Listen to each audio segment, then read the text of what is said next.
What they say is true. You can really play Doom on anything. I'm playing it on my wall right now. Hey, look! This is you. I'm playing your game now. You're not too different from the demons. You're just as ugly. Oh.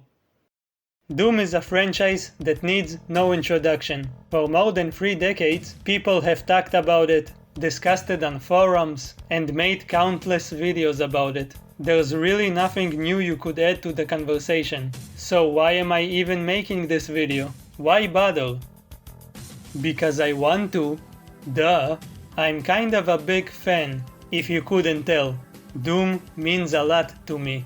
Doom 2 was the first game I've ever played. I was 4 years old, which is way too young to be playing Doom. Too young to die? This is going to be a short segment, because I will mainly talk about the story. And, well, it's Doom, a shooter from the early 90s. What story, man? What are you talking about? It was literally made by the guy who said something like, story in video games is like story in an adult film where people touch each other. It's going to be there, but I don't care about it. Having said all of that, these games do have some kind of story, and we need to talk about it before we get to Doom 2016, Doom Eternal, and the Dark Ages. Also, Doom is part of my childhood, and my own DNA at this point, so I'll take every chance I get to play it again. Our story begins with this gentle soul. He has a pet rabbit, and according to Doom Eternal, he has a wife and child, too. Our hero has no name, so all of us collectively decided to call him John Doom. I mean Doom Guy. You know, because he's a guy, and the name of the game is Doom. I know, shocking. He's a kind and sweet person. Then, he punches the shit out of his commanding officer for telling him to shoot at innocent people. For some reason. It's never explained why his commander wanted random innocent civilians to die. I guess he was just an asshole. Doom Guy was some kind of soldier, but after this incident, instead of going to jail or something, Doom Guy was transferred to some boring security job. He's on patrol, he's playing cards with his fellow colleagues, they're lifting weights together and doing some other manly shit. But overall, he's bored. He wants to be on the battlefield like he used to. He wants some action. Lucky for him, this is the future, and the place he works at is a greedy mega corporation that likes to do futuristic experiments on portals and shit, and one day it happens. It's something that will change Doom Guy's life forever. This mega corporation, called the UAC, which stands for Union Aerospace Corporation, or as I like to call them, Ultra Assholes, those guys, they opened a portal to hell. It was just an accident. It can happen to anyone. The demons were like, hey look, there's like a weird door here that leads to a different place. Oh, there are humans here. Let's kill everyone. And so, they kill everyone. Except for Doom Guy, which will become a running theme for him. He's always the only survivor left. Oh, and we're not on Earth. We're also not on Mars, either. All of this takes place on the moon of Mars, Phobos, which sounds like hobos with some P in front of it. He sees all of his friends and co-workers dead. He takes out his shitty pistol and the game begins. We're playing all of these games on ultra-violence, because like a certain prisoner once said, this is the gentleman's way of playing Doom, and it is the most fun difficulty, for me at least. Hangar, the first iconic level. This is where everything started, and it's really easy, obviously. Never use the pistol unless it's the only weapon you have. If you are forced to use it, tap the fire button for perfect accuracy. If you hold the fire button, you'll have shit accuracy. We immediately get the shotgun from these zombie dudes. Now, the shotgun is like a sniper. It can penetrate through multiple enemies. It's also going to be the main weapon you're gonna use in this game, which will change in the sequel when we will find its even more handsome double-barreled brother. Besides the possessed humans, we also meet the imps in the first level. the green cute spiky bastards. They shoot fireballs, but I didn't even let them do that. Doomguy proceeds to kill all of his possessed comrades and moves on to the nuclear plant, where he does it again, and again, and again. What did you expect? In the second level, we find a chain gun, which is basically like multiple spinning pistols. It can stun lock enemies. We also meet the Pinky, which is a pink bull demon. All it can do is bite you. It's like a small wall of muscle running towards you, kind of like short people in the gym. He also has a semi-invisible version called a Spectre. In the fourth level, we find the rocket launcher, which kills most things in a few seconds. Just don't blow yourself up.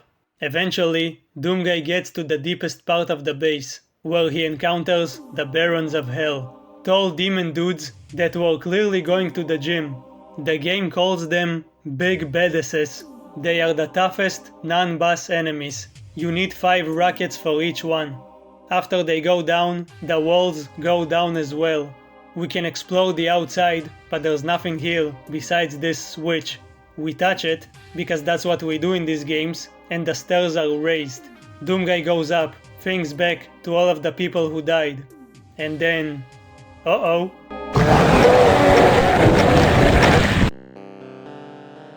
He dies. The story is over. Or so you'd think. Doomguy actually survives, because he's Doomguy, a tough son of a bitch. But he got stranded on the shores of hell, which is the name of the next episode. Damn man, you're tough. Or at least you were tough. Now you just kind of stand on my table all day, eating my food, not paying rent. If you say one more word, I'm gonna leak your OnlyFans. So anyway, we're not in hell quite yet. We're on Deimos, the second moon of Mars. It's still the UAC facility, but you'll notice that everything seems more corrupted. Before, there were a few bodies here and there, a few corpses of people who were probably close friends of yours. You know, nothing special, but now it's way worse. There are skulls and weird symbols everywhere. There's rivers of blood. You have mutilated corpses hanging from the ceiling. The souls of the damned are literally stuck here for all eternity. Great stuff. I mean, sad. Sad stuff. Horrible even. It's here where we meet the Keko demon. At least on this difficulty. He's a cute, flying tomato that shoots projectiles at you. One of the most iconic enemies in these games. But I did eventually get tired of seeing him in Doom 1. Let's just say that this game doesn't have a lot of enemy variety. At least compared to the second game. So you're gonna be seeing a lot of the same faces. Doomguy finds the plasma rifle, which is basically a more powerful chain gun, one of the best weapons in gaming in my opinion. He then continues kicking the shit out of the demons, and finally meets the biggest demon in this game, the Cyber Demon, a giant goat with a rocket launcher. He's immune to splash damage, so the rocket launcher is less effective against him. Why are there Barons of Hell splattered on the walls? Did the Cyber Demon decide to punish them or something? Why does he have cybernetic enhancements? Did he steal some technology from the UAC? Oh, I didn't mention the Lost Souls. The less said about them, the better. They're annoying little flaming skulls that really want to kiss you, without consent. I beat him with a chainsaw, just to convey the awesomeness of Doomguy. After defeating him, Doomguy notices that he can't really go back anymore, because, you see, the whole freaking moon is floating above hell. While he was fighting demons, hell itself somehow absorbed the moon. The only thing he can do is rappel to the surface and continue the fight. I guess he found a really long rope, or maybe he just jumped down, because no falling damage. Now he's in hell itself, which is a big deal because this is the first time. But during the course of the series, it will kind of turn into a more of a shitty vacation spot for him. He's gonna go in and out like 50 times. I didn't talk about infighting yet. If you get an enemy to hit another enemy, they'll usually continue hitting each other.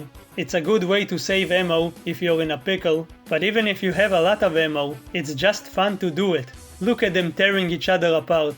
Now this is some wholesome demon killing. One of the best examples of this is in Doom 2, where a cyber demon fights like 20 barons of hell at the same time, and in my case, a few caca demons.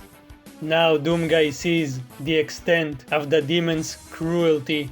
Not only are they killing humans, but they display them on the walls. It's like a museum of pain.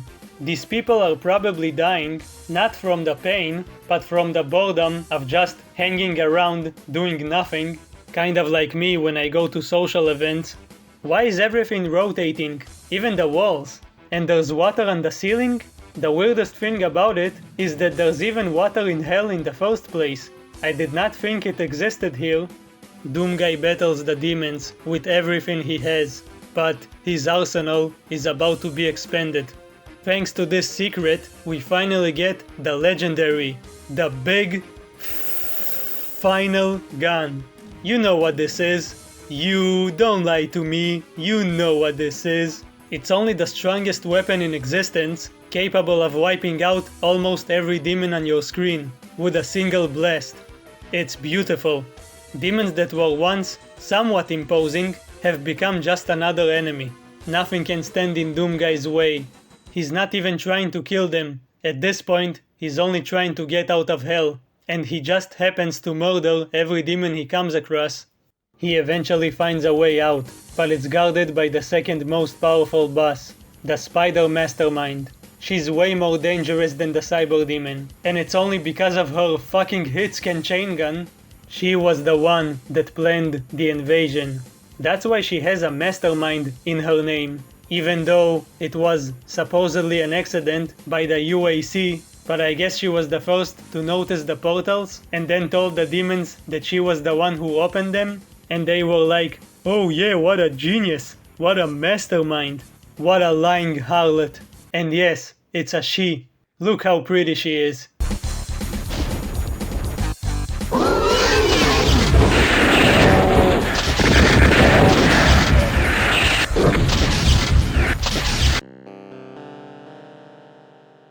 Doomguy has finally won. He defeated everyone. The demons that invaded the UAC bases on the moons of Mars are no more. A portal opens up, and he finally returns to Earth. It's a good thing they didn't manage to invade our planet, right? While Doomguy was fighting, everything was nice and peaceful. Even his pet rabbit was just hanging out. But then...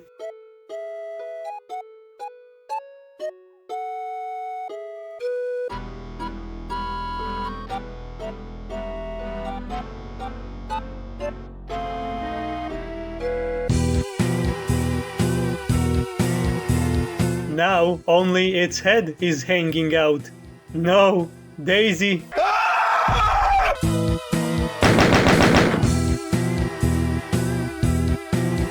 Yeah, while Doomguy was fighting for his life, the demons managed to invade Earth. I assume they used the portals created by the UAC. This was supposed to be the final chapter of the original Doom, but then they made a sequel episode that takes place on Earth between Doom 1 and Doom 2. And it's fucking brutal. At least the first two levels are. I barely made it out alive. This was not fun. Like you might expect by now, there's not much in terms of story here. Doomguy keeps killing demons. If he's killing them here, do they actually die? Or do they just teleport back to hell? If so, does he need to go there just to kill them again? Does he need to kill them twice in order for them to actually die? These are the kinds of questions I ask myself when I'm trying to fall asleep. Doomguy eventually battles with another spider mastermind. I guess all of these spiders planned the invasion. Doomguy makes her explode. A hole opens up in the ground and he jumps down, only to find his pet rabbit, or what's left of it. Now he's getting closer to becoming the angry killing machine we know today, aka the Doom Slayer. You have to say it like that. You can't just say Doom Slayer. You see I can do it. You need to say Doom Slayer. The Doom Slayer. He's probably about to get angrier in the sequel, which is my personal favorite Doom game, possibly because of nostalgia. Doom 2 hack on the planet Earth. Okay, there were a few recent expansions, Sigil 1 and Sigil 2, made by John Romero himself. They are brutal and fun, and in terms of story, well, Doomguy kills more demons. What more do you want? Just as I was about to start playing Doom 2, they released that new Steam version that gives you the first and second game, plus all of their expansions. So I switched to that version to check it out. This was around August 2024. Yes, I started gathering footage since back then. Playing with GZ Doom is still better, but this is a good version nonetheless. Although for some reason they made the medkit color green. Okay, at least it's better than what they did in the BFG edition of Doom 3. Entryway, the first level. Doomguy finds a chainsaw on this balcony and proceeds to systematically dismember any cretin that dared invade his home. He also finds a shotgun and a rocket launcher in the first level. Because I know where all of the secrets are, look at how cool I am. Doom isn't a scary game, especially nowadays. I mean, look at it. What, are you afraid of some pixels? But I want to share something. When you're a tiny kid who hasn't even gone to kindergarten yet, this shit is terrifying. I have one vivid memory, probably my first ever memory, where I'm walking in the corridor of the first level. I see an imp. I scream. I freak out. I pause the game and just stare at the screen, feeling relief now that this green monstrosity is frozen in time. Don't worry, I'm not talking about you. Actually, I am talking about him. Shh. What did you say, you little bitch? No! Doomguy proceeds to some kind of sewer, where he finally meets the best character in the franchise, the Super Shotgun.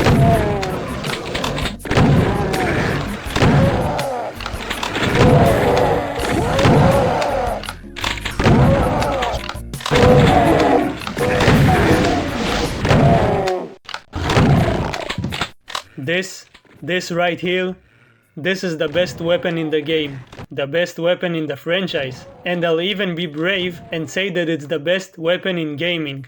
Period. The damage it does, the sound effect it makes when it's tearing the enemies to shreds. It's perfect. Even as a little kid, I realized how badass this weapon is.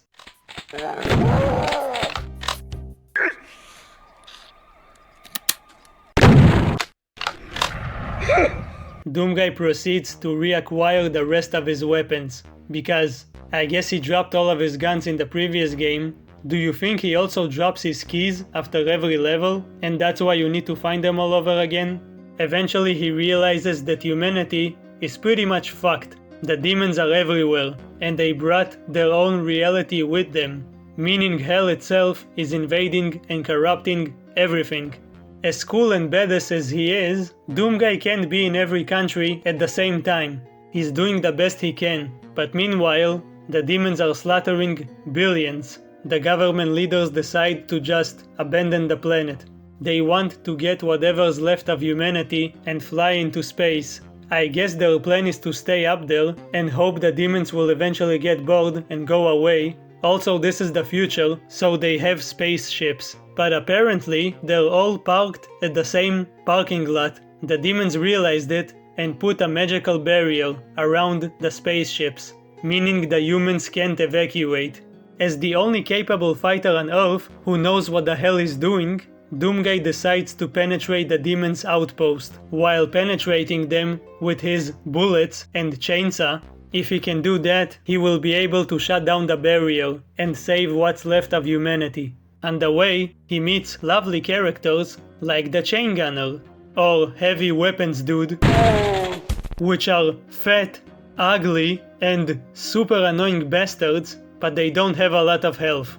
The Hell Knight, which is a weaker version of the Baron of Hell, the Revenant, which is a spooky scary skeleton that can shoot really annoying homing projectiles, the Mancubus, a really fat bastard that shoots fireballs, the Arachnotron, a much less dangerous version of the super smart Mastermind, the fucking pain elemental, the autistic cousin of the Keko demon, who shoots lost souls at you because he can't even damage you himself, so he decided to be as irritating as possible.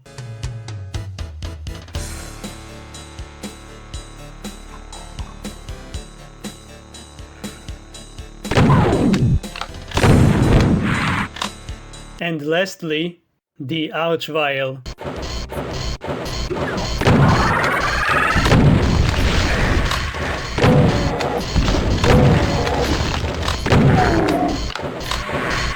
The Archvile is the best and most evil addition to the franchise. He doesn't even look like a demon, he looks like a skinny white alien, kind of like me. He can resurrect demons and make Doomguy jump around by creating a wall of fire around him, also kind of like me. You little shit. If you touch me again, I'm going to... Doomguy manages to deactivate the demonic barrier around the spaceships and saves what little remains of humanity. They fly into space, while he remains the only human on the planet. He sits down and waits for death, but then the humans send him an important message. Hey, Mr. Guy, we actually found the source of the invasion. They have a portal or something in your hometown, dude. If you go there, you might be able to shut it down or something. So Doomguy is like, Fine, I'll get up and clean this mess. He starts heading through a factory, which is not the best level. He goes downtown, but I guess this isn't his own town yet, into the inmost dens. Then some kind of industrial zone, where he accidentally steps into a portal, or rather, I made him step into a portal because I wanted to go to the secret level, and he gets sent to... Wolfenstein?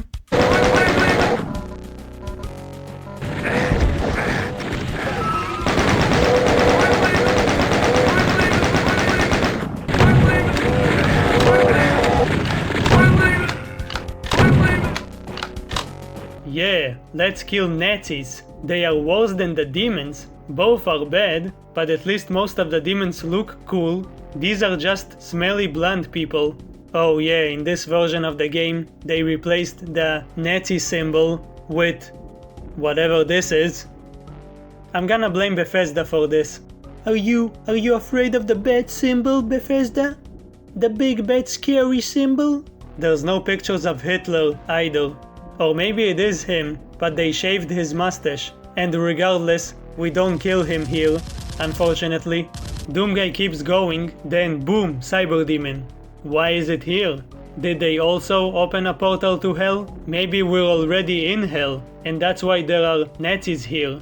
They died during the Second War, went here, and tried to conquer it, because that's what they do. Or maybe the developers just wanted to put a big scary demon here because it's fun watching him kill all of them. Don't think about it too much.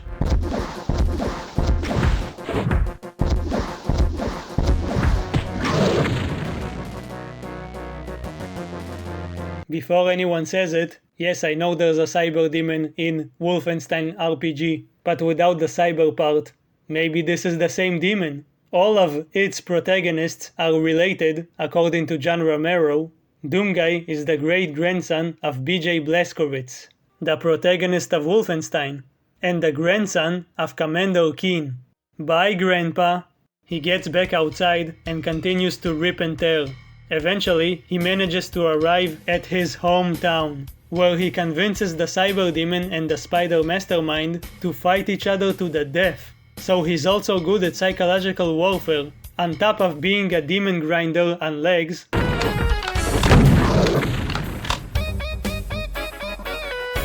Finding a hole in the floor, he decides to take inspiration from James Sunderland from Silent Hill and jump inside. Only, instead of confronting his own personal, metaphorical hell, he gets back to the actual, physical hell. Doomguy realizes that he can't close the portal on our side. No matter how many demons he kills, they'll just keep coming. The only way to close it is from their side. I guess the demons knew he would come, because they decided to put all of these barrels here, and hope that he'll blow himself up. fun. They also start sending their most powerful demons, and it gets worse the deeper we go. At least the pain elementals are in jail. Good. Eventually, he finds the source of the invasion, a giant creature capable of sending an infinite amount of demons to our planet. It's the one and only goat face on the wall, the lovely icon of sin.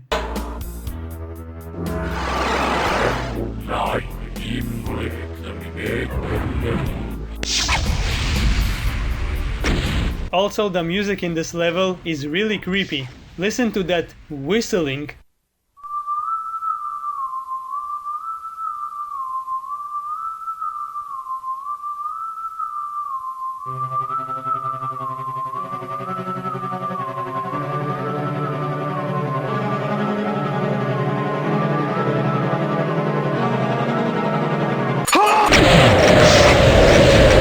Of course, John Romero is hiding inside of his brain.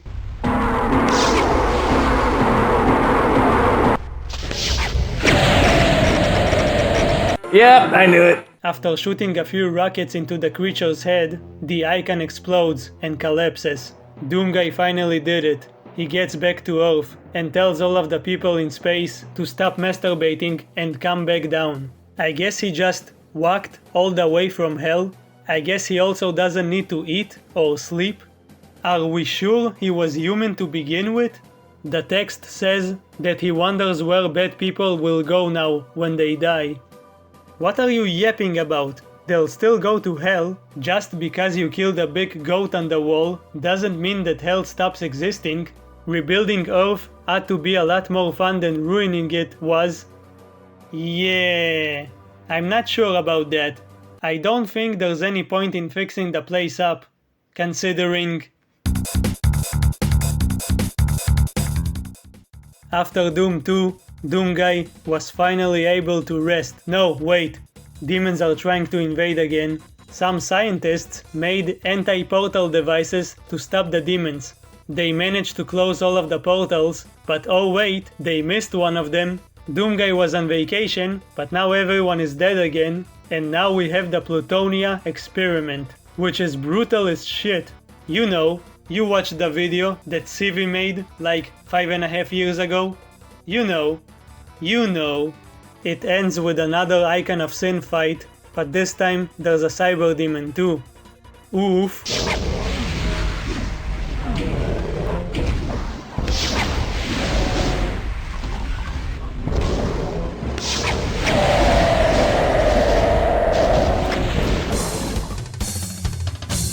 Okay, now Doomguy can finally rest. No? More demons. TNT evolution. Get it? Evil ocean? Cause it's evil? It's not great. Plutonia is way better. The UAC are doing their bullshit experiments again, but this time the demons invade in a spaceship. Somehow. It ends with another goat face on the wall, but this time you need to do some kind of stupid maze before you get to it. You're not a puzzle game, Doom.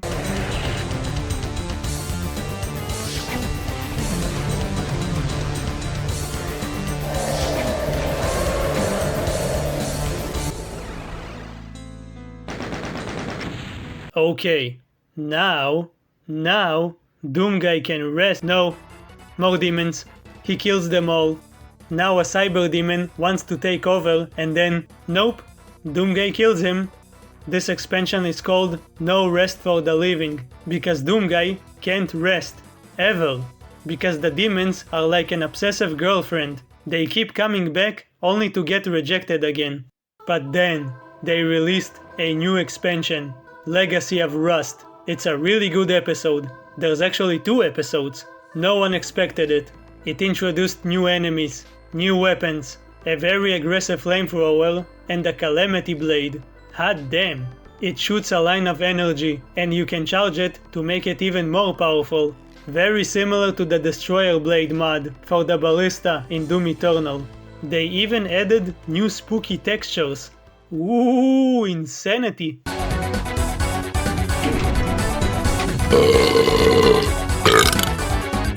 So the story is, you should know what it is by now. The fucking UAC didn't learn anything from the last dozen demon invasions, so when they discovered an ancient, remote region of hell, they immediately attempted to take control of it, to harness its resources, which could be a foreshadowing to the energy crisis in Doom 2016, where they also tried to take control of demonic energy. Soon, they discovered that there's something spooky going on there, something new, creatures that even the regular demons are afraid of, the new ancient demons. And yeah, they are spooky, look at that face. It ends with, oh, everyone's already dead. Someone did my job for me. There's no room for any normal demons here. This is where the real fight begins. Wait, is that a cyber demon with no horns? A less horny cyber demon? This is actually the Tyrant. Yes, like the one in Doom Eternal. You kill him, then more show up, accompanied by a real cyber demon. They are basically a weaker version of him. After defeating all of them, alongside a gauntlet of the toughest demons they can throw at you, the story is over. No, wait, it's not, because 50 Archviles enter the arena and resurrect all of them. So that's nice, that's fun. No, that's insane. This right here, this kicks Plutonia's ass so hard. And mine too. Doomguy activates the self-destruct sequence. Everything is about to blow up. He quickly runs into the portal and gets back to the first level of this expansion. I think this new evil force is defeated. The UAC is in ruins. But you know he's not done yet. His fight is infinite. It's never ending. It will last forever. It's... No, come on. No, I'm not gonna say it's eternal. Fuck. Now it's time to cover Doomguy's last official hellish adventure, before he became the Doom Slayer. Doom 64 is the real Doom 3, because it's a direct continuation of the story in Doom 2. The actual Doom 3 is not even canon apparently, or maybe it is? It's not important. Also, it's a really good and underrated game. Look at this opening cutscene. This was the most cinematic thing in any Doom game back then. It's also spooky. Listen to that crying baby.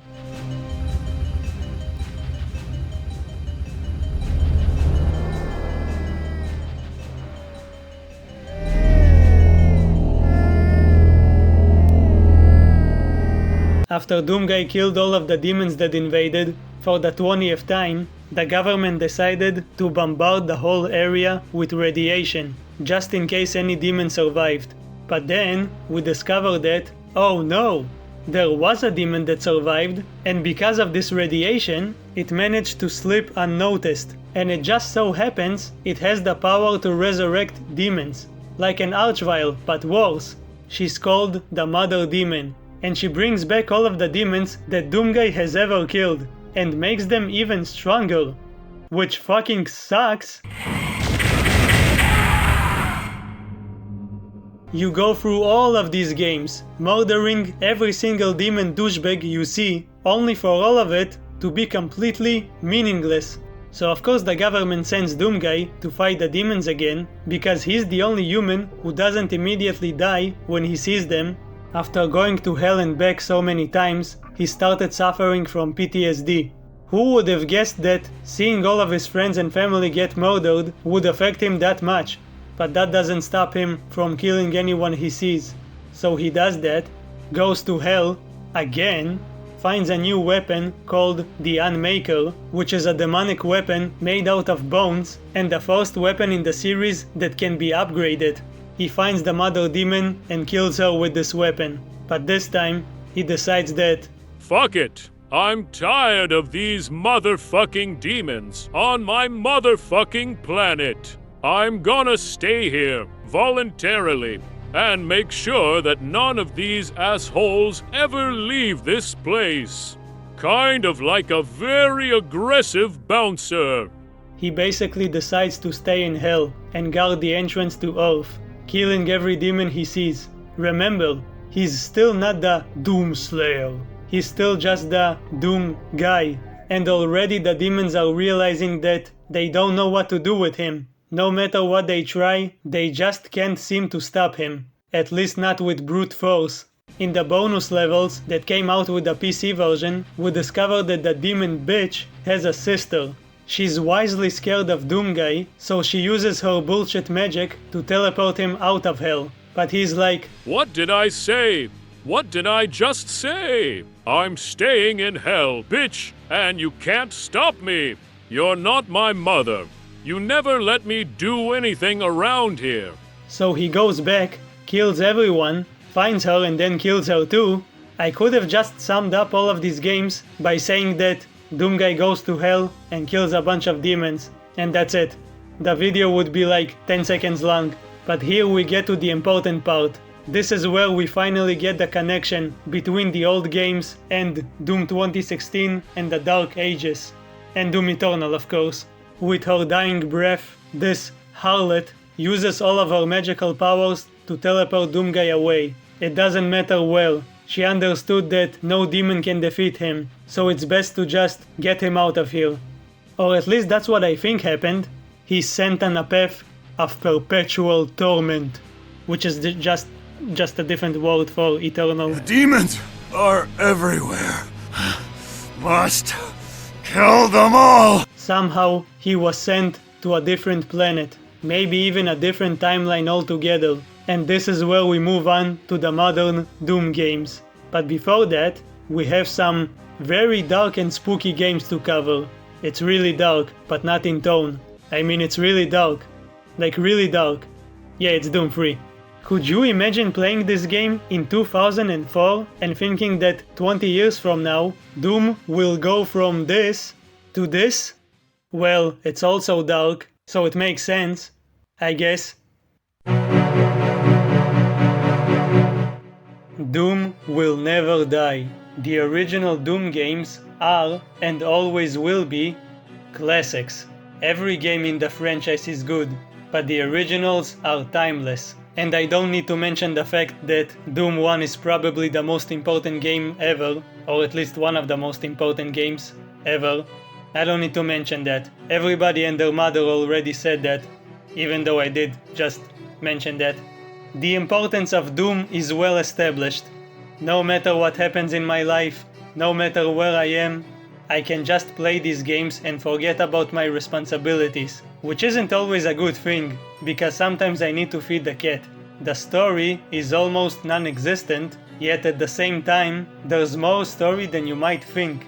Now you have the proper context and backstory for this angry gorilla of a man. Of course he's going to be pissed. Yeah, his family is dead, that kind of sucks, but more importantly, his rabbit died. And of course the proper response is to wage war against hell itself. Thanks for watching up until now. Please do all of the YouTube stuff. Kick the shit out of that stupid bell and subscribe for more content. I need to make content. Content.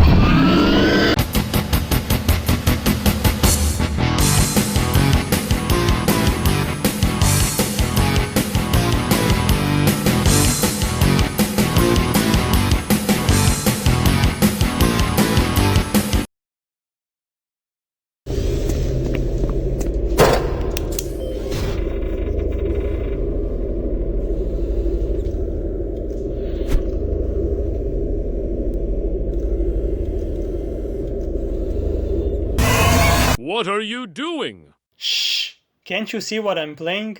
No, I can't see that. That's right, because it's dark.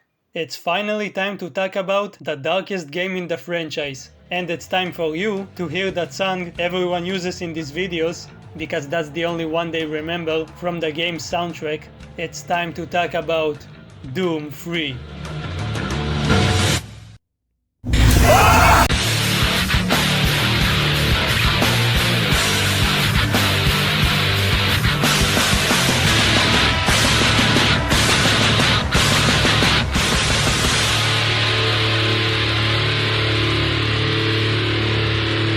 No way.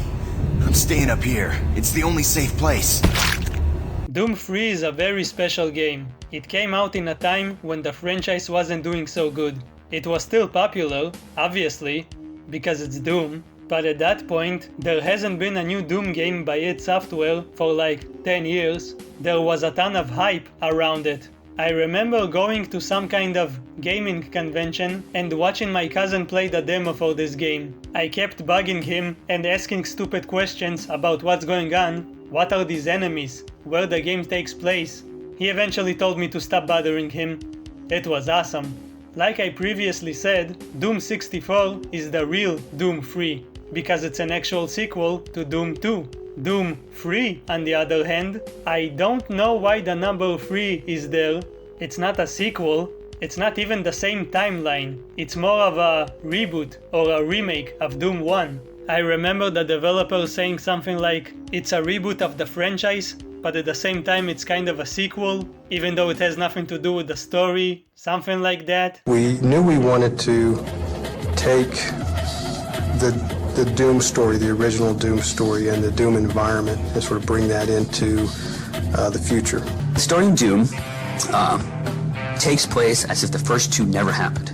So it's very important that fans realize that this is not Doom 3, after Doom 2 Hell on Earth. This is Doom 3, whereas Doom and Doom 2 never happened. But you still called it Doom 3? That doesn't make any sense, Tim. They do have a Shrek figurine during one of the interviews, so I will forgive them for that. They obviously care about my forgiveness. Like all of id Software's games at the time, it was mostly about pushing technology forward. And yeah, Doom 3 was a big step. Look at that dynamic lighting. I don't really care about that stuff, but yeah, it's impressive. There was a bit of a competition between it and Half-Life 2, which came out the same year, in more ways than one. You'll see. Both games are great and technological and stuff, but who cares about that? We do not need to waste time comparing and asking who did it better. We're all adults here, so instead, let's waste time talking about a video game from 2 decades ago. And yeah, we're playing on Veteran. This game is pretty easy. The Union Aerospace Corporation is the largest corporate entity in existence. With unlimited funds and the ability to engage in research outside of moral and legal obligations, the UAC controls the most advanced technology ever conceived. A shady mega corporation doing experiments outside of moral and legal obligation? What could possibly go wrong?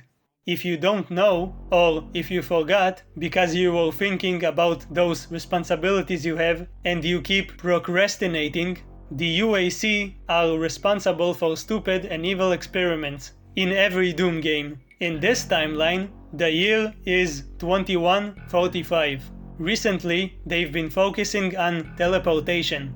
This research facility is located on Mars. None of that Phobos Deimos shit. We're actually on Mars. Workers have started disappearing and one of the scientists has been acting weird.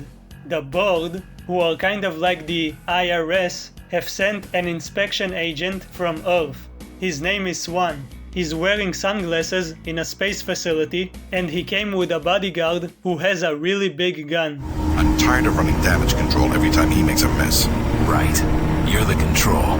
And if that fails, I'm the damage. If that's what it takes, but Kruger is gonna start doing things our way. Whatever you say, Counselor. Hey, that isn't me. That's an imposter.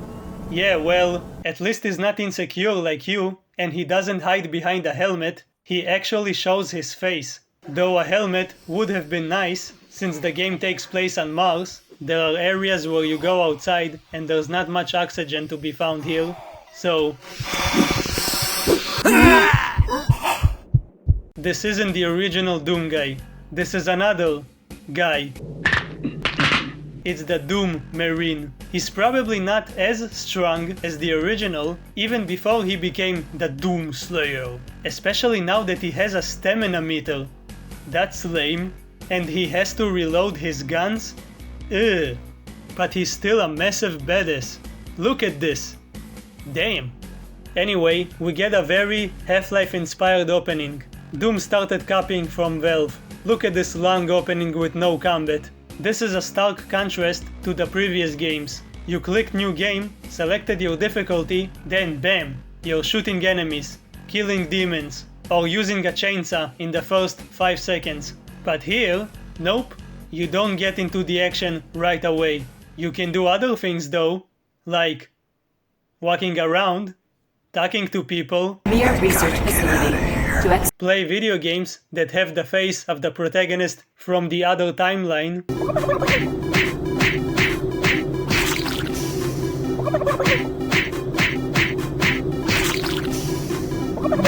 disturb the workers until they file a formal complaint, but no one is going to do anything about it because they will be busy dying. You better move along. It looks like you've got some important things to do. This guy gave us a PDA, which is mostly used as a sort of universal keycard. It allows you to open doors, but you can also use it to read notes, listen to people talk, and find your current objective. You do it by shoving this thing right in your face. When I get an email, this is exactly how I read it. Ow! Doom 3 didn't just copy Half-Life's homework, it also copied from System Shock. There's tons and tons of emails and audio logs. Most of them aren't important, unless you like reading an email about someone complaining that he gets too much email. No, the only ones you should really look at are the ones that contain codes for these lockers. They usually have health and ammo inside of them. Anyway, we need to see a Sergeant Kelly. We just landed and already he has a mission for us. But before that, we eavesdrop on a certain conversation. I like these transitions from gameplay to cutscene. It's like we're a spirit that's leaving his body. I'm here because there seems to be some very serious problems. Oh, really? Do I need to remind you of the groundbreaking work that we're doing here? No, but I've been authorized by the board to look at everything. The board authorized you?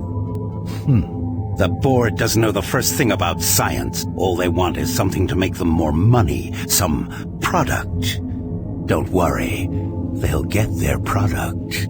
Meet Betschruger. If you couldn't tell by his appearance and the way he speaks, this guy is kind of evil. He looks like he could be Dr. Evil's eviler brother. Just stay out of my way. Amazing things will happen here soon. You just wait. Whatever they're talking about doesn't concern us. Yet. Yeah, it doesn't concern us. I don't wanna get involved. Hold him down. Okay, he's sedated now. Are you two just gonna leave him like this? He doesn't even have a face. For now, we need to get yelled at by our asshole commander. Took your sweet time, Marine? Yes, thanks for noticing. Here's the situation. Another member of the science team's gone missing. Since you're the ranking FNG, you get to find him. But I just got here. Fine. He gives us a sentry bot that will guide us for a little bit. They'll be useful later. Got a mission to accomplish. Start moving, Marine. Are you deaf, Marine? When I say move out, you better move. Yeah, I'll deal with you later, tough guy. We followed the sentry bot to an elevator. I like how it's looking back to make sure you're still there. We take the elevator down and acquire some weapons. Welcome to the dungeon, Marine. Most unexciting place on Mars. Oh, it's about to get exciting. Don't worry. We grab a pistol and a flashlight. Because this game is infamously dark, I had to crank up the brightness while I was editing this video. That's right, I control the brightness, Doom 3, not you. How do you counter the darkness without using an editing software? With the flashlight, of course. Do I really need to talk about the flashlight? For some reason, it became this huge controversial thing. Especially after the BFG edition came out, where you can use it with a weapon at the same time. Yeah, it kind of removes some of the tension in this very spooky game, but from what I understand, that's the way it should have been in the original version. John Carmack said that it messed with the dynamic lighting or something, so they had to make it a separate item. So who gives a shit? Brightening things up, the obvious... One of the huge problems with Doom 3 was the game was just too dark. And some of that was me. My wife brings this up all the time about how I killed the flashlight originally because I didn't want one more dynamic render light in the entire scene because it was going to affect the frame rate too much. Because, thinking back then, we were, limping along on the PCs with that very finely tuned number of lights on there. I'm like, well, you throw the flashlight out there, everything casts a dynamic shadow, it's one more pass over everything, the frame rate will get cut in half, and we just can't do that. The game will be like tense and fun having to switch between, your flashlight and your weapon. And it was, the funny thing is that when we said in BFG that, okay, the flashlight's there all the time as an option, you can bring it up with one of the triggers on the controller, we had a bunch of people come out and say, no, you're destroying the ambience of the original game. And there's something to that, to the sort of, masochistic sense of running through the game like that. But the game is a lot more fun when you can see and appreciate what's in there. You can just kind of shine the light in every dark corner, run around and play like that. I prefer it this way. Not because it's more tense, or because it supposedly preserves the original horror vibe. No, the reason I want the flashlight as a separate item is because I can hit enemies with it. You can save a lot of ammo by beating the enemies to death with it. It's way stronger than it looks. It's also very amusing. You can also use it to kill random people, if you really want to. Oh yeah, keep in mind, civilians are working down here. Don't get excited and shoot at me.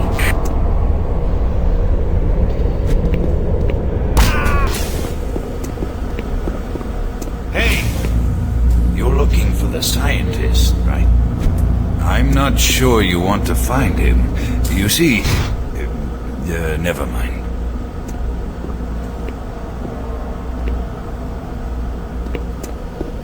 Don't listen to me. Never mind what I said. What? He said not to shoot anyone. He did not say anything about hitting them with a flashlight. And damn, I'm strong. I reduced him to a skeleton. Listen, Scotty, I've done this a million times. It's not that hard. Why don't you crawl your fat ass down here and do it yourself? Because I'm getting paid to make sure you do it. Just finish the coupling so we can continue. Buddy, don't know if I can really help you with anything. I'm kind of busy here. Ross? Hey, what the hell's going on up there? Everything's fine. Your friend has just turned into a skeleton, that's all. Do you remember how Sergeant Kelly asked if we took our sweet time, Marine? Took your sweet time, Marine? It's a common phrase. People say it all the time. Take your time. But what does that even mean? Where am I taking my time? Am I taking it for a walk? Like it's a dog? And how does he know that the time I took was sweet? Can time be sour? Or bitter? Does time have a taste? Oh, and here's the scientist we needed to find. Huh? No, please. You must let me get this communication out. They have to be warned while there is still time. I can't let... You don't know what I've seen. You can't possibly understand or comprehend. The devil is real. I know. I built his cage. I'm getting abnormal readings here. I love that line. Also, you know how in every game, the Hell invasion has already happened and you're just there to clean everything up? Well, here, we get to experience it as it happens. And it's glorious. A portal has opened to Hell. Demons start to invade. The people are becoming possessed. You can kill this scientist before he turns into a zombie, but I didn't do that. Why can't they open a portal to heaven? Why does it always have to be hell? Everyone is either dying or being possessed by evil spirits, or both. Our objective is to regroup with the other Marines. Help! Don't worry, I'll save you from the zombie. There, the zombie can't get you now. One thing this game loves to do is jump scares. It just can't get enough of them. An enemy will either be right on the other side of the door, ambush you as soon as you pick up an item, or jump at you from a wall that suddenly opened up as you walked by. That's why we call it a monster closet. The most common enemy you'll find during these jump scares are imps. It's the game's favorite enemy. You kill like 500 of them here, we get introduced to one in a spooky cutscene. I remember reloading a save file as a child just so I could watch this cutscene over and over again. I don't know why I liked it so much. Look, I know that Doom 3 loves monster closets, it thinks it's the most exciting shit in the whole universe, but let's actually think about how it works. So you're telling me the UAC built random walls that would randomly open up at random times? Why would they do that? If there was a secret passage there, then that could be useful, but there's nothing there. It doesn't lead anywhere. And how does it activate anyway? How did the enemies get in there to begin with? Sometimes there's a monster closet inside of a monster closet. Why? These questions are very important to the lore. Most of the times in these situations, you'll be dealing with the imps, and the best way to deal with them is the shotgun, which is another controversial topic. People call it the worst shotgun ever, and yeah, it's not perfect, but it gets the job done. So what if it sometimes doesn't hit its target from medium range? Can you hit someone from medium range? Probably not. So who are you to judge?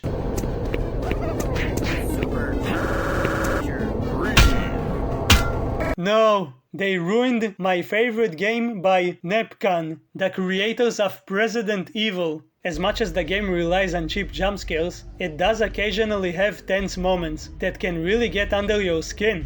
Like how you walk inside this bathroom, the demons are trying to take control over your soul, but you manage to resist by looking at yourself really hard. The UAC is here to help you. Psychological services are free and confidential.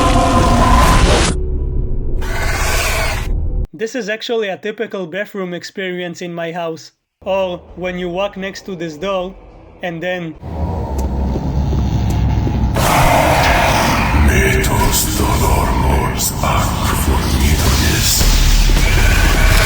Or when you walk into this satanic ritual and hear...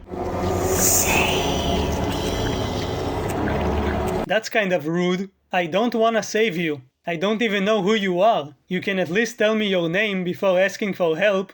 The nerve of some people. We find a terminal and get a Skype call from Kelly. He gives us a new objective. Team up with Marines from Bravo Squad and send a transmission to Earth so they could send reinforcements. Good job. And good luck, Marine. Oh, so now you're being nice to me? Don't think I forgot how you treated me like 20 minutes ago. I'll never forget. I'm like Jew on the Grudge, only without the long Japanese hair. We find a sentry bot that helps us deal with the demons. It's like a spider with a machine gun.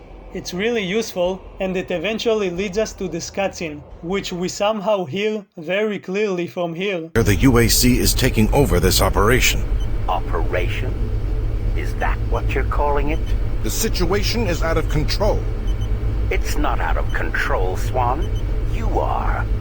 I'll manage this, and you and your flunky will be taking control of nothing. Do you understand? Yes, Betruger. I think I do understand. Okay, plan B. Yeah, this dude brought a BFG with him, which seems a little too much, considering they were just coming here to talk to some old doctor. But hey, it will come in handy now. Hey man, you okay? Don't stop, buddy. There's nothing you can do for me. Okay, if you say so. We continue towards Bravo team while killing anything in sight, and then we meet the Pinky, who doesn't look anything like he did in the past games, nor how he will look in the future games. I do like his design though. He's like a weird bull with robotic legs. I also love this part. He wants to eat us, obviously. We're a very tasty human, so he tries to break through the door. And just as he's about to succeed, he's like, oh wait, I can just break this glass instead. Way easier. Yeah.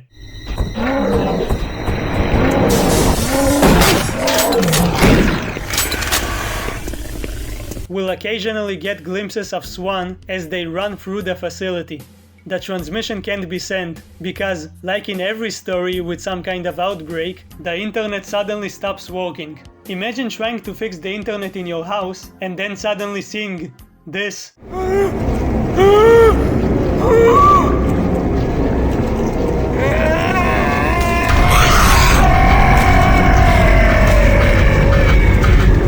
Ah man, look what you did. You made a new enemy appear. Yeah, you're in pain, but you don't have to yell so much. These are the maggots. Yes, that's their actual name. They don't have long-range attacks, so they're easy to deal with. Hello? Sir? Sir? How are you attacking me? You do not possess a head. If you haven't figured out that Betruger is an evil bastard, and that he's probably behind all of this, here's him laughing maniacally, and somehow we can hear it across the whole base.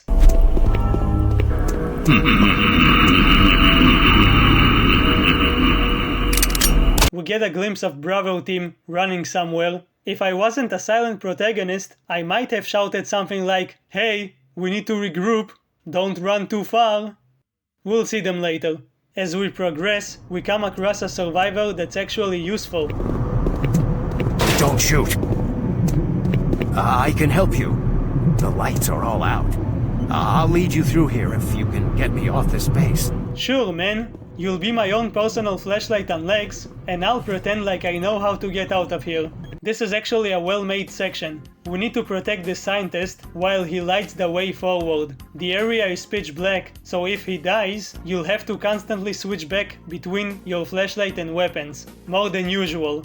In the BFG edition, you do not need him since you can use your flashlight and weapons at the same time, making this whole section meaningless. I usually kill anyone I see, but you know what?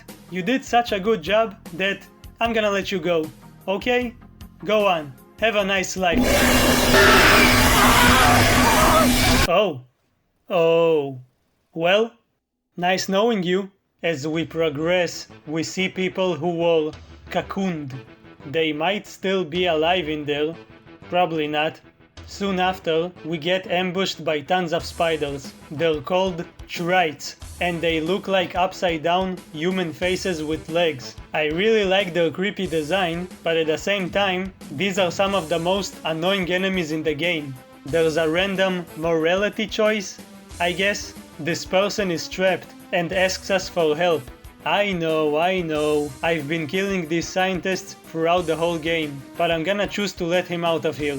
Because killing him myself is more satisfying than just letting him die from starvation or something. We see Swan and his bodyguard using the BFG and some spiders. That's a waste. We go after them and the big lady spider shows us her butt. By the way, the footage in this video may seem a bit stretchy. I don't know why it's like that. It's something with the resolution. The height is okay, but the width is weird. It also happened in my Resident Evil video. She's called Vagary, and is probably the toughest fight in the game. She somehow uses telekinesis to throw spiky balls at you. I guess she's the equivalent of the Spider Mastermind from the original Doom. Defeating the spider gets us closer to Bravo Team. But oh wait, they get completely destroyed by a couple of imps. Pathetic. It's probably because they don't have a flashlight, so they couldn't see them. We'll see more of them later. One of them accidentally shoots a pipe, which causes a devastating chain reaction. Everything starts to blow up, which causes the main reactor to overheat, which is bad. So of course we need to fix this mess. After getting help from another lovely sentry bot, we encounter a female. Hey, you're the only woman I met in this game, unless you count that spider with a big butt. How you doing? Maybe after all of this is over, we can get together and... Ah, come on. Not again. This happens every time I talk to a woman. Yeah, these are the lost souls. I guess they come out of people's faces now. They're annoying as ever. We managed to somehow stabilize the reactor, I think. That was easy. Nearby, there's a monitor showing Swan and his bodyguard. They're talking about stopping the transmission. The one that Sergeant Kelly told us to send. Why would they want to stop it? Doom 3 has some unique enemies that never show up in the later games. We get introduced to these teleporting dudes, which is weird because they started attacking me like 10 minutes before their cutscene plays. they're easy to deal with. The Keko demon kind of shows up, and he's not a big tomato anymore. He looks more like his Doom 64 version, or the Doom 2 Pain Elemental.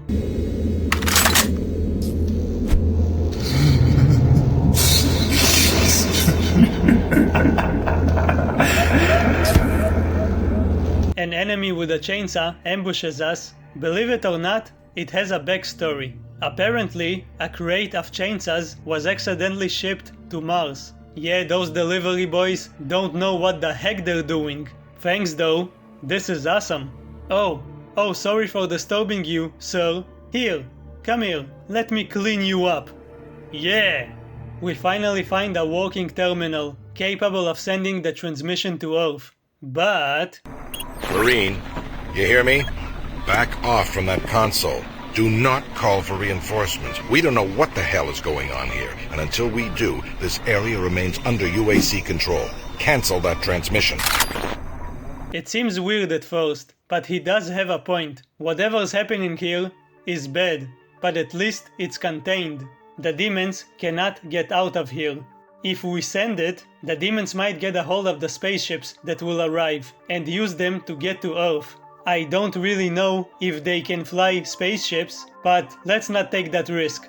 They did do that in TNT Evolution. I chose to cancel the transmission, which really pisses off Sergeant Kelly, which makes him seem suspicious. He really wants to send that transmission. Marine, you have just violated a direct order. Get your ass back to that console and send that transmission. No. I'm done following your orders, Sarge. Unfortunately, it was all for naught, because Betruger sends the transmission himself. It's a pity you did not alert the fleet, but it is of no consequence. I'll alert them myself. They will come to the rescue and be consumed by my legion. We will use their ships to bring this hell to Earth. You won't live to see it. Yeah, okay. Who's that behind you? Is that a demon? Working on a computer? Is he programming? Do demons know computer science? What is he using? C++? The Revenant shows up and he looks cool, kind of angry. He has homing missiles, but they're not too dangerous to deal with. Betruger has started to really notice us, so he cosplays as Shang Tsung from Mortal Kombat. You will never escape me. Your soul will be mine. You know what? Take my soul. Take it. I'd rather give it to you than deal with these babies with wings. These are the cherubs. They come in packs like the spiders, only they're way more irritating. On the other hand, the Mancubus. The Mancubus is cool. He's stronger than his Doom 2 counterpart. He's got that whole Cthulhu vibe. Betruger decides he needs more demons to stop us, so he just creates one himself. He can do that now, somehow. Rise, rise, quas Yalopan. The commandos can be brutal. There's two variants, one who runs and slaps you with his big tentacle hand, and another one with a chain gun, which is the equivalent of the chain gunners from Doom 2. They're a nuisance, but at least they're beautiful. Our current objective is to meet up with Swan. In order to do that, we need to use this monorail. There's a scientist inside who has something pretty important to tell us. I don't know what the hell's going on, but I bet it has to do with those artifacts we were digging up at Site 2. I bet they're somehow connected with those things in the Delta Complex. Okay, it's not important yet. He's talking about digging up artifacts. Remember that for later. Because this is a horror game, the monorail eventually crashes in a spooky way. It just has to happen. I don't even know how it happened.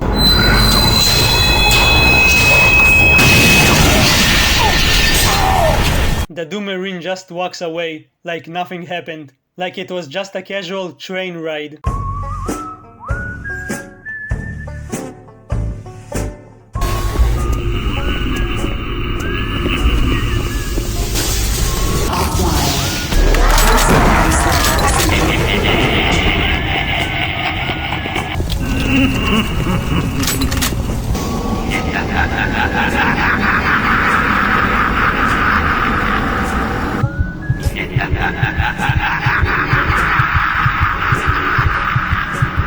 can't stop laughing. He thinks this is a comedy tour. Making progress, Marine? Your journey is futile. You will die, and your soul will be mine. Yeah, whatever you say, Baldy. How are you even talking with me? We go deeper into the facility and discover that, surprise, surprise, the UAC already knew about them, even before this invasion. Oh yeah, they knew.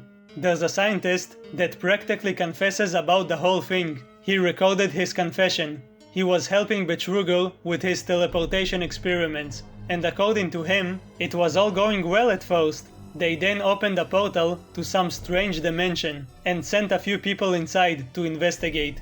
Many of them died, and the ones who survived suffered severe mental breakdowns. Some of them were chewing their own fingers. They saw all of that, realized this dimension is actually hell, and were like, wow, that's crazy, dude. Let's send more people. It's okay. It's for science. And money. They started capturing demons and bringing them back for research. Betruger was intrigued. One day, he went into hell himself, but when he returned, he was different. He changed. That's probably when he lost his hair. Remember when this guy on the train told us about some artifact? Well, apparently some archaeologists found some ruins and dug up something called a soul cube. At first, nobody knew what it was, but it was clearly special in some way. The researchers did some science and discovered that it once belonged to some ancient civilization that lived on Mars. Martians. They were wiped out by the demons, but the soul cube managed to drive them away. The soul cube was comprised from the souls of some of the Martians. It is said that it is the only weapon that can truly stop the invasion. That's kind of true. Well, Betruger took it with him to hell, and that's when the invasion started. The scientist feels horrible about all of it, so he decided to expose himself. Well, you were still involved, so fuck you. It's cool how we can see some of the enemies here. It's like a demon museum. Or a zoo. Holy shit! Someone tore out a Hell Knight's head, along with its spine. Was it the Doomslayer? We even find a scientist studying them. Maybe he will come up with some unique way of stopping them. Maybe there's some kind of weakness. Maybe we have some hope. Forget all of that for now. We're finally getting the BFG. You can find it in like 5 different places. But if you know the code, you can get it here. It works differently than before. It's more like the Quake 2 version, or the new Doom games. You can charge it, and it shoots green tentacles that just shreds everything in their path. We're gonna use it very soon. It's much too unpredictable. Don't let it overcharge. What do you mean, overcharge? Remember the Archvile? He doesn't have his unavoidable flaming attack anymore, and he cannot resurrect demons. He can summon them though, but he's a pushover. He's super easy to deal with compared to Doom 2 and Doom Eternal. We see Betruger walking with his bodyguards. By the way, Betruger means betrayer or cheater in German. In case you needed another hint that he's morally flexible, it could also mean scam artist. So if the game took place in our time, he would have a YouTube channel about crypto or something. We chase after him, but he teleports away. Stop him! You should know by now that a few goons aren't enough to stop me. You will never find the thing you seek. It is trapped in hell forever. Yeah, that's what my therapist said. We finally find him, but he decides to kind of recreate the last level of Doom 1's first episode. He sends a couple of Hell Knights against us. It's a cool moment.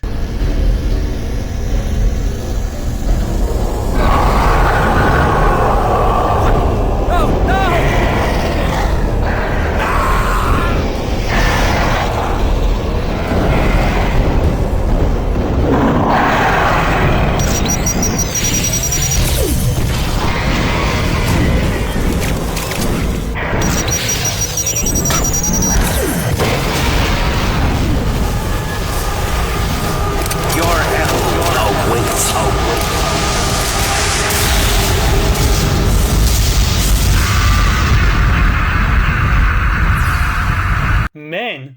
He just cannot stop laughing. Do you think he has a condition, like the Joker? You will never escape me. Your soul will be mine. Can you please stop bothering my kid? I wasn't bothering Just him. stop.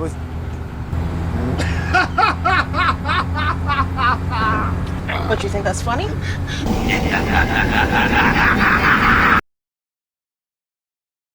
Welcome to Hell, the most famous part of this game. This is, without exaggeration, the best Hell level in the franchise. The definitive peak Hell level. This looks exactly the way I pictured it as a kid. Don't ask me why I was thinking about Hell as a child.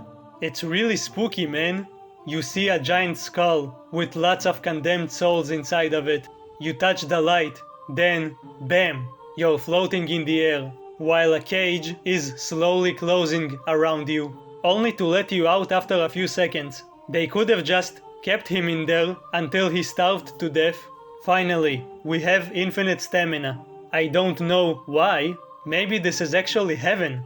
During the teleportation, we lost all of our weapons, somehow. So I killed the Hell Knight with a pistol and one shotgun. Shot. Okay, this is legitimately creepy. Look at this. There's no better depiction of hell in video games. We kill a bunch of demons and find the second and final berserk. There was one a few levels ago, I didn't mention that. Is this a helmet? Am I supposed to put it on? It works like it does in the new Doom games. You just one-shot everyone for like 30 seconds, while someone is screaming in your ear.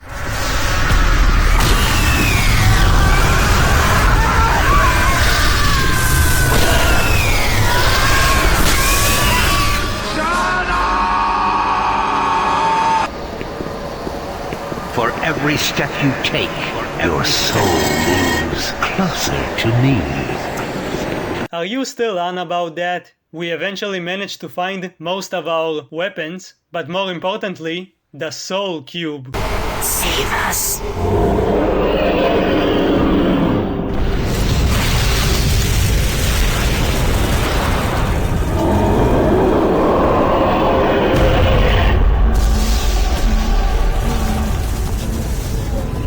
My guardian will destroy you! As the gentleman just mentioned, this is the Guardian. He's guarding the Soul Cube from pesky little buggers like us. He can't see, so he sends out these flying seeker things. They are like his eyes. After you destroy them, you can shoot his big blue ball while avoiding his other balls. Do that a few times and you win.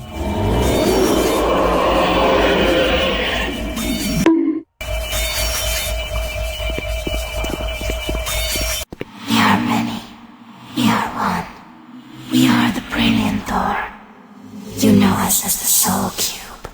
Free us from our eternal prison, and we will help you. Vanquish our enemies, and we grow stronger. Listen for our call, and then free us to smite down the evil. Yeah, okay. We find a random portal that is somehow operational, and use it to get back to Mars. You are too late. Hell no longer needs that portal to enter this world. The invasion you saw was only the first wave. The Hell Gate is capable of sending millions of my children into your world. Soon, the fleet from Earth will be here, and with their ships, we will bring this hell to Earth. Yeah, whatever, man. Why did I lose all of my weapons? Again? Imagine if I lost the Soul Cube too. That would be awkward. We're back at the base, and there's more demons than ever. But now we have this. The Soul Cube can kill any demon with one hit, and transfer its life force to you, meaning you get some health back every time you use it on an enemy. And I do mean any demon, even Archviles and Hell Knights. There's only one monster that can survive a hit from the Soul Cube, but we'll get to that. We find Swan. Still alive? Looks like you might be on your own. Sarge is gone. They've got to him. I don't know how long he's been working against us. He's no longer human. Campbell went after him. He's got to be stopped. Oh, Campbell! That's your bodyguard's name. I've just been calling him a bodyguard this whole time. The joke is that these characters are forgettable. I didn't even know his name. I'll try to make it out on my own. It's up to you now. Yeah, you'll make it out. I believe in you. Anyone need some pointers for operating sacrificial portals? You never know when you're gonna need them. Hell is taking over the facility, and Sarge is waiting for us. He's been possessed. That's why he wanted to send that transmission earlier.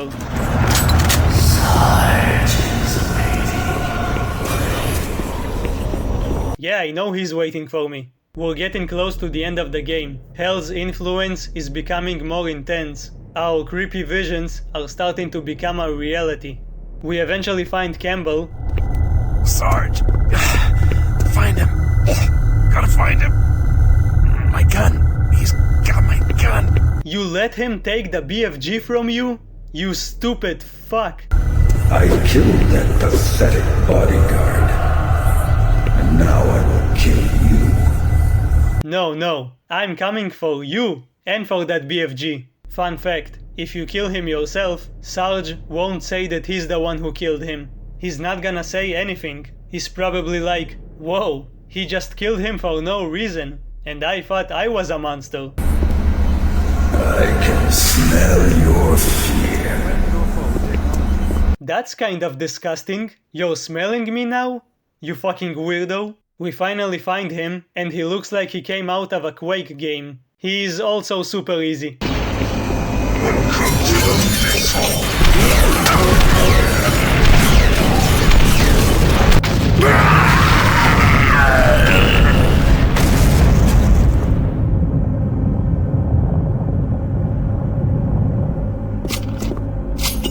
Yup, I'll take that. I told you I would get revenge on you for insulting me. Took your sweet time, Marine. Now that we got that out of the way, we can get to the dumbest part of the game. Or maybe it's brilliant, and I just don't get it. Nah, it's probably dumb. Hey, get out of here. I'm trying to explain the story of this game. These demons have no manners. So there's these tablets. They were made by the Martians thousands or millions of years ago. They depict a... well, you can see for yourself. Yeah, these aliens supposedly looked like humans. They were similar in shape and size. Like us, at least to the extent that they were bipedal and were similar in shape and size. You know what that means? It's another stupid plot about how humanity was created by aliens. We have a lot of those in fiction, don't we? So you're telling me that I'm a Martian? My ancestors lived on Mars, huh? Cool. When some of them were sacrificed to create the Soul Cube, they gave it to their mightiest warrior and sent him to defeat all of the demons, which he did, single-handedly. Sounds familiar? It implies that the original Doom guy was part of that species, and he was the one who used the Soul Cube to defeat the demons. First of all, Doom guy doesn't need no ancient artifact to kill demons. His hands are enough for that.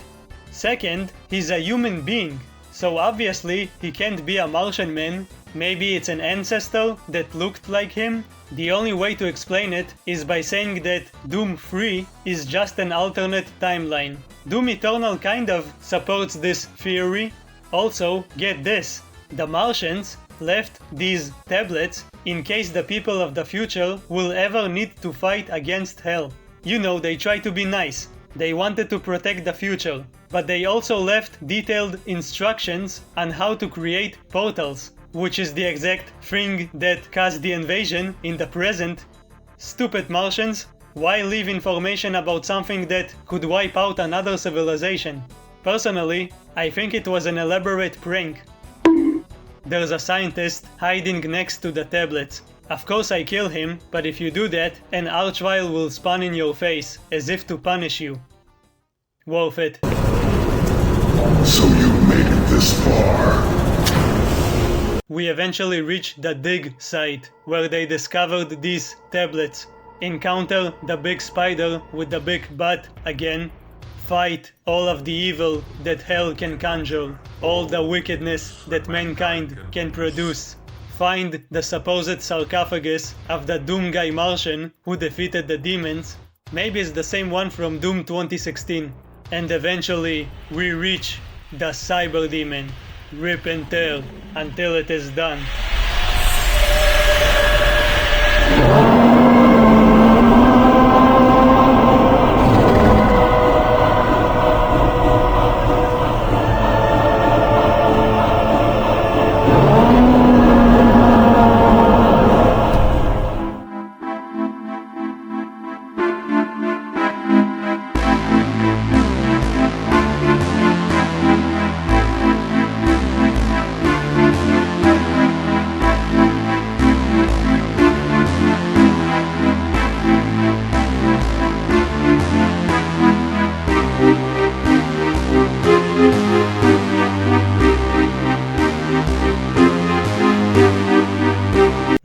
No, wait. I was gonna make a cool montage, but then I remembered that this fight kind of sucks. It's cool seeing the big metal boy again, but it's too easy. You cannot hurt him with any weapon besides the soul cube. Unlike other demons though, he doesn't die from one charge. So you just do it a few more times. Easy. The soul cube cuts his leg, goes into his face and cuts him from the inside. The Martians got their revenge. The Doom Marine stands victorious as the soul cube flies out of him and closes the Hell Gate for good, which is this giant hole where demons come out. The ships from Earth eventually arrive. They declare that everyone's dead besides the Marine. They find him and escort him back to Earth, I guess. I hope. Have you located Counselor Swan? Yes, sir. He's dead. Roger, Recon 1. Oh, before the final fight, you can find a secret with a thank you message from all the developers. Look at that. That's cool. That's nice. That's wholesome. It might seem like I hate this game based on my profound commentary, but no, I love this game. It gets too much hate. Yeah, it's not a fast-paced, high-octane shooter, but it's a solid horror game. It's fun. More people should play it. At the very end, we see that Betruger is in hell. He transformed into some kind of giant demon bat, and for the next 2 years, he's going to live as a tongue. I wonder if it's comfortable or not. We'll see him very soon, because this isn't over yet. 1 year after the game's release, an expansion came out, which continued the story. It's very evil.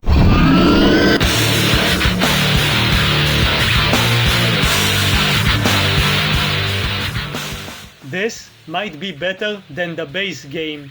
Doom 3, Resurrection of Evil, is kind of like what Doom 2 was to Doom 1, which means it's basically the same game as the previous one, but there's a few new additions. We'll get to that. So everything that happened in the last game was classified as a mechanical failure.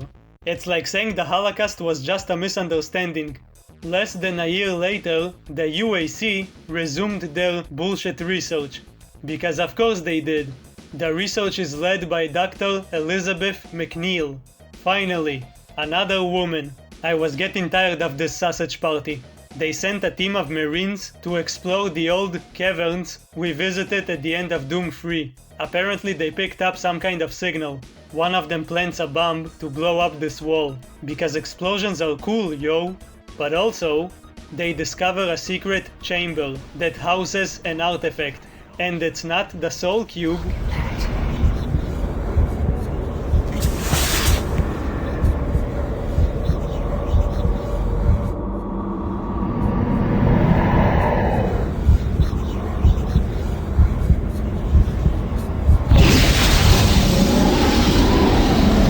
He doesn't even flinch when all of his teammates evaporate. This is the new protagonist, by the way. Also, Betruger is angry. Hell reaches out for what is ours. We have been unbound. They have arrived, Betruger. As I promised. He really wants that artifact, so he sends 3 Hell Hunters to find it. Not to be confused with the Doom Hunters. Wait, since when he became the boss of Hell? Hunt them down.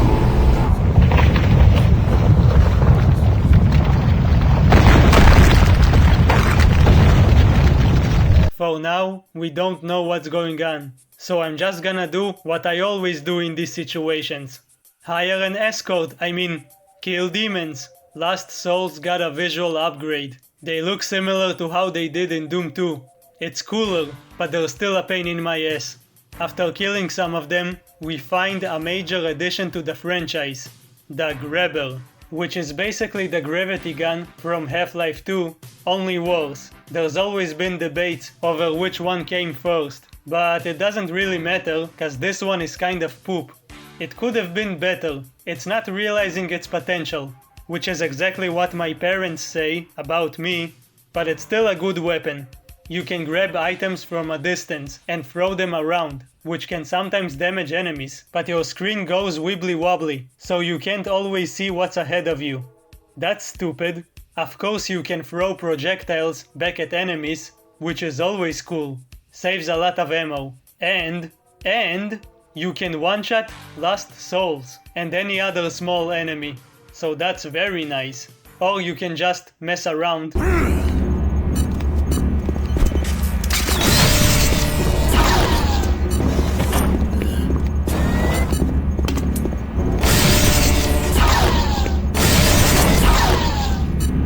There's someone here, but you can't kill this guy no matter what you do. What are these lockers made of?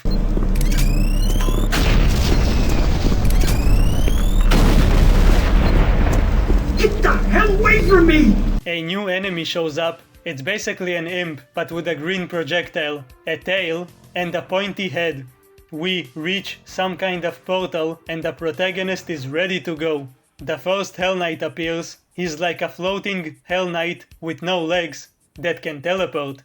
You see these turrets on the sides that shoot green balls? The only way to deal damage to him is to grab these balls and throw them at him. The bosses are actually neat. It's more than just shoot the bad monster until it dies, but it's still easy.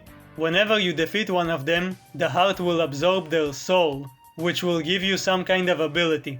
The heart, which is just called the artifact, was created in Hell. The Martians found it, but were unable to destroy it, so they decided to hide it here. But then we showed up and made Hell aware of its whereabouts. Humans are dumb. The artifact needs to absorb corpses in order to power up.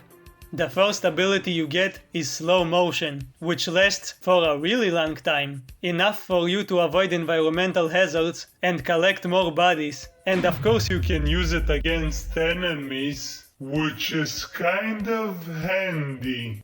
It's also kind of creepy how your hands are becoming old when you hold it. Help! Someone please! No! No!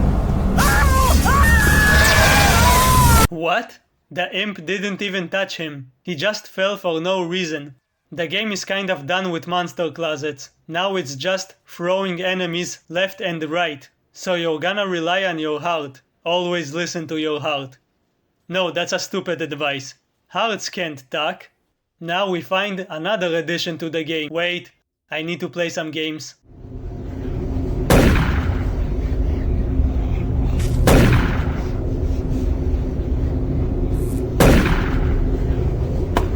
Yeah, took him down with my bare hands. This is Sergeant Kelly's office, by the way. This means he played video games. Next to the arcade, we find Sarge's personal locker. There's a key inside and a super shotgun. A super shotgun. It's kind of weird that it wasn't in the base game, but what did I tell ya? It's like Doom 2, and just like in Doom 2, you're gonna use it for 90% of the time. So now we have a gravity gun that can throw projectiles at enemies without any cost, slow motion, and a double-barreled monster. Yeah, we're unstoppable. Hey, get out of here. Only I can play video games. After going to what looks like the inside of my ass, we find a scientist who's talking about science with Elizabeth. See? Told you he'd make it. Speak of the devil. This protagonist is more expressive than the others. They analyze a piece of some tablet and come to a very, very obvious conclusion. Our assumptions were correct. The artifact is a weapon of unbelievable power.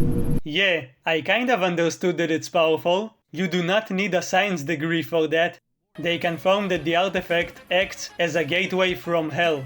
She wants us to bring it to her so she could figure out how to destroy it. Damn it, I can't kill him. He knew what I was thinking, so he locked the door before the cutscene ended. Smart. There's a nice section where we go through a toxic waste, which sounds stupid when I say it out loud. The air is toxic, so we have to wear this helmet. I hope it protects us from the smell. Yes, we're basically walking around in shit. But this is a good moment. Really.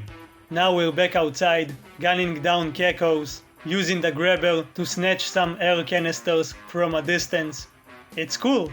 You can't really grab a Revenant's rocket though, it kind of drifts away. We need to take a train. Again.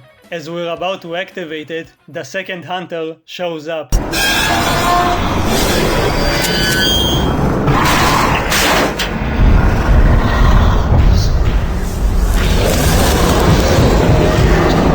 Oh gee, I wonder where his weak point is.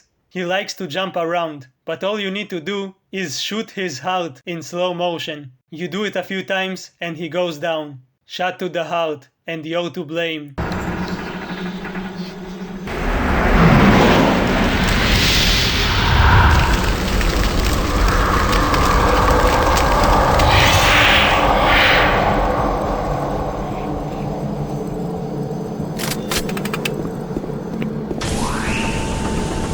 Now we have slow motion and berserk, which triples our power. Not just with our fists, it affects all of our weapons. Like we weren't powerful enough, we can just one-shot everything now. It's insane. Killing 3 revenants in a row with a flashlight never felt so good. Don't tell me you never wanted to use a flashlight and 3 boners. We get on the train.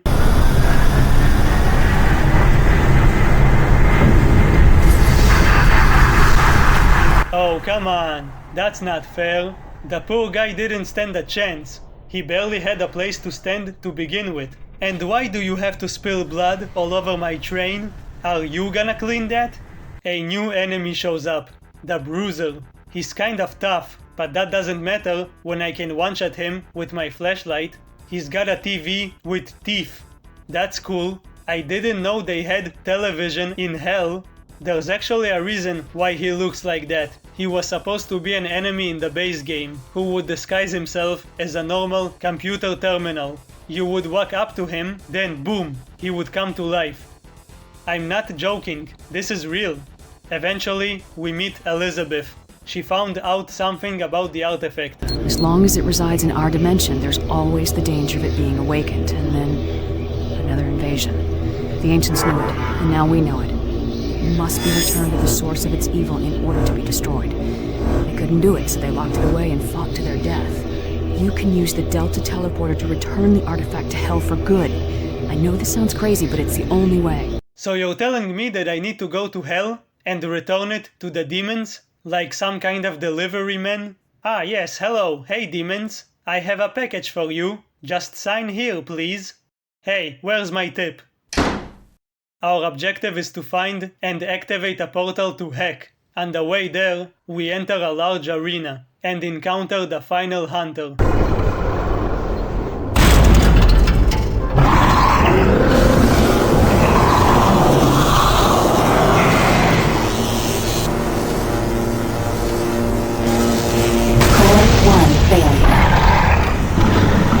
This kind of reminds me of the Suffering.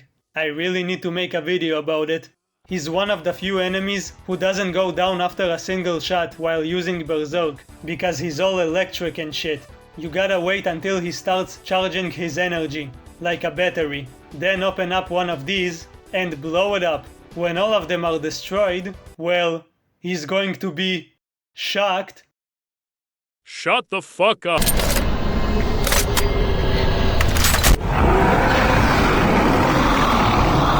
What?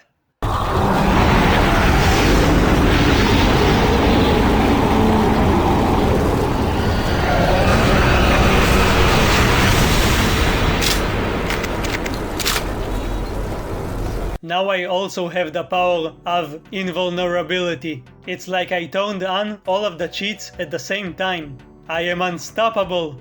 By the way, Resurrection of Evil really likes revenants, almost as much as Plutonia. For some reason, we need to shut down the life support systems in order to activate the portal. I would say that's an evil thing to do.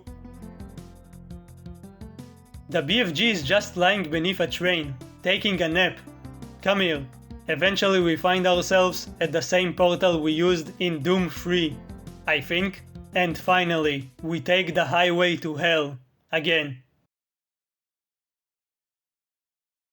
Ah, it's good to be back. Floating skeleton? Hey little guy, what are you doing up there? Just floating around? Getting a suntan? The visuals here are great. These are probably the souls of all of the scientists I killed. Do you think these are the skulls of big demons who died? Or is it just some decorations the demons made for themselves? You know, to liven the place up. Betruger is sending everything he's got against us. He really wants that artifact. Don't worry, you'll get it soon. You weird Batman, xenomorph demon. We find a portal that will take us directly to him. We prepare ourselves and go inside. Come on!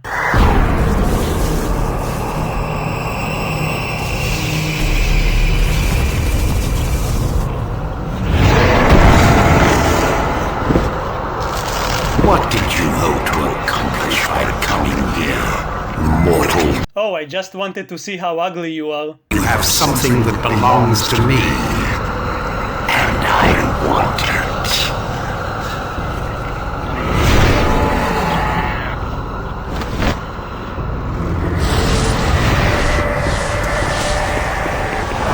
This is a cool fight. At least in terms of spectacle, it's also way better than the Cyber Demon fight. At least there's some actual challenge here. In this form, he's called the Maledict, which means something like Cursed One.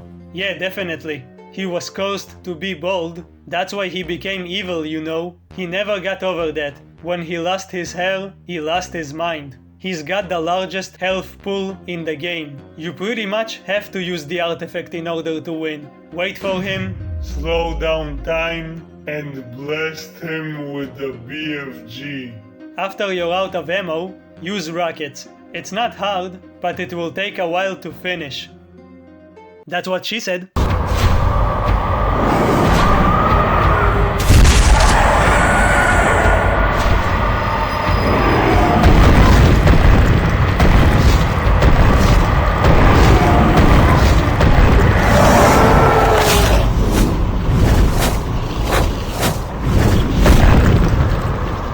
This is the first time a Doom protagonist actually dies, but he goes out like a fucking badass. Return what is ours.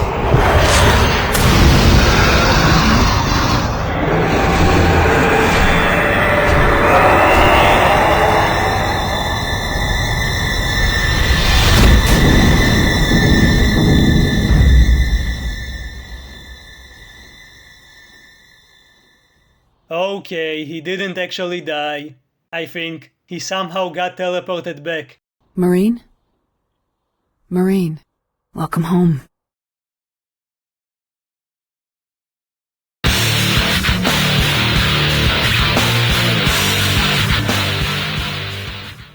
The day is saved. The artifact was destroyed, along with Betruger himself. No more hell invasions. I don't know how the protagonist knew that he needs to shove the artifact in his mouth, but okay. This expansion rules. I might like it more than the base game. The grabber might not be as amazing as Half-Life's gravity gun, but it's still fun and can even be used strategically. The heart basically gives you superpowers and almost makes you feel like the Doom Slayer. The addition of the super shotgun really makes a difference. It's the best weapon in the game, as expected. Combine all of these elements and you get one hell of an experience. Especially when you're in hell. These are some hellish puns. But it's not over yet. Oh no. we've still got one short but sweet campaign.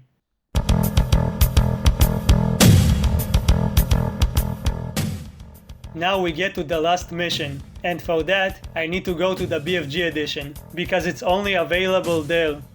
Yep, it takes place 6 hours after the start of the original invasion. Remember Bravo Team? The guys who got demolished by like 2 imps? The ones who almost made the reactor explode? Those losers who didn't amount to anything, and their mother was right about them. Yeah, we're playing as one of them. Somehow he survived, though barely.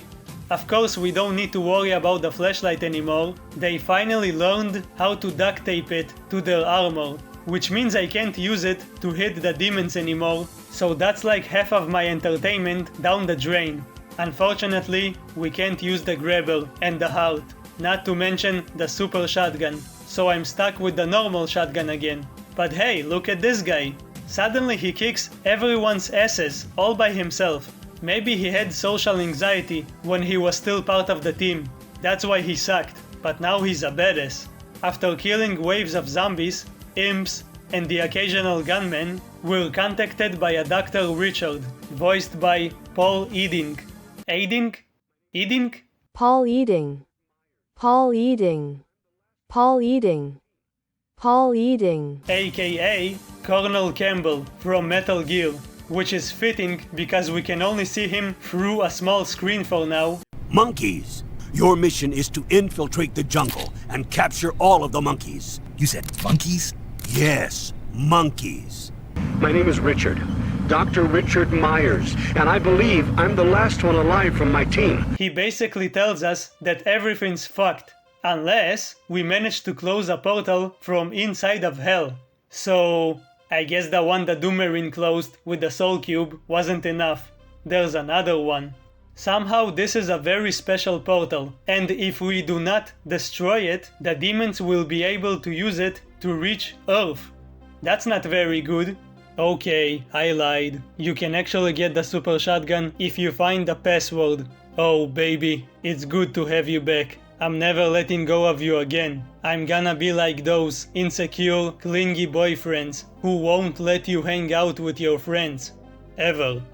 I also lied about the grabber. We find one and actually use it for a puzzle. The kind of puzzle you see in a Half-Life or Portal game. But first I need to say this. I can one-shot an Archvile. It's unbelievable. The Bruiser shows up again. We don't have a heart this time, so we actually need to take him seriously. Kind of.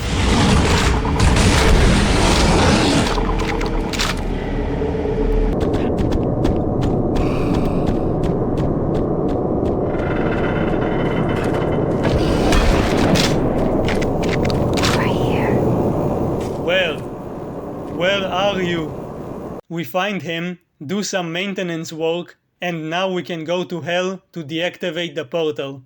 I would disable it myself, but it requires 2 people to do it. One person at the outpost to initiate the teleporter, and another person here to transmit a power surge to destroy it.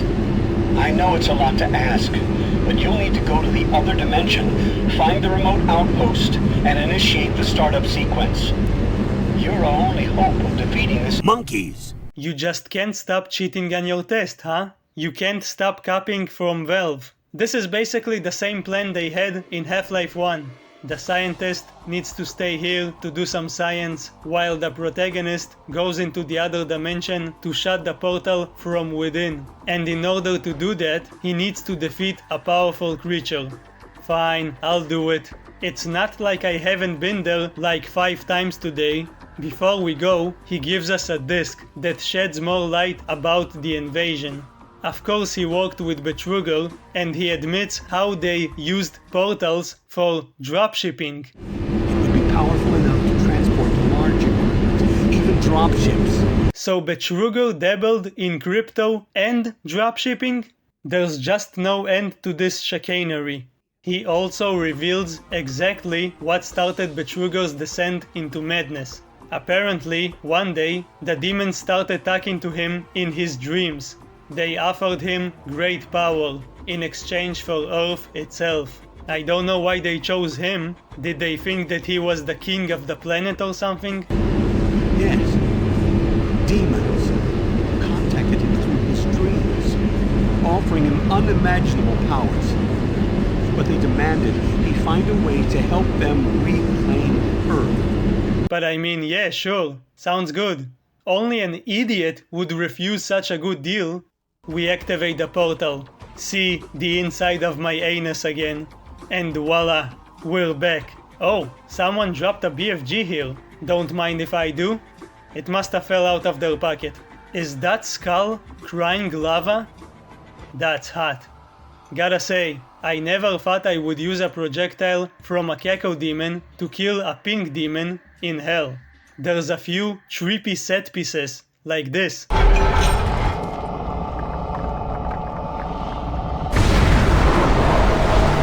Hell is cool. There's even a lovely boat ride across some lava. Kind of reminds me of my trip to Europe. Also, a zombie gets crushed by whatever this is. This is the final stretch. We go from one arena to the next, to a floating demonic castle.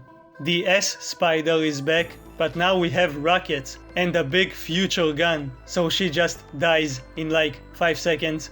There's a familiar looking door here that leads us to the last gauntlet of enemies. They stand no chance. They can't even stand anymore, actually.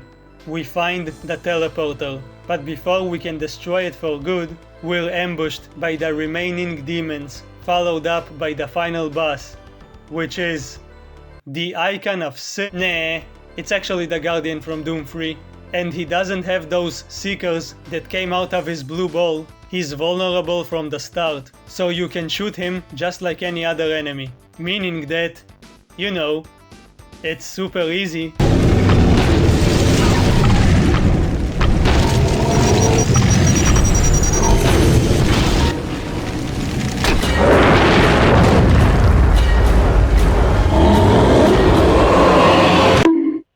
Before destroying the teleporter, the scientist teleports the protagonist back to safety. So I guess if it weren't for these guys, everything that Doom Marine did in the base game would be for naught. Okay, the reinforcements from Earth appear, and I guess they lied when they said the Marine was the only survivor, because this guy and the scientist also survived. Nice work, Marine. Monkeys. I'm gonna say it, the last mission expansion is underrated. There's not a ton of interesting stuff here in terms of story, but in terms of gameplay, it's just pure fun. It's like Doom 3 on steroids. It takes the main campaign's long intro, big levels and enemies, and condenses them into a short but sweet experience. You get into the action right away, and you don't stop. Not many have played it, which is a shame. This is the main reason to get the BFG edition. Even if you don't really like Doom 3, you might enjoy it. Even if it does take like 3 hours to complete. But what are you gonna do instead? Masturbate 10 times?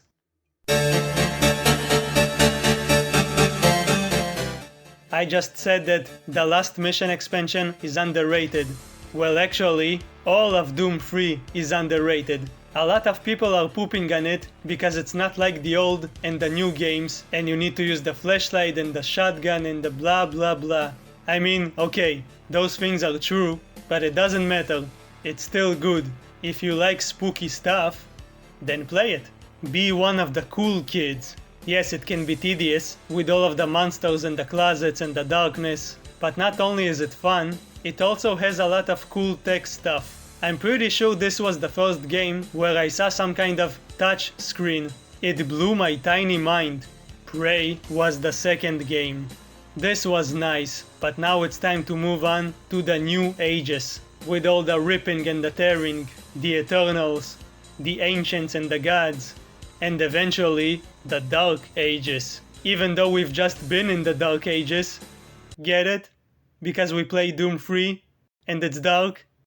Did I make that joke already? Oh, and the spookiest thing you're gonna hear in this video? is that I made a Twitter account. It's a garbage website, but I'll use it to update you when I upload a new video. Maybe. If I don't forget. Go follow me there. What's that? X? Never heard of it. Thanks for watching up until now. Like, comment, subscribe, do all of the YouTube stuff, and enjoy listening to this song again.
Get the off me, you!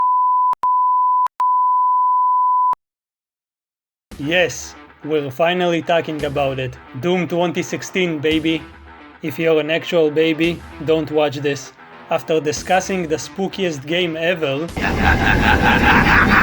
we can talk about the game that brought the franchise back from the dead, back from hell.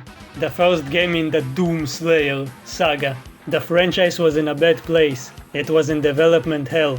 There were these trailers, which were very scary, because it made it look like a Call of Duty game. But suddenly, we got the reveal trailer, and we saw that not only is Doom back, but it might actually be awesome. Doom 2016, or just Doom, makes you feel like a badass. Yes, even you, the one watching this and eating pancakes right now. I see you, Bob. I see you. After the events of Doom 64, where Doomguy decided to stay in hell because he likes the heat, he gets betrayed and trapped in a coffin. I've never been inside a coffin, but it's probably not comfortable.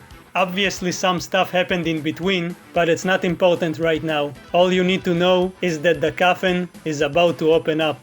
We're not playing on Ultra Violence this time. We do it on Nightmare. But not Ultra Nightmare, because it's basically the same, but if you die, you lose your save file and have to start from the very beginning. I hate permadeath mechanics. We already have it in real life. I don't need it in my video games. Let's get into it. They are rage, brutal, without mercy. But you will be worse. Rip and tear. Until it is done.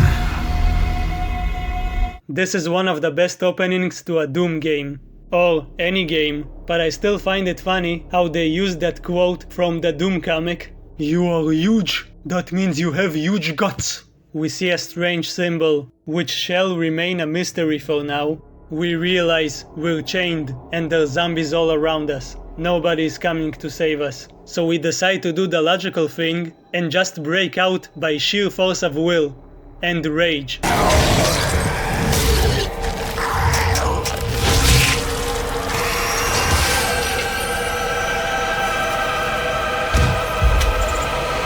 I don't know who left this pistol here, but thanks. The pistol is the only weapon that has infinite ammo. For now, we were somehow trapped inside of a coffin.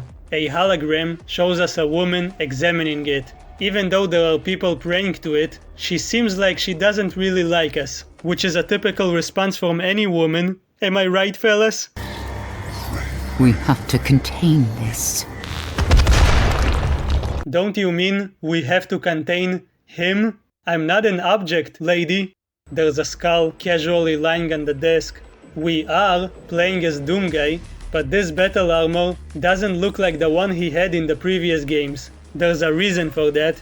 After some spooky visions, we put on our biker helmet, which also has that symbol. And now we can finally start the game. Wait, someone wants to talk to us.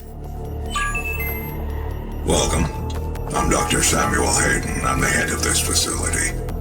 I think we can work together and resolve this problem in a way that benefits us both. Yeah, fuck your story. I'm Doom Guy. I don't need to know what's going on. I'm just here to exorcise some demons. While doing some actual physical exercise, we get introduced to the most iconic mechanic of these games. The glory hole, the glory kills. I bet no one made that joke before. But when someone Explain says... what a glory kill is, because it sounds too much like glory hole, and people are going to get really confused.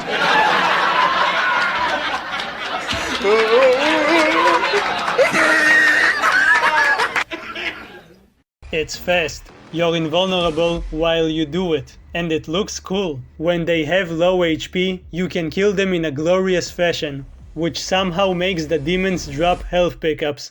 Like in every Doom game, there's a hell invasion. It already happened, and we're the last survivor, a one-man army.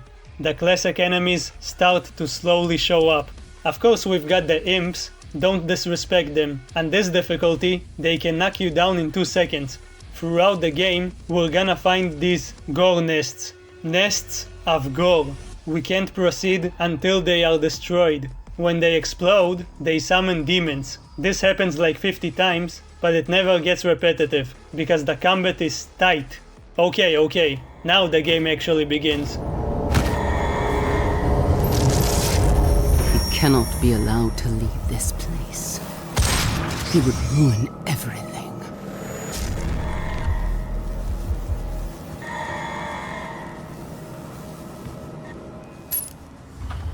I'm willing to take full responsibility for the horrible events of the last 24 hours, but you must understand.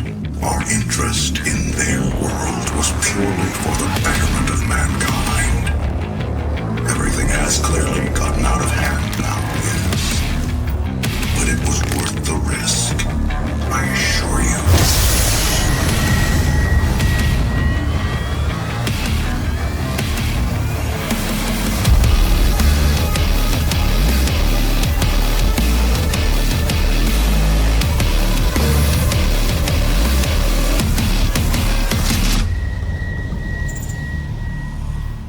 Fuck yes. We're not on Earth yet. Even though this is kind of a reboot of the first game, all of this is happening on Mars. You know, like in Doom 3. This game is actually similar to Doom 3 in a lot of ways. The location, the cramped hallways, the antagonist, fall damage.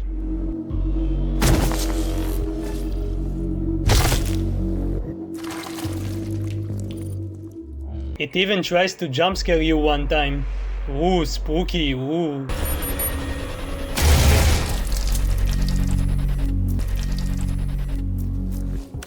The delivery company, Maximum,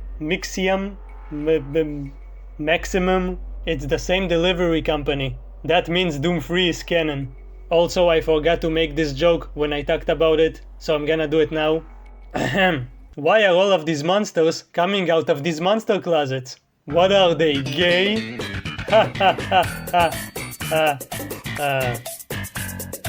Anyway, Doom 2016. We start dismembering these demons and get introduced to the possessed soldiers. For an early enemy, they're pretty tough. They can shoot really damaging projectiles. But this is only the beginning. There's no way I'm gonna lose now. After killing them, we make our way across the facility. The game embraces its old school lineage, so we have tons of secrets and collectibles, like these toys that Doom Guy collects. Even though he's fighting literal demons, and he probably has PTSD since Doom 64, he still has time to get these toys and even fist bump them, which shows a lot of personality. Like every man, no matter how badass he is, he's still a goofy child inside. He collects toys from a video game. What a nerd. I don't know where he puts them though, probably in the invisible backpack where he puts all of his weapons. Another thing this game introduced was upgrades. The only thing we could upgrade before was the Unmaker, but now we have upgrades for the suit, abilities that you gain from completing random trials, which are usually really boring, but it's worth finishing them, weapon mods that you get by punching these innocent robots, permanent upgrades to your health, armor and ammo, and all of this shit can be upgraded even further by getting upgrade points. It's insane. Anyway, all of this happened because of the UAC. Obviously, they just can't help themselves. Welcome to the UAC. Now 221 accident-free days. Not anymore. We head inside the facility and are greeted by Vega. He's the AI assigned to Mars, and unlike almost every AI in fiction, he's not evil. Looking at you, Shodan. Nah. No, he's actually awesome, and helps out by unlocking doors and giving us upgrade points. After shooting a grenade from the shotgun, which is also awesome by the way, we see the main antagonist of this game. It's the woman we saw in the hologram. This is Olivia Pierce. She's basically the female version of Betruger from Doom 3, a promising scientist who got corrupted by Hell's influence. She casually admits how she performed human sacrifices and opened a portal to Hell, normal stuff that anyone should aspire to. We don't know where she is, so we kind of wander aimlessly and stumble upon... Oh, what's this? Is that a chainsaw? The chainsaw works differently than before. It's not really a weapon you can use whenever you want. It's more like an ability that insta-kills demons. It kills any demon as long as you have enough fuel. And yes, I do mean any demon, even endgame enemies. It's awesome. I mostly use it on the shield guys, because they're fucking annoying. Using it makes them spit out ammo. A lot of people think that it doesn't make sense, but it actually does. There's a very simple explanation for why they have ammunition inside of them. You see, basically, we're contacted by this asshole again. I'm blocking your access to the facility scanner. Come to the Vega terminal, and I'll give you what you need. He acts like a teacher during COVID and forces us into a Zoom call. It's a gift. Take it. It will give you strength, help you on your journey, if you can withstand the power surge. Don't think you can bribe me with shiny demonic energy, but yeah, I'll take it. Like in Doom 3, they've captured and studied some of them. Olivia released the demons from their cells, because I guess she wants them to have equal rights. Remember, demon can be an offensive term. Refer to them as mortally challenged. Yeah, stop oppressing the demons. Wait, that's in the next game. Samuel is the manager of this place, and he apologizes for his employees' misbehavior. Throughout the game, we can see several conversations between them, where he tries to reason with her. He's a corrupted businessman, but even he has his limits. Obviously she didn't really listen to him. I don't think talking is enough when you're dealing with someone who wants to suck Satan's dick. Hugo Martin, the creative director, said that every horrible thing that happened in these games is basically because of bad management. And yeah, that's a good way to put it. Doom Eternal is just a series of a bunch of people who are really bad managers that should be fired. That's it. Like, that's all it is. It's just like a series of horrible bosses. The managers are useless, and the employees do whatever they want. Kind of like in real life. By the way, he looks like a robot, but he's not. He was a person who was about to die from an illness. So he just casually transferred his brain into a robot body. Kind of like Dr. Gero. We are all going to be robots someday. Cold, unfeeling, without emotion. Nothing will be left of our humanity. We can't stop it, no matter how much we try. It is the cost of progress. Speaking of the cost of progress...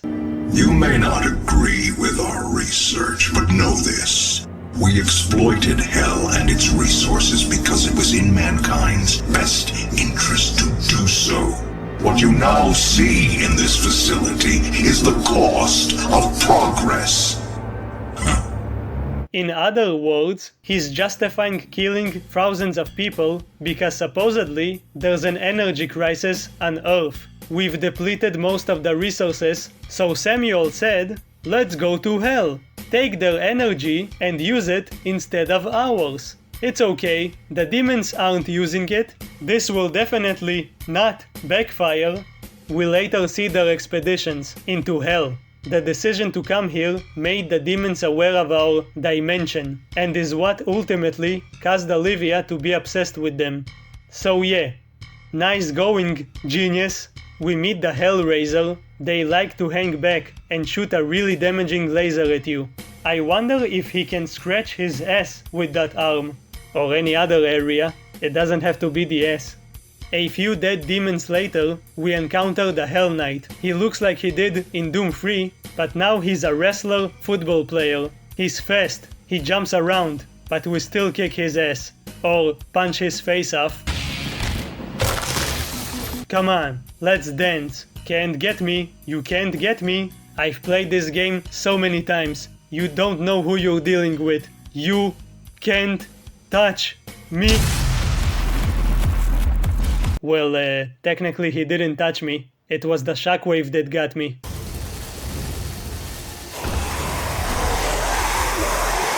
I've fallen, and I can't get up! At this point in the game, you should have a machine gun that fires tiny rockets, a rocket launcher that fires big rockets, and a plasma rifle. It's a good weapon. It does nice damage, but can also create a damaging shockwave, like a really powerful fart. Speaking of farts, we finally find Olivia. She's trying to open a portal to Hell, so that more demons would come to die by my hand and my feet. I don't know why I can't just break the glass and murder her in cold blood.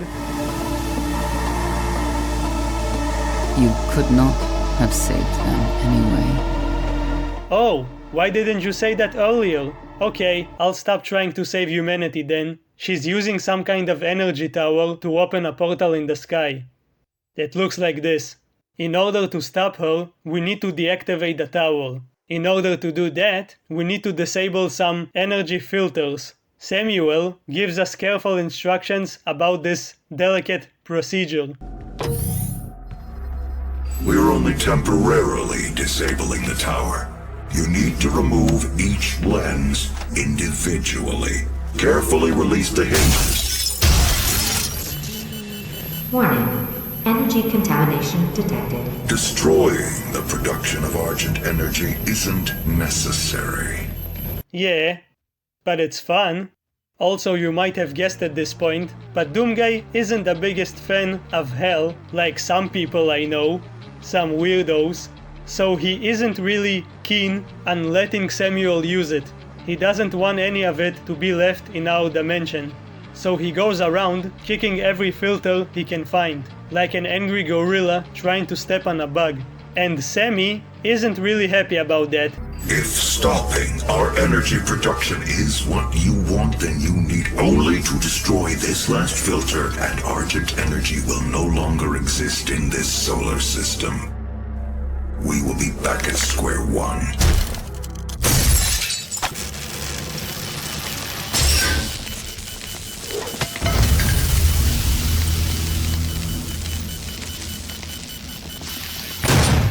You have no idea what you have just done.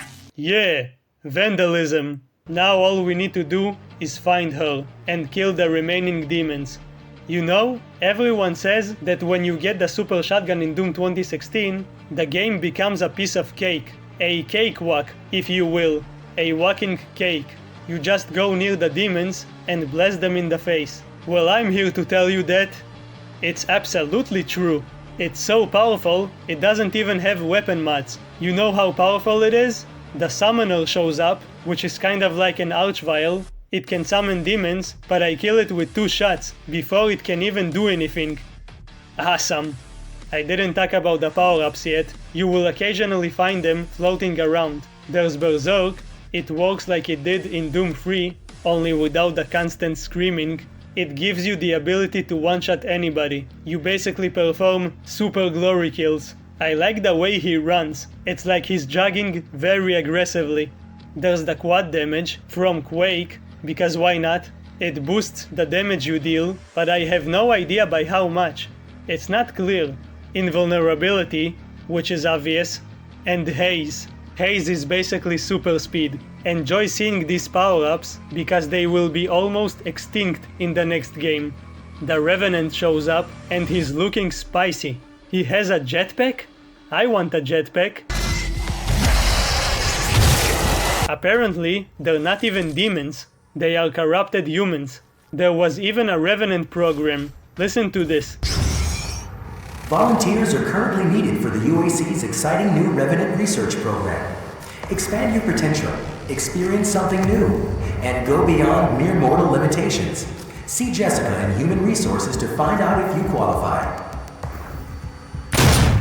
They were turning people into revenants. Who came up with the idea to attach rockets to really tall and skinny people is beyond me. Anyone who played Doom Eternal will tell you that it's kind of weird to go back to this game, especially when you consider the movement. Where's my double dash? Where's my double jump? Oh, there it is. You find these special boots that let you jump twice. You really feel the difference as you jump across these vast open spaces. If we had double jump in real life, we would probably accidentally bump our heads on the ceiling. The Mancubus shows up. He has one eye and a flamethrower now. The important thing you need to know about them is that their belly is really soft. See? It says it right here. There's a new variant now, the Cyber Mancubus. It's the same, only he's more powerful. After climbing this tower for what seems like forever, we finally catch up to this old hag. But she has an explosive surprise for us. She found a device that can also open a portal to Heck. This is not the end! It's only the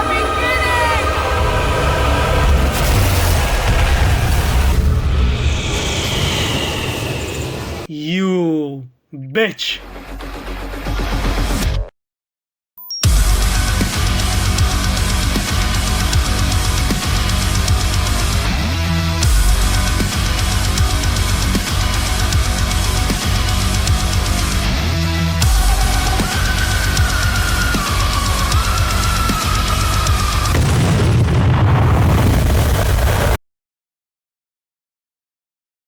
Welcome to hell. Again, it's not spooky this time, it's just cool. They know we're here. He is here. One of the first things we find here is the Gauss cannon. Gauss? Guess? I guess the UAC forgot it here. It's basically a railgun, which is another thing they took from Quake. I'm not complaining, this will become the best weapon in the game. At this point in the franchise, the demons know exactly who Doomguy is. They fear him. He has a bit of a reputation, kind of like the school bully. And it's not just because of all of the stuff that happened in the previous games. It's not just because he decided to stay in hell and murder any demon he comes across. They're so afraid of him, they made talking tomes that describe his misadventures in hell. It's like a scary history lesson for the demons. We learn about wars and shit. They learn about Doomguy. And this is where we learn about his new title. He wore the crown of the Night Sentinels, and those that tasted the bite of his sword named him the Doom Slayer. There's a few of those scattered around hell, so I'm gonna sum it up. Get ready for an exposition dump. He chose the path of perpetual torment. Basically, at some point after Doom 64, Doomguy got acquainted with some space warriors, called the Night Sentinels. Why not Morning Sentinels? They only took the night shift. They became comrades in arms. They went on road trips to hell. They massacred many demons, and it was probably a lot of fun. In other words, they played Doom in co-op. They operated under some kind of kingdom, and were assigned to protect an ancient civilization. But one day, a fellow knight decided to betray them. He led them to an ambush and left them to die. Now why would he do that? Well, he lost his son, so the demons promised to resurrect him if he helped them conquer this civilization. So he literally made a deal with the devil. After his betrayal, the demons told him, "Wow, good sir, you betrayed so good, we're gonna name you the Betrayer. Also, here's your son." As promised, he's alive now, but he might look a bit strange.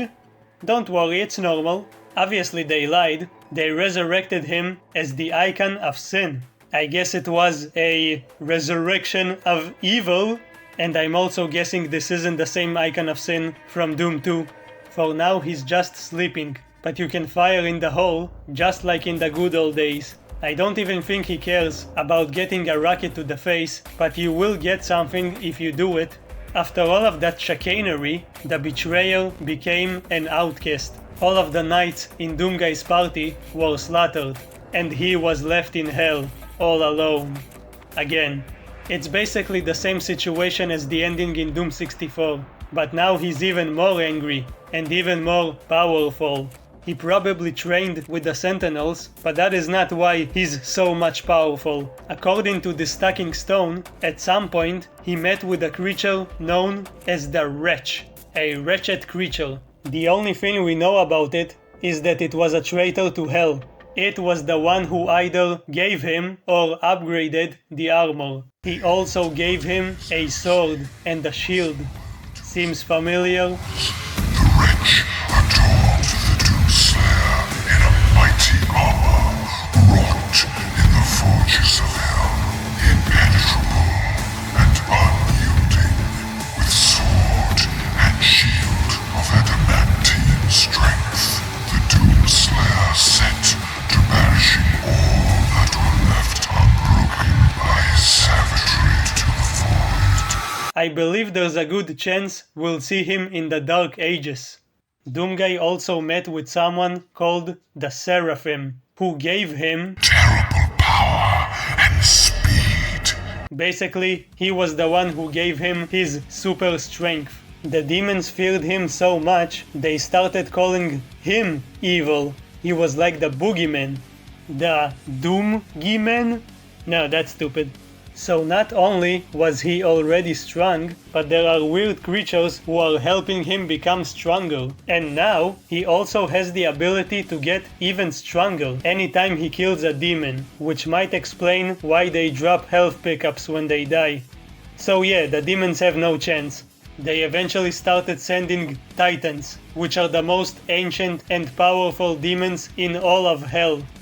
They still lost. I'm pretty sure this is what's left from one of them. We just casually go into his mouth. Eventually, they realized that he's literally unstoppable. It's like he's playing with cheats. They ceased their attempts to kill him, and instead led him into a trap where they knocked down giant pillars on him. Of course he survived, but at least now he was unconscious. So they were like, quick, quick, put him in this magical sarcophagus. Let's lock him up forever. They basically put him in a coma. So how did Doomguy ended up on Mars? On one of the expeditions, Samuel found him. Somehow, he knew who Doomguy was, that he would be the perfect weapon to use in case the demons decide to invade. So he took him back to Mars, released him, and here we are now. Whew! That was long. Okay, let's go back to killing demons. Until it is done. Until it is done.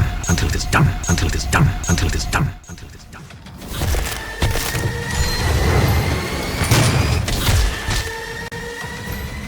Hey, it's the Keko. Wait, I've got something for you. Here's a sticky bomb. Eat up. It's gonna kill him in one shot. Oh wait, this isn't the right game. They're so cute. I wish I could have them as my pet.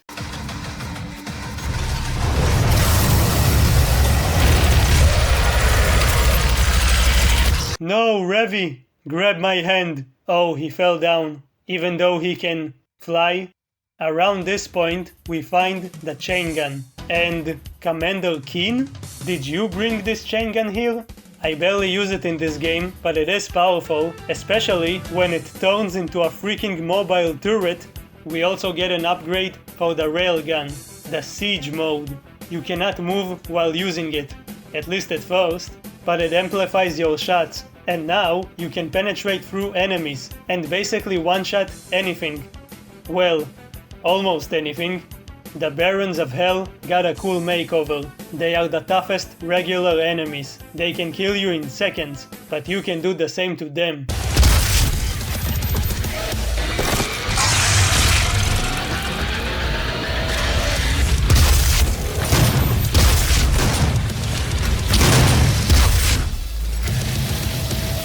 They're so angry, they just beat the shit out of the little zombies. Hey, leave them alone. Only I get to kill them. Ah. Thank you. Monsters will occasionally infight. A feature that should be prevalent in any video game. I'm not sure they actually deal damage to each other, but it's cool. Now let's watch him slowly fall down. Ah, shit. Oh, the Lost Souls are also back.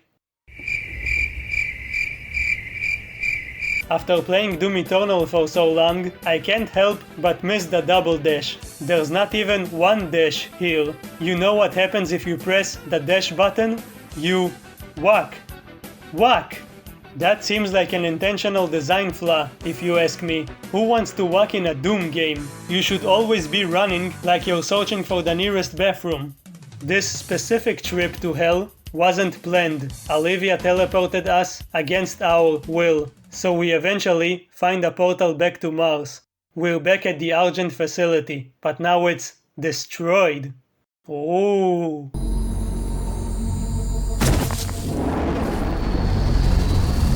The Argent Tower is destroyed. The portal can no longer be closed from this side. The Hell energy flows from a location in their world we call the Well. But you've returned. The only flesh and blood to walk between dimensions. So there may be a way. Basically, the portal can't be closed from the outside. In order to close it, we need to find something called the Well and deactivate it. The Well is located in Hell. Wait, so why did I get back from Hell if now I need to go back to Hell? I could have just stayed there. We need to get to Olivia's office, because she has an artifact that can somehow help us. It's only 80 kilometers away. It's fine. It's just like a walk to the grocery store. On the way, I get killed by a revenant, and it made me think how Doom Eternal doesn't have these unique death animations. Doom Eternal sucks. And there's so many of them. Watching yourself get dismembered in so many ways is just great. The Pinky shows up. I think he gets redesigned the most between games. He's really angry, and you can't really hurt him from the front. You have to come at him from behind and blast him with your big gun. Yup. Doom Guy is fast, but it's still a pain to just walk 80 kilometers, so he takes the train. Surprisingly, it doesn't crash like in Doom 3. We just happen to be in the neighborhood, so we go meet Sam. Is it okay if I call you Sam? I'm gonna call you Sam. Ah, fuck. What is this? Do not be alarmed by the system update. It is a prototype of our interdimensional tether. A means for me to pull you back from Hell. I'm sorry for the jolt, but I didn't think you'd allow its installation voluntarily. Hell no. And damn, you are tall. I'm Dr. Samuel Hayden. I have supplies in my office. This way, please. We can't hurt him. Save your ammunition. We get inside his office, which is really nice by the way, nice decorations. And we realize that he's a big fan of ours. He has statues of us with the Night Sentinels. Imagine going to your manager's office and seeing a statue of yourself with your friends. That's kind of weird. Maybe I need a restraining order. He tells us how to get to Olivia's office by pointing really far away. He also tells us about something else. Your affinity for guns is apparent. I'm confident you'll find something useful there as well. You are really tall, you know? You know that? Of course the gun he's talking about is the big flavor gun. I want it. What is it? It's a weapon. It's really powerful, especially against living things. Better take it with you. In order to get it, we need to put this guy in our pocket, which is not weird, carry him here and shove his face into the scanner. And now we have to deal with a very deadly laser trap. Otherwise we won't be able to get it. Whatever shall we do? Wait, how do we deal with every situation in this game? Oh yeah, by blowing everything up.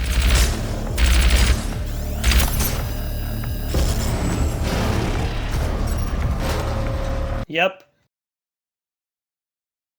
Come here, my precious. The game knows we want to test it out, so it sends like 50 zombies at us.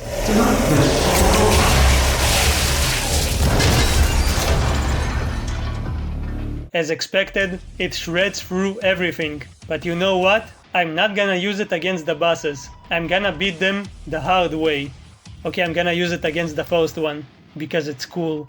You can't refill its ammo with the chainsaw, but you still get a lot of it, especially after you get a certain upgrade. So you know how this game is one big power fantasy? This is the point I really started to feel it. There's a rune that gives you infinite ammo, as long as you have at least 100 armor, and later 75 armor, but there's another one where there's a chance the enemies will drop fucking BFG ammo, meaning that technically I could have infinite BFG ammo on top of having regular infinite ammo. And now I can walk while using siege mode, which I couldn't do before upgrading it. So yeah, we're a little overpowered at this point. This is where we find the artifact. An artifact, you say? Could it be the soul cube? Well, actually, yes.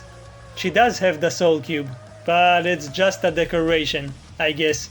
Does she know Betruger? Maybe he's her father. The real artifact is this random stone. By interacting with it, we get the location of an item which can close the well, which will then close the portal. Somehow. The item in question is the Crucible, this cool demonic looking handle. More on that later. The Crucible. That's what she was looking for. Vega, did you get the location? Yes. Before we get it, we can listen to Olivia's lovely conversations with Satan. You should not have allowed his location to be discovered. You have failed us. It was not me. It was Samuel. He led them to his tomb. Please, we can overcome this. I promise. The gate will be opened as planned. Yeah, I'm sure she won't be punished for her failures, because hell is very forgiving. The Crucible is in hell. In order to get it, we need to use the device Olivia used to send us to hell in the first place. And there's only one creature who has it.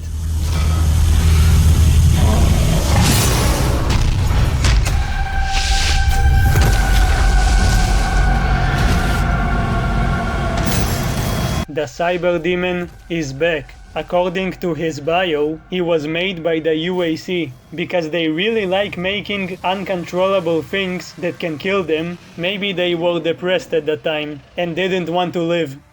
Anyway, this is the last official Cyber Demon in the franchise. He's tough, he's fast, he's cool, but we are all of those things, but more. So too bad for him.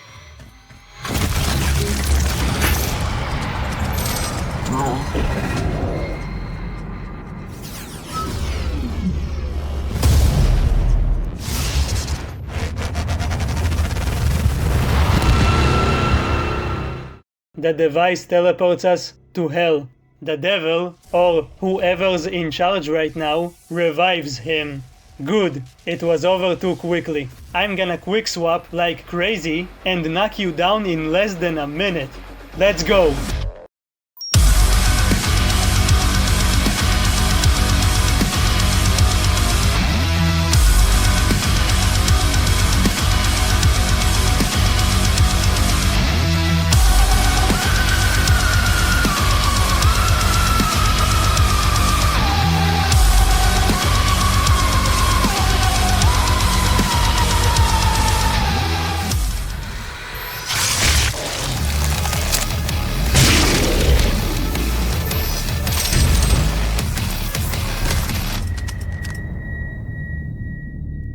We're back here again. Not much happens in terms of story for a while. We kill demons. I do not know why they keep fighting me. They know they can't win. There's a homage to Dead Simple from Doom 2, which is very nice. Very cool. Except for the time I got stuck in here.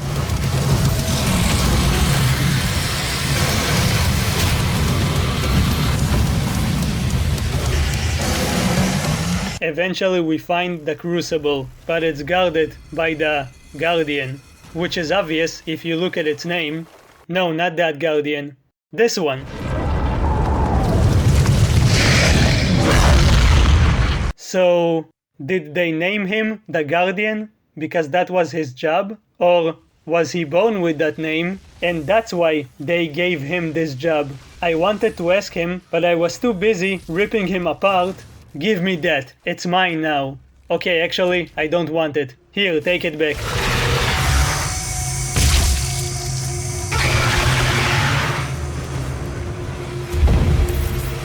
Okay, now where's my Crucible?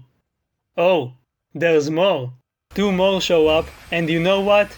It's a good fight.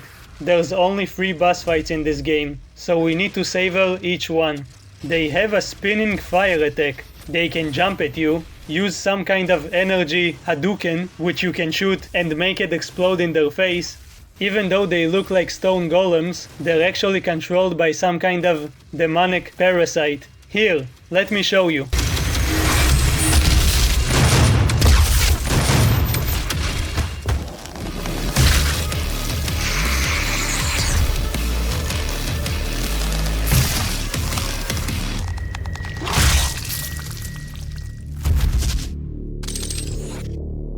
We finally get access to the Crucible, which is really important, not only in this game, but in the next one too. Spoilers. Oh hey, spirits of my brethren in arms, nice to see you again. How's the weather down here? Are you... Hey, what are you doing? I'm talking with my friends here. Stop embarrassing me, Dad. Sam pulled us out of hell, just to then tell us that we need to go back there again, to close the well. So why did you pull me out, genius? We don't have any more of those hell devices that can teleport us, so we need to use a backup plan. Plan B, or Plan V. Remember Vega? The cool and chill AI that was helping us all of this time? The only non-asshole character in this game? Yes. Well, his core is located in this literal cool and chilly facility, and we need to destroy it. Somehow by killing Vega, we will create another portal that will send us to hell. That sucks. I don't wanna kill him. There's a lot of things I want to kill, but he was not one of those things. So how do we actually do it? Well, it's quite simple actually. First, we turn off the security switch. Twice. Fight a bunch of demons, see how the Berserk is not working for some reason, destroy 4 refrigerators, fight a bunch of demons, hop on a train, fight a bunch of demons, get a Pinky to chase you around and give him some emotional damage, hop on an elevator, find the core, remove whatever this is, and now we can destroy him for good. But wait, Doomguy backs him up, because despite his aggressive behavior, he does care about others. But this action will raise a lot of questions when we get to Doom Eternal. Wait, what? I never noticed that up until now. Is this just an Easter egg? Or is it Doomguy's reflection? Is he smiling because he gets to go to hell again? He loves it there.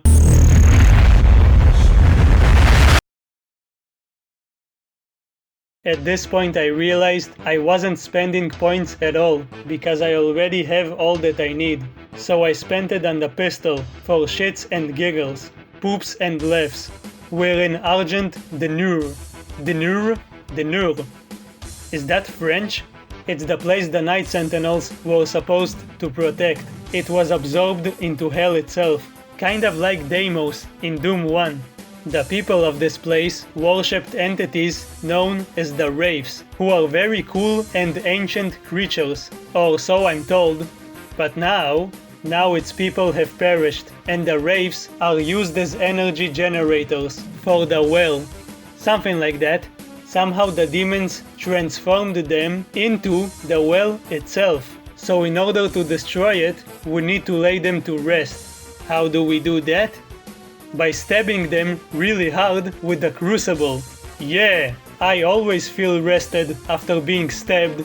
We need to do it 3 times. And after the last one, we get access to the one who started this whole invasion. Some would call her a mastermind. The Night Sentinels wish us luck, or at least that's what I think. I tried taking the quad damage with me, but that didn't work. It disappeared before the final fight begins. Olivia is here, and of course she gets betrayed by Hell, because she's a dumb bitch. They promised me so much.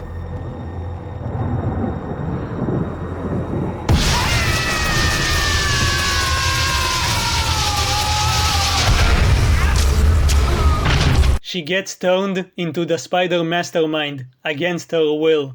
I took you down before, and I'll do it again. You big-brained cunt.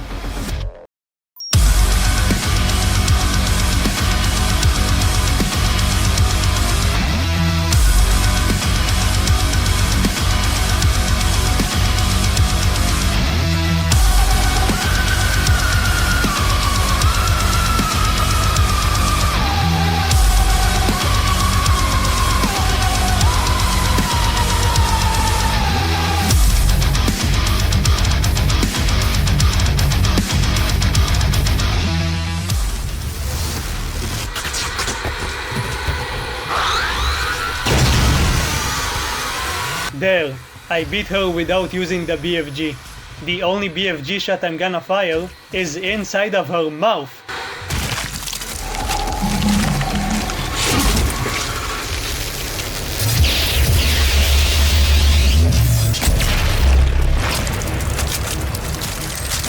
Fuck yes. That's what you get for being a devil dick rider. Wait, what's that? Ah, not again. Sam teleports us back, and somehow manages to keep us in stasis. You've won. It's over. You stopped the invasion and closed the portal. But it's come at a price. Argent, Vega, this entire operation. You see, I've watched you work. Come to understand your motivation. You think the only way is to kill them all. Leave nothing behind. And you may be right. But we can't just shut it all down. Without Argent energy, it will be worse. I don't expect you to agree. No. Hey. But with this, we can continue our work. Your next line is, I am not the villain in this story. I am not the villain in this story. I do what I do because there is no choice. Rerouting tether coordinates complete. Our time is up. I can't kill you, but I won't have you standing in our way. Until we see each other again. Stop taking my toys away. You're lucky I can't move. Where are you taking me? Stop. Stop.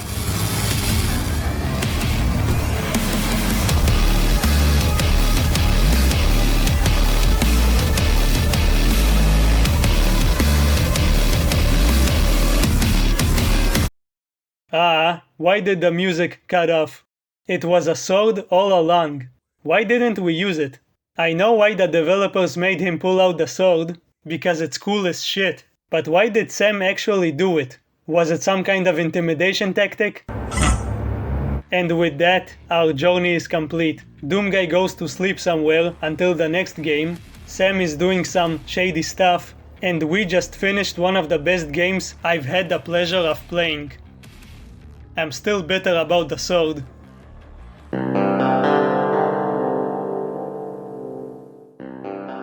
Doom 2016 is still amazing. Like many people, I prefer the sequel, but this game is still awesome.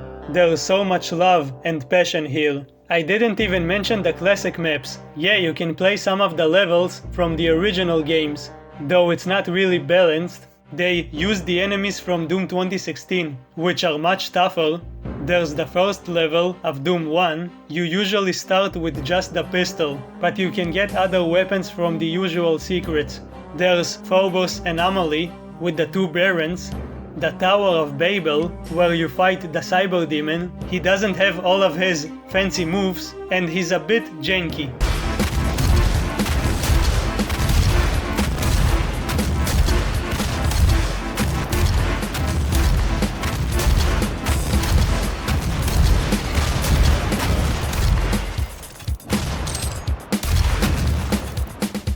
There's the first level of Doom 2, and many more.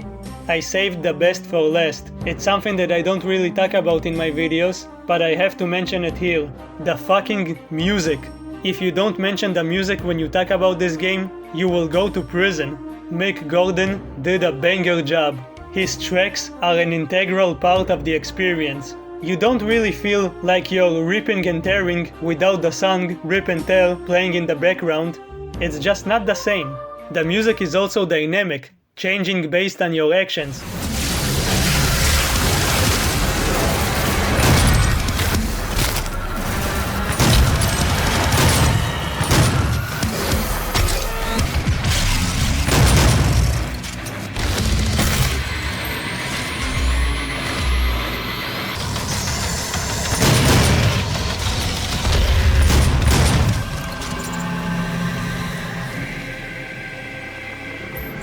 It's fucking cool. Did you know Bethesda rejected his music at first? That's really surprising, because Bethesda is known for their great decision making. The first track I wrote for Doom 2016 was Rip and Tear, and it was rejected. They knocked it back. They said, no, this is definitely not what we want. It's a shame he's not working with id Software anymore, but it's okay. He made the music for most of Doom Eternal, and that's the next game we're gonna talk about. Thanks for watching up until now. Like, comment, subscribe. Hey, where's Doomguy? Where did he go? I am him. We are him. Rip and tear until it is done.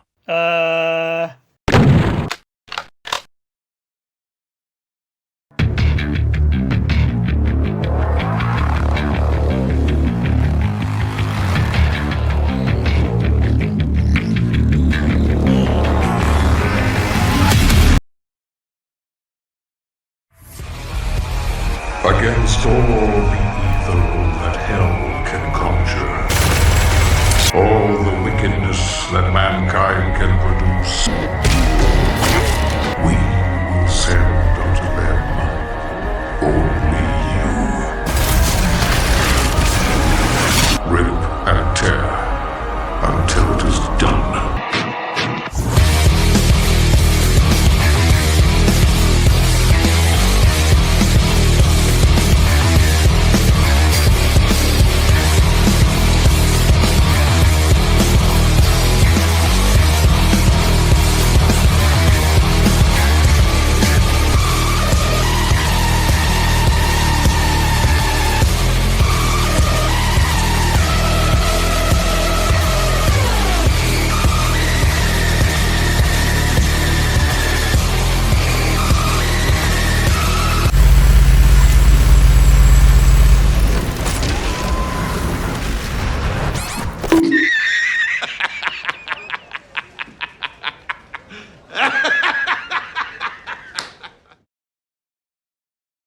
Doom Eternal.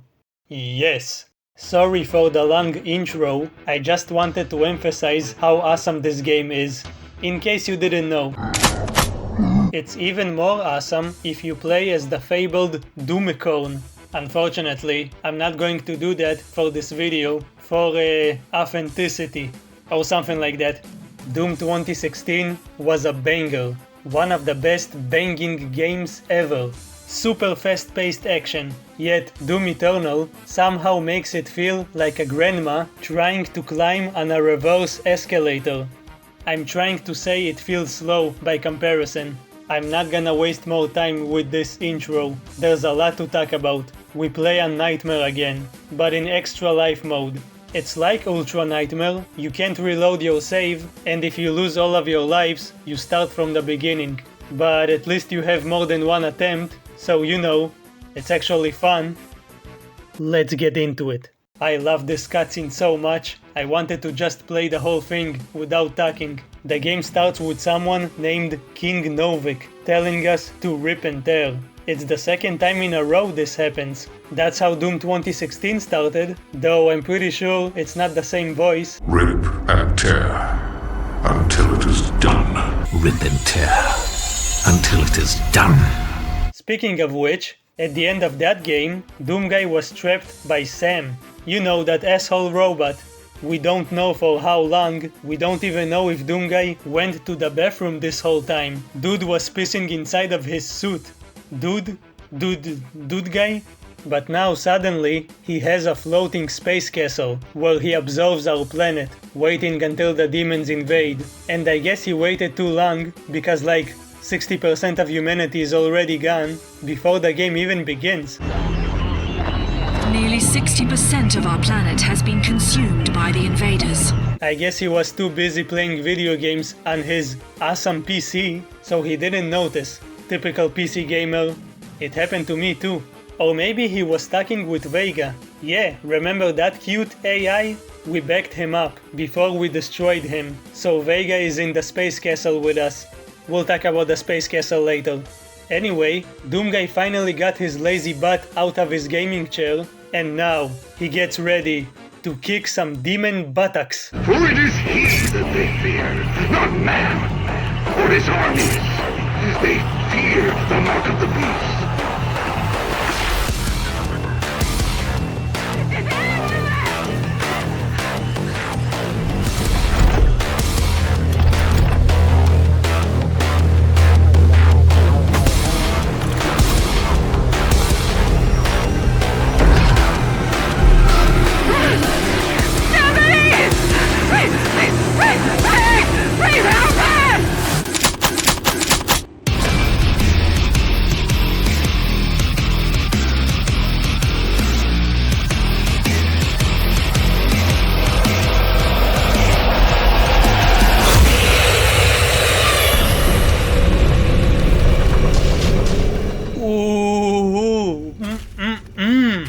Yes!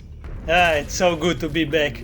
In some ways, Doom 2016 was a remake of Doom 1. By that logic, Doom Eternal is kind of a remake of Doom 2. So the name of the first level is Hell on Earth.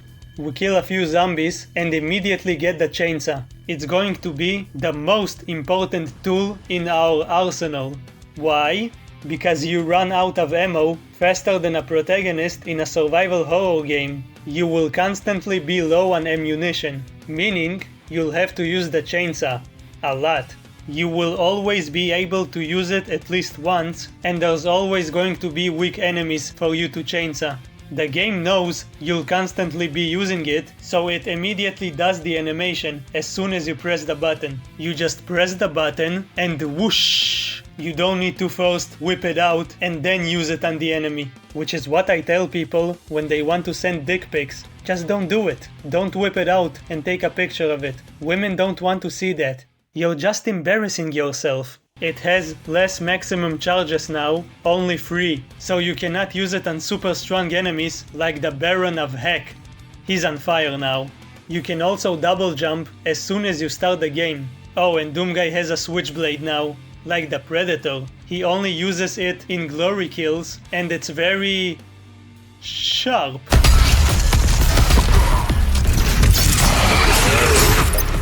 In the beginning, always pick the sticky bombs for the shotgun. You can one-shot multiple enemies at the same time, which is good, saves a lot of ammo.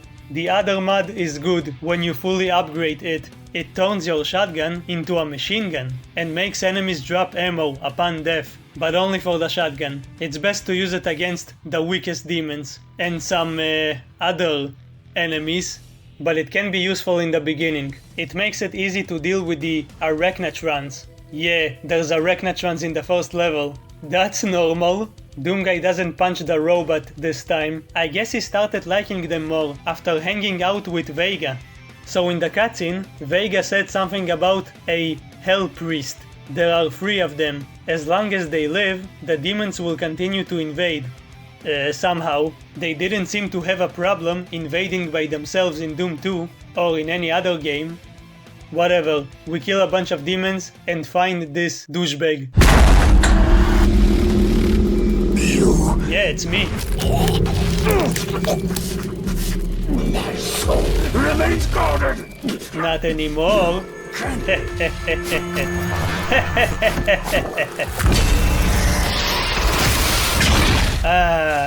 There's nothing like killing demonic old people in the morning. Let's fix your crown. You may be dead, but you still have to look your best. I think Doomguy has OCD. So what just happened? This isn't well explained, but basically, they cannot be killed. Each priest has a kind of psychic link with a specific beast. Only after you kill the beast and get this blue medallion, which I assume Doomguy did before the start of the game, because we don't see it happening, only after that, the priest becomes vulnerable. And then you can happily rip his head from his old, fragile body. It's like harvesting radishes. It's easy.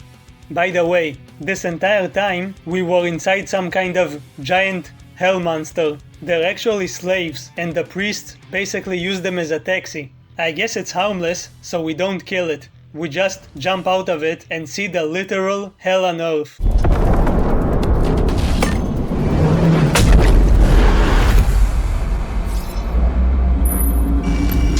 The first Hell Priest has been terminated. The demonic consumption of Earth has been reduced by 36.8%. There are 2 Hell Priests remaining.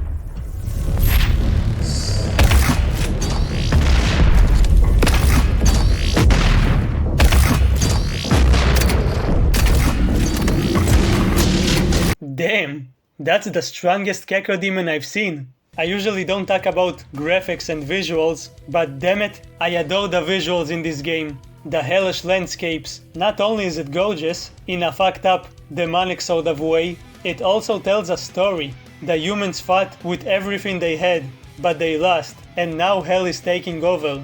It's corrupting other planets as well. Whoever designed these locations? Mwah! Chef's kiss. Look at this. It's kind of like the face wall texture from the original. This should be in a museum. A museum of pain! You probably won't notice any of this because the game is so fast-paced. You'll just be quickly moving from location to location. You know those old trailers for Doom 2016 that made it look like a Call of Duty game and people started calling it Call of Doom? Thank God that didn't happen. You can pretend that whatever you're seeing here is what happened when the demons invaded in between games. Some normal people tried to fight them, while Doomguy was just chilling in his space fortress. So there's Arachnatrons in the very first level, which is very spooky since you barely have any weapons and you're not used to playing the game yet, but you still have some hope. Maybe.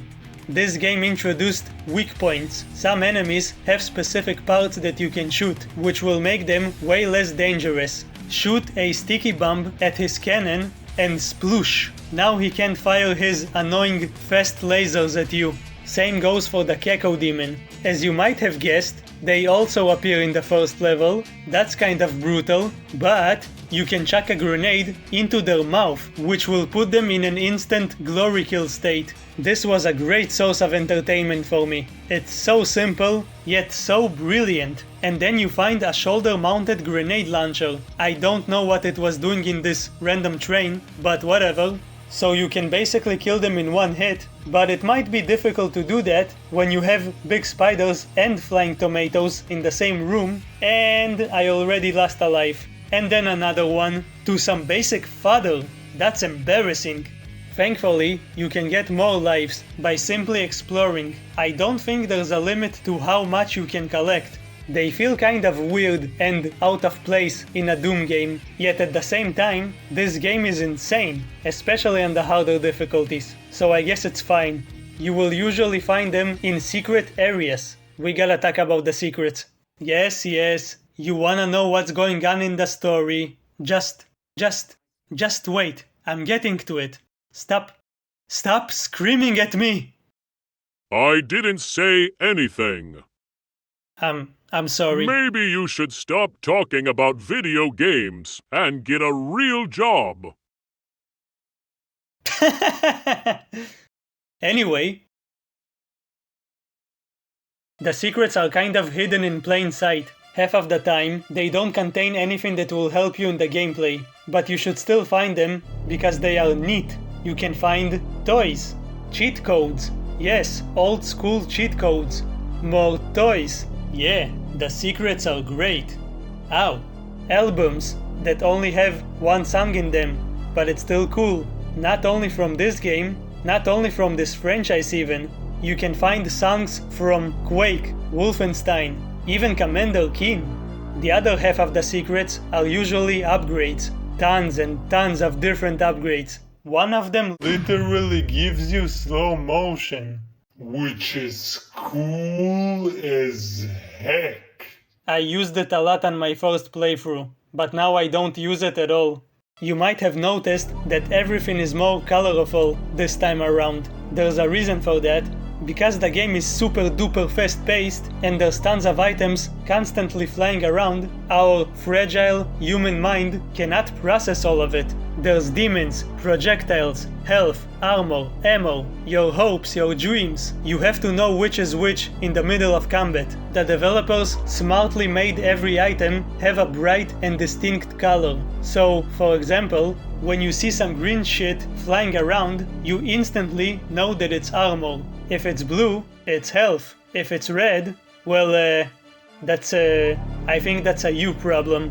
You probably have an anime nosebleed. You pervert. Okay, I got most of the gameplay stuff out of the way. So Vega tells me the other two priests are in this ominous looking citadel. We go pay them a visit.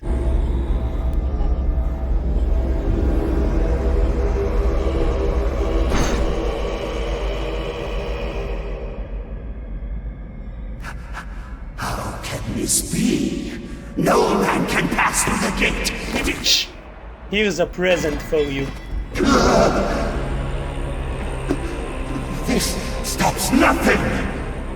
The sacrament of this world to the great Khan Maker will be made, and the energy will be restored once again, as it is written.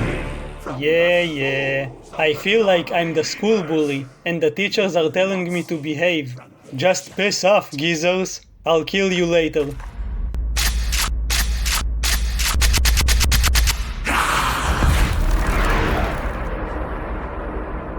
After the old guys disappear, the Khan Maker shows up. She's like a robotic angel and the real mastermind behind the invasion. There's some history between her and Doomguy, but we'll talk about it later. We can't kill her when she's outside of her domain, so for now, we go back home.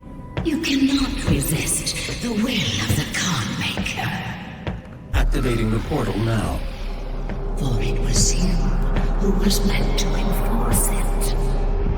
Let's talk about the Doom Fortress. It's incredible. It's a giant, floating space mansion full of secrets and metal.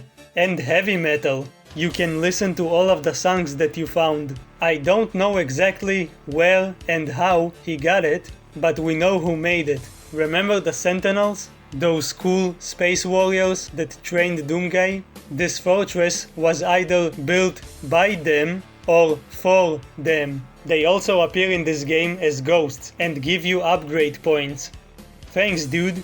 You can unlock upgrades and classic skins by using these giant batteries that you find in the levels. I don't know why it was locked in the first place. I mean, Doomguy lives here. It's like having locked doors inside of your own house. On top of all of that, he has a personal prison where he keeps demons and kills them over and over again. He's always finding creative ways of torturing them, that little rascal.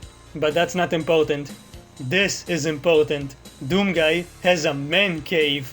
This is every man's dream. He's got guitars made out of argent energy and demonic flesh. He has toys of all of the demons. He has that one toy that's always mean to me. You're ugly, you little bitch. Some of id Software's games are here, obviously. And even Commander Keen's head. Skull. Why? Did he take it from hell in the last game? Another thing he took from there, which was taken from Doom 3, is the Soul Cube. I'm actually kind of sad that we can't use it. There's tons and tons of cool secrets and Easter eggs here. I can name every single one of them, but that's a whole video by itself. By far the most important thing is this. He has the best gaming setup in the universe. This takes place more than 100 years in the future, so he probably has a GeForce RTX 9,000 million, 64 billion terabytes of RAM, and all of that probably still costs more than a house. You can even see the reflection of his toys on the screen.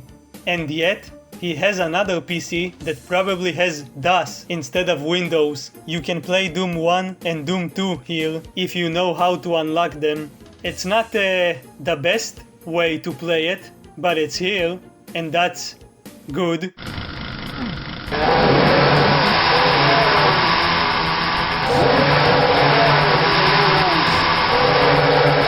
What the fuck is wrong with the chainsaw? We need to find the second priest, but Vega tells me that he can't find him because we're missing an important device. In order to find this item, we need to travel to Exaltia. Before we leave, we grab the Flame Belch, which is basically a shoulder-mounted flamethrower. It's as awesome as it sounds. It sets enemies on fire and causes them to drop armor. I don't even care how nonsensical it is. It's too awesome.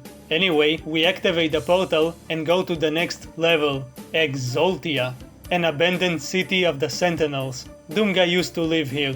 I wouldn't want to live here. There's no video games in this place.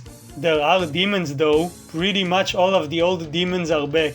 We're slowly introduced to new demons, like the Gargoyle. It's basically a flying imp. They're way faster though, so get rid of them as soon as possible. Soon after, we get the Blood Punch.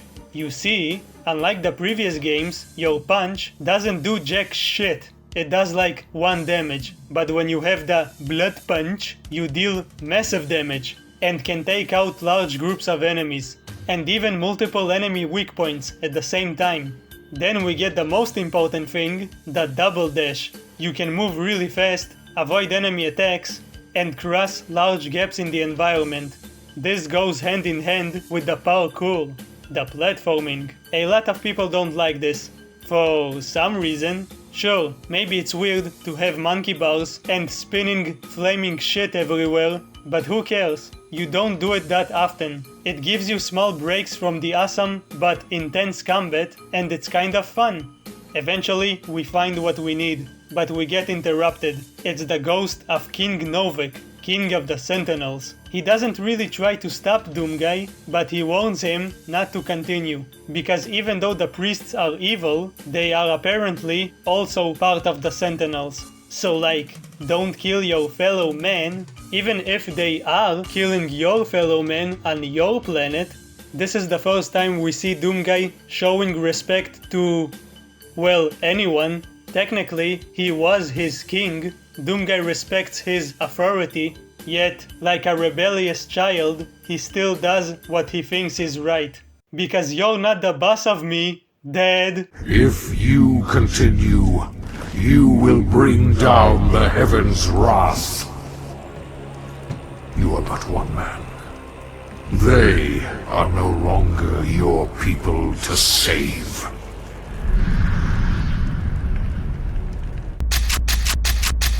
You can't tell me what to do. Actually, why are you trying to stop me? What about the time you told me to rip and tear? Rip and tear. It was like an hour ago. Did you change your mind? Or did you just forget? Whatever, I don't have time for this. Daisy? Daisy! Is that you? Come here, I've missed you. Oh. I must have imagined it. The device we got isn't working. In order to fix it, we need to go to hell. Makes sense. Every time I need to fix something, like my phone or PC, I also go to hell. This is only the second level and we're already here. Going to heck isn't a big deal anymore, it's just a formality. It's still cool. This is where we find the purple diarrhea. Nobody likes this. You move slowly, you can't jump or dash, and there's tentacles everywhere. This is not the fun zone. It sometimes leads to situations like this, where it slows the pace to a crawl and the bombastic music doesn't fit with what's happening on screen.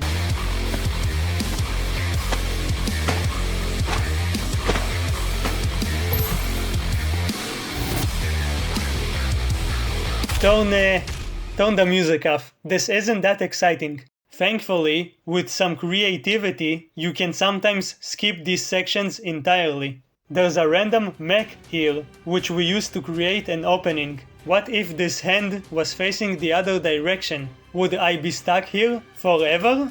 High five! Look at this. Look! This should be in an art gallery. Oh, you thought this was just part of the scenery? No! We get to walk on it. We even use the energy sword. In a cutscene, but still. And after that, we walk on the sword itself. This is some really cutting edge stuff, if you know what I'm talking about. Some levels have these Slayer gates. If you manage to find this giant purple key, you can unlock these gates. They lead you to optional encounters, where you get introduced to new enemies earlier than you should have. Like the Dread Knight. He's basically a faster Hell Knight with armor. The Slayer gates are brutal, but you should do them anyway. First of all, it's fun, it's more Doom. Second, when you complete a Slayer gate, you get a special key. When you get 6 of these, well, you'll see. You probably know, but let's pretend that you don't. Oh, it also refills your health and armor when you finish it. Neat! So, why are we here? To fix this damn door! To fix this damn device. Remember the betrayer? The one who led an entire civilization to their...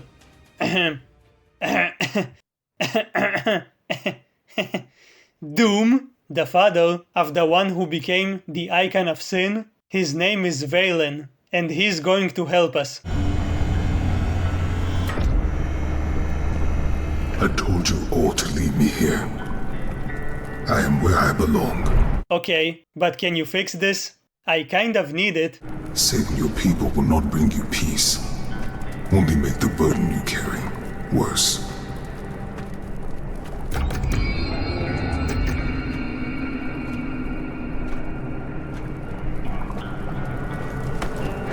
And now you seek to defy the Khan Maker herself. It is your people's time now to give penance, just as it was mine. Even though he helped the demons and his betrayal led to so many deaths, Doomguy doesn't fight him in any way. Doomguy probably understands his pain. He also experienced loss. Forget about that. Look at this cool hammer, dude. It may be the most controversial weapon in the franchise. Even more than the Doom 3 shotgun. We'll get to it later. He exiled himself for what he's done. But it's okay. Even though he's in hell, he's protected with all of these cannons. But how is he surviving? I guess he kills demons and then cooks them and eats them. I love the song that plays here. It's a remix of the victory music from the original Doom. I hope YouTube doesn't claim this somehow.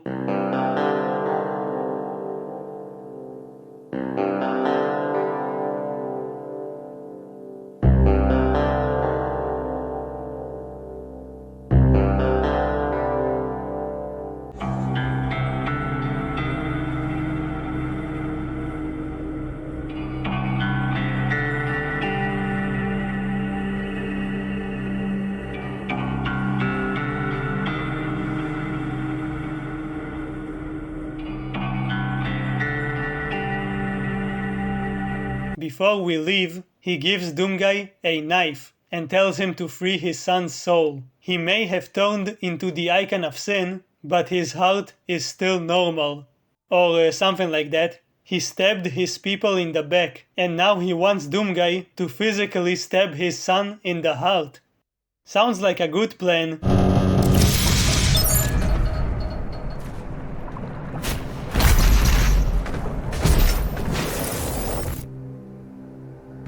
What? Why did I teleport here? That never happened before.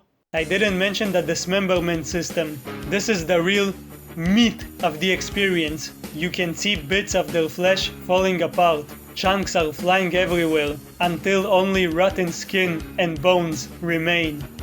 It's great.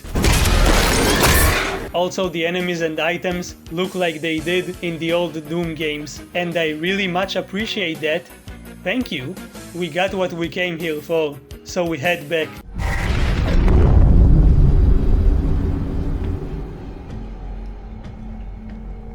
You can now find the remaining Hell Priests by activating your Celestial Locator. Thank you, Vega. He pinpoints the second priest's location and activates the portal. It's going to be very chilly. In between levels, we can listen to what the puny humans are saying about us. They see him as a god among demons, and they literally call him Doomguy. The Doomslayer, or Doomguy, as he is sometimes referred to, was thought to be a myth of the Resistance, a sort of avenging angel. Ah, stop it. That's sweet. No, actually, keep going. Before we leave, we grab the ice bomb. It can freeze any enemy for like 2 seconds, which doesn't sound like much, but it gives you some time to breathe. Heading to the next level, we arrive at a cultist base, which is a base for cultists, and almost immediately see the dope fish, and kill it.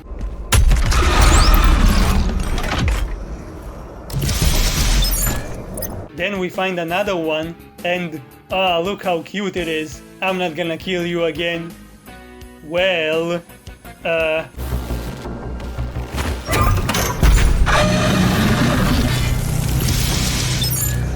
Anyway, we get teased by this old geezer.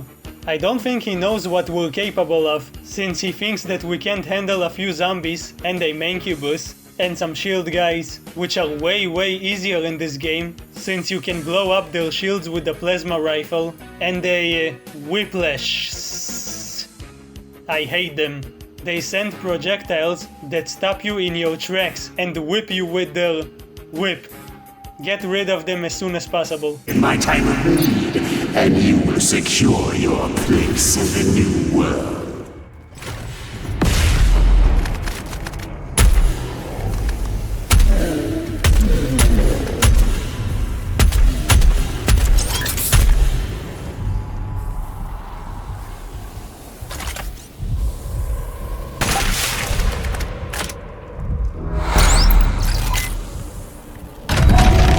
At this point, we already found a few weapons, but now it's time to get the most important one. The Holy Doomstick. The priests somehow found it and hid it away in here. Time to get it back.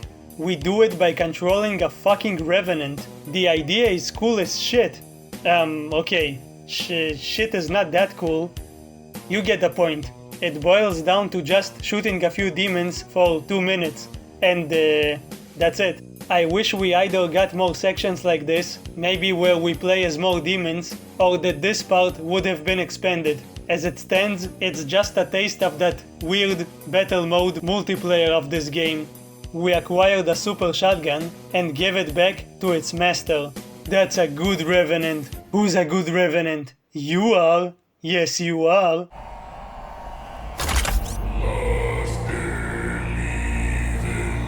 Are you singing? Stop it. As you might have known, this is the coolest iteration of the super shotgun. It's not as powerful as it was in the last game, or even in Doom 2, but it has a goddamn grappling hook, a meat hook. You know how Scorpion does that?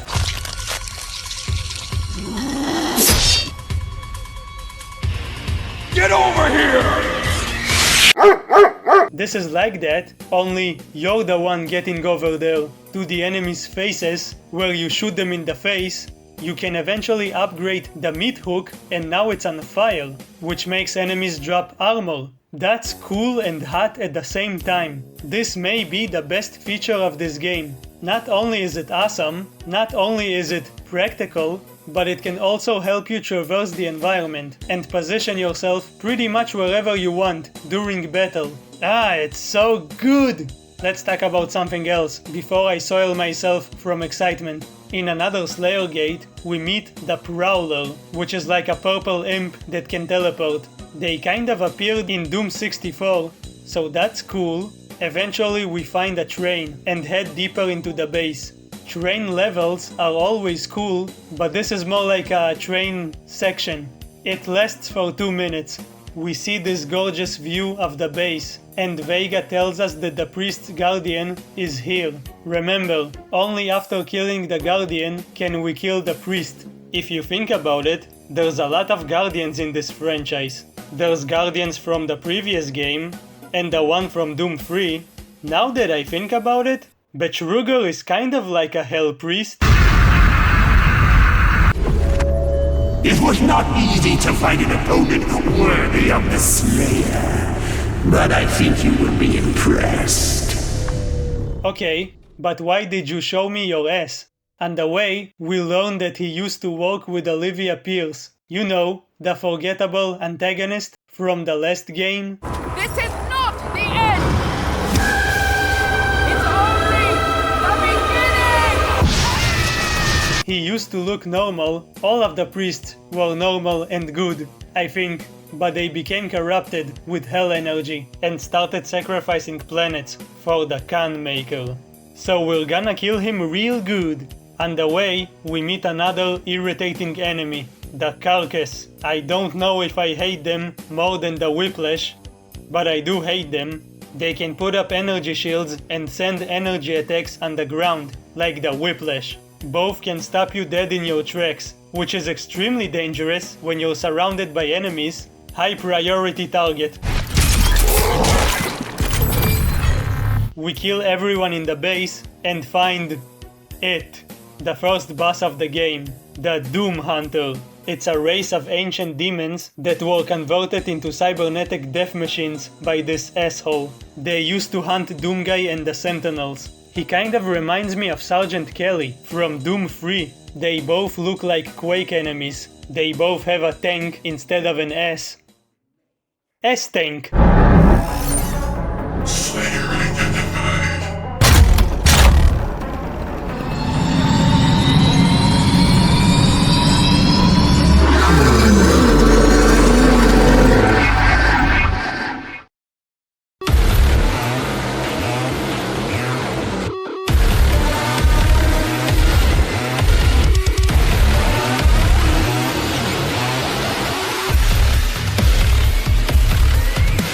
No, actually, there's no need for a cool montage. It's more of a mini-boss. He's really cool, but not a unique enemy. He'll show up a lot during the game.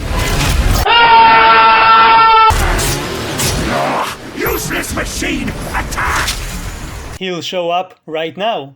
Twice. You need to destroy his energy shield before you can damage him. I like to use the blood punch and then the chain gun or plasma rifle. The plasma rifle does more damage to his shield. Then you shoot the tank itself until he says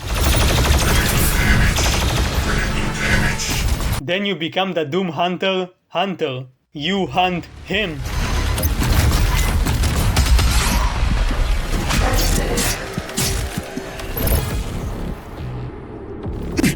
The beast! Does he not seek enhanced power? Gifts to aid him in his noble conquest, perhaps in return for... Shut up! Why did you even come here? You could have at least tried to teleport somewhere safe. That was stupid of you. Now it's clear to me that you don't have a head on your shoulders. That's not funny! No.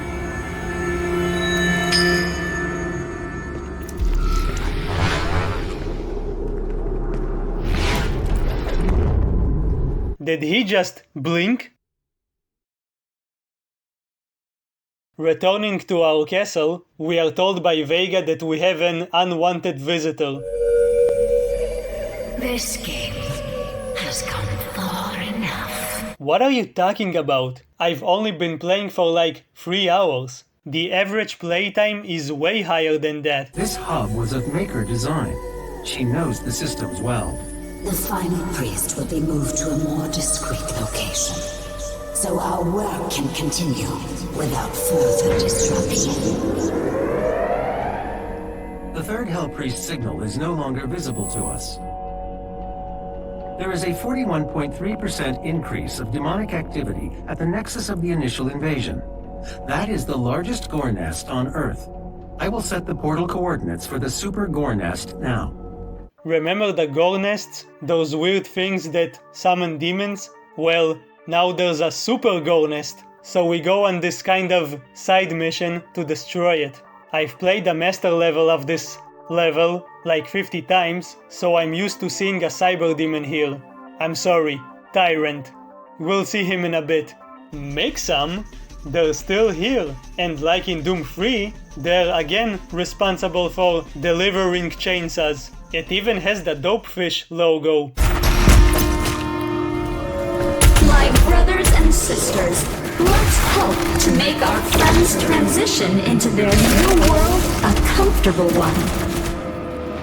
Remember the gas cannon? That awesome railgun that was definitely overpowered, but I don't care because it's amazing? Well, we have one in this game too, only it's called a ballista and it's not as broken. It's still powerful, you can use it with other weapons for powerful combos. On top of that, you have the Destroyer Blade, which is exactly what it sounds like. You shoot a fat beam of energy that can hit multiple targets and cut them in half. I already talked about it, but they added a similar weapon in the Legacy of Rust expansion. The other mod is fine, it's like a more powerful sticky bomb. Every now and then, there's going to be a buff totem, which is this demonic shit that powers up demons. You have to destroy it, or else they will keep spawning forever. The first one appears on this level. Remember, demon can be an offensive term. Refer to them as mortally challenged. We finally see it. The Super Gore Nest. So beautiful. Unlike most things, we can't just shoot it. We have to destroy it from the inside. In order to do that, we need to find 3 keys with spooky eyeballs. We only have 1 right now, so we shove it in here, which opens up these teeth, which leads us to some other set of teeth and this massive heart. Again, we can't just shoot it for some reason. Instead, 2 switches need to be pulled to activate a generator. The other switch is locked away for now, so we keep exploring, kill more demons, find the other keys, go back outside, kill more demons in this cool arena, shove the keys, and open up another set of teeth. They really need a dentist. Go inside, go even deeper because no falling damage, yay, pull the other switch, activate the generator, and finally destroy the heart. Cool. Now the generator is about to blow up. Oops. So we need to skedaddle. Skedaddle? Get to the chopper! We do that, and the gore nest explodes into 1,000,000 demonic chunks. See? Simple. Anyone can do it. Don't try this at home, kids. Now we can get back to the actual plot. The final priest is hiding like a stinky coward, and his location is unknown. Then Vega suddenly drops this bombshell. I believe Dr. Hayden can help us with our search. No, not him. Not that bastard. Fine. Whatever. Let's go find him. In between games, he came to Earth and became the leader of the resistance against the demons. He should be in their headquarters. While we were trapped in his basement, or wherever he sent Doomguy at the end of the last game, Sam suddenly appeared and provided humanity with advanced knowledge and weapons. He even brought the Crucible with him. That was mine, you asshole! He wanted to use all of these tools to stop the demons. It's like he knew they were coming here. But even with all of that preparation, they still fucking lost. You suck, Hayden. There isn't that much to talk about in this level. There's another Slayer gate here where we meet the Tyrant. It's basically a cyber demon with a different name. I love how they added him in the new Doom 2 expansion. They are described as demon lords with slaves, meaning they are racist assholes. After we beat him, a Doom Hunter shows up, because this was too easy up until now. Nah, it's still easy.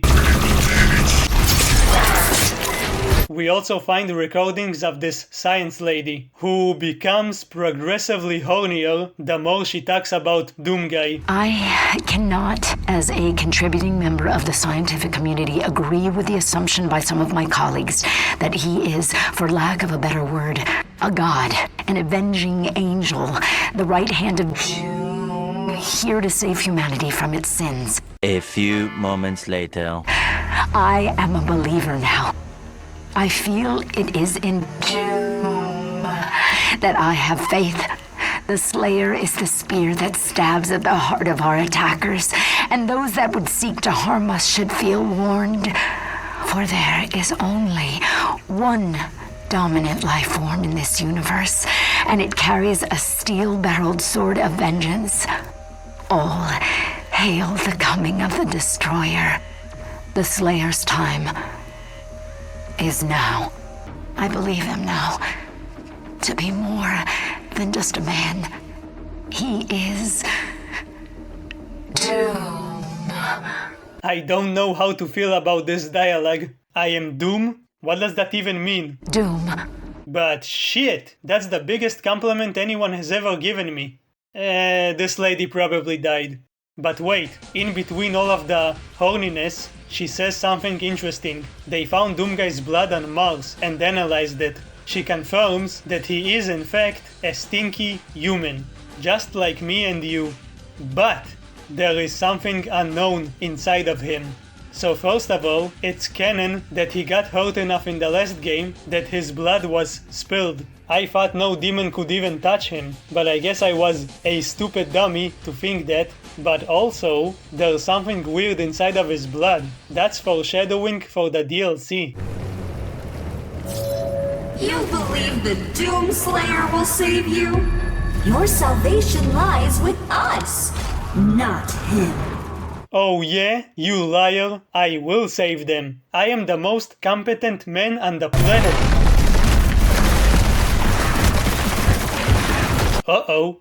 This is where we can find the first and only Berserk in this game. Doom Eternal is still a power fantasy, but not as much as the last game. The developers aren't giving the fantasy to you. You have to own it. It's just that Eternal asks more of you, so 2016 is very accessible. It's like, take this shotgun and shoot stuff, and when they flash, do this thing. That's great. There's a simplicity to that reaches a lot of people. But then I think on the negative side, the comments that I always read was that it got repetitive, which it did. So with Eternal, I think it takes a little longer to get there, but when you get there, I think you'll find a deeper experience. It's been really cool to see people get there with Eternal. We tried to shore that up, to hold the player accountable, to not let them out of the fun zone. You know, the fun zone is managing resources, it's doing all these different things, it's thinking constantly, it's using the right tool for the job, it's diving into progression, all these different things.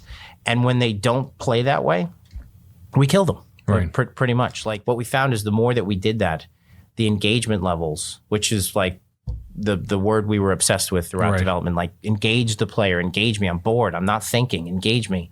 We found that the engagement levels just shot like through the roof. You know, you're like, holy cow. Check this out. I was getting close to finish the mission, but when I got on this elevator, I suddenly clipped through the floor and fell down, while the elevator stayed up there. I had no way of calling it back down, and I had to restart the whole mission. That never happened to me before. Then this happened. I do not know what's going on. This playthrough is cursed.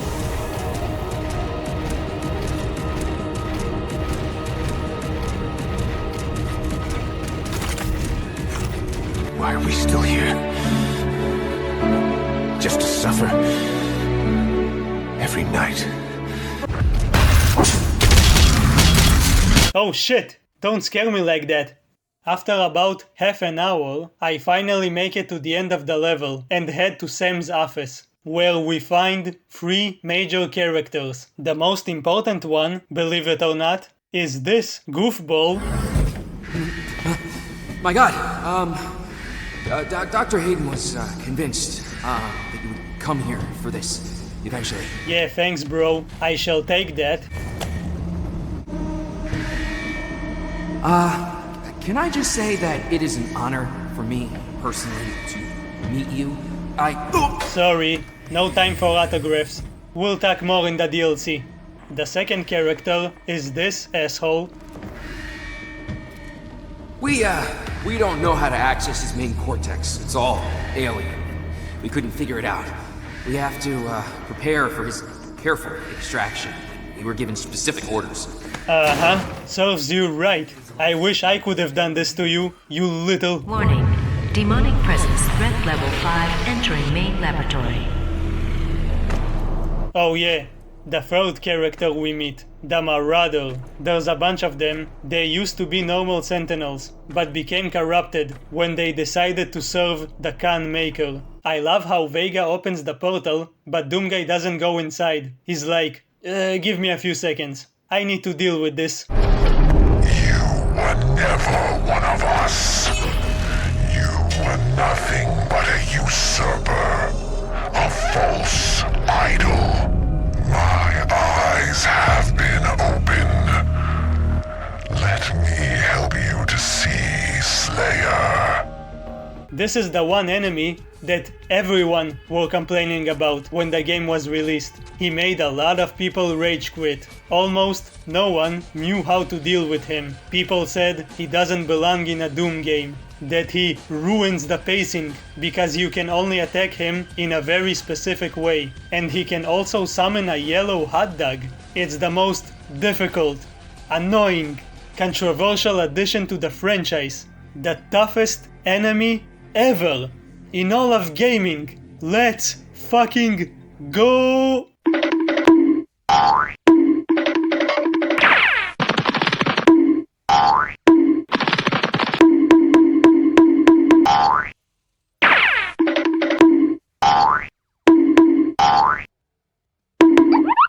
I've fallen, and I can't get up! We return home and plug Sam into the system. This kind of revives him, and he's able to tell us the location of the final priest, because he knows that somehow. The final priest is hiding in Sentinel Prime. The Khan Maker does not want him to be easily found. The only functional slipgate to Sentinel Prime is in the core of Mars, in the lost city of Hibeth. Did he say Slipgate? New Quake game confirmed? Slipgate. We need to go back to Mars, because for some reason there's a special portal in the core of the planet. We're going to use the BFG 10,000 to get there, because it's cool. You can't just shoot a hole into the surface of Mars. Don't tell me what to do. Don't ever tell me what to do. You never let me do anything. Activating the portal, we head to the next mission, Mars Core, which gives us this awesome cutscene. You can really see how Doomguy's reputation precedes him. Even though he's fighting to save humanity, everyone's scared shitless of him. Oh my god. It's him. Hello. I have social anxiety. I have no concept of personal space, no social skills, and I don't know how to ask nicely for stuff. So, I'll just take this keycard and strangle you for a bit, okay? You don't mind, right? Hey! Who are you? You can't be here. I already have a plasma rifle, but give me that. You don't know how to use that? Ooh, look at this beauty. Warning, BFG 10,000 is firing. That didn't seem to do anything. Let me show you how it's done. Get out of here.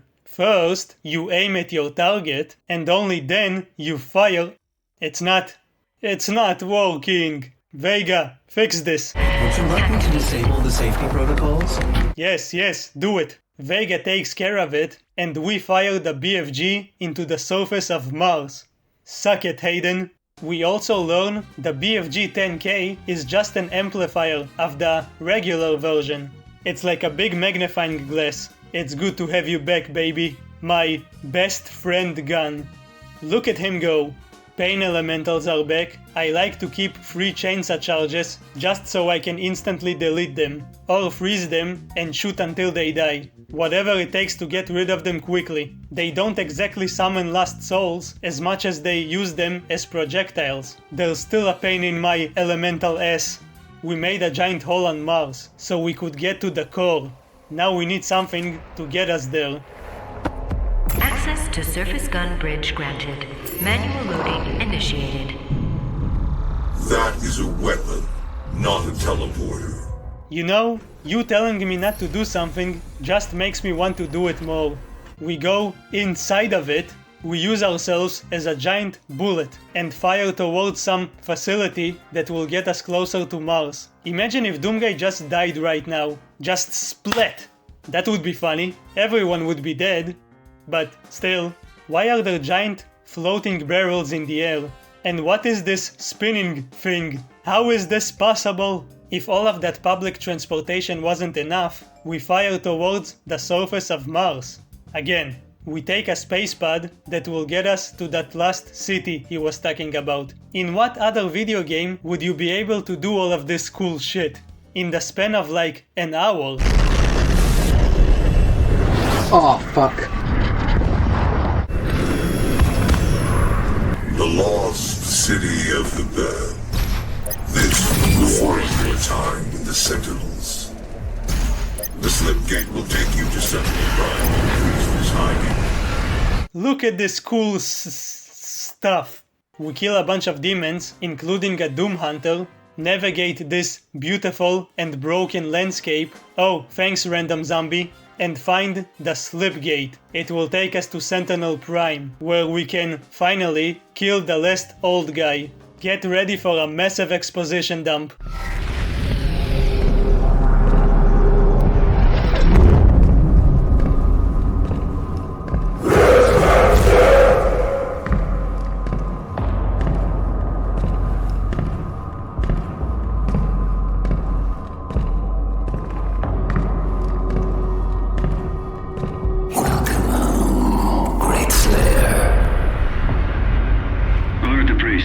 What?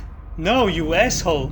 It's the first time we are seeing actual living Sentinels, and also this angel dude. They are showing Doomguy the respect he deserves, yet it's clear they are loyal to the priests and the Khan Maker. For now, they remain neutral. The design of the door is the same as the doors in our fortress. It confirms that it came from here. This level doesn't have any combat, except for the very end. There's no demons. Okay, there are imprisoned demons. You can probably guess that if you shoot them, you won't actually hit anything because of the bars. But did you know you can punch them? Yeah, you can do that. And they die in one hit. You don't even need a blood punch. I literally just found out about that. That's amusing. This level is designed to give you a bunch of lore. There's a lot of notes you can read. Like this one. Apparently this priest, the one we're hunting right now, was the one behind Valen's betrayal. That's another reason for him to bite the dust. Bite out dust! The Khan Maker makes a final attempt to stop us peacefully. I offer you, O great powerful one, a sign of truce. She explains why she is doing all of this. She's been sacrificing planets for thousands of years. She lets the demons kill everyone, and in exchange, they convert all of the dead souls into special energy for the Makers. Argent energy. Yes, the one we destroyed in the previous game. They use that energy to basically have eternal life. She's trying to save her people, but she's killing others to do that. This is basically what Sam did in the last game, but on a much higher scale. Destroying the production of Argent energy isn't necessary. now she randomly chose our planet. So, we gotta stop her. That's a big no-no. I know of what you have left behind.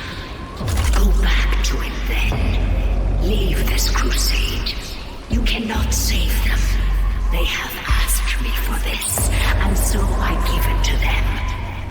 If you let the priest live, then I will return to you what the demons took from you so long ago.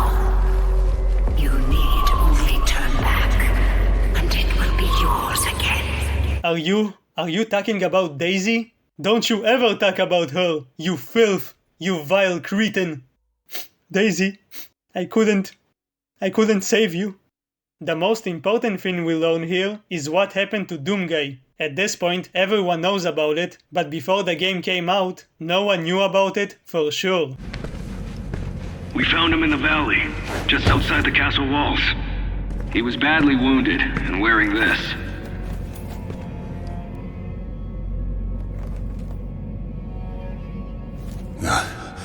Guts. Huge guts. Kill them. Must kill them all. He has fight in him yet, in spite of his injuries. Send him to the arena. Let him be judged like the others.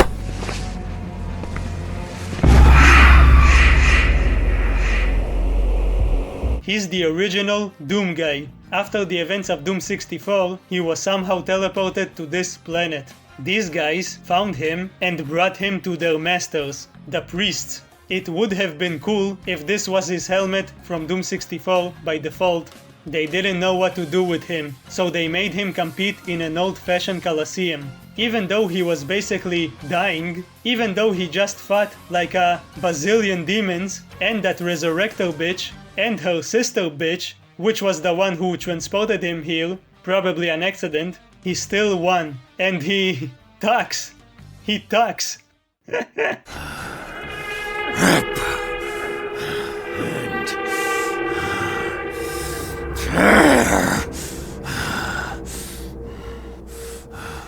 It's kind of goofy, but I like it. Also, what he said wasn't smart. You'll make a fine addition to the front lines, stranger. The demons! They are everywhere. Must kill them all! Dress his wounds and bring him to us. I want to know more about the others he speaks of. Yes, Your Grace. The Khan Maker wouldn't have known about the demons if he didn't mention them. In a way, all of this is happening because of him. Was it not the Slayer who brought the demons to us? The Khan Maker has you to thank for the gift of Argent energy. It is you who are responsible for your people's suffering. Why? Why did you suddenly start talking? You fuck. You doom fuck. Fuck guy. I'm sorry. I love you. I think it's implied that he stopped talking because he basically has brain damage from all of his fighting and demons, and he basically had a mental breakdown. Well, we can't change the past, let's focus on the here and now. We're technically not allowed to kill him here, because then the other Sentinels will get mad. We cannot kill one of our own here. So let's kill his Guardian for now.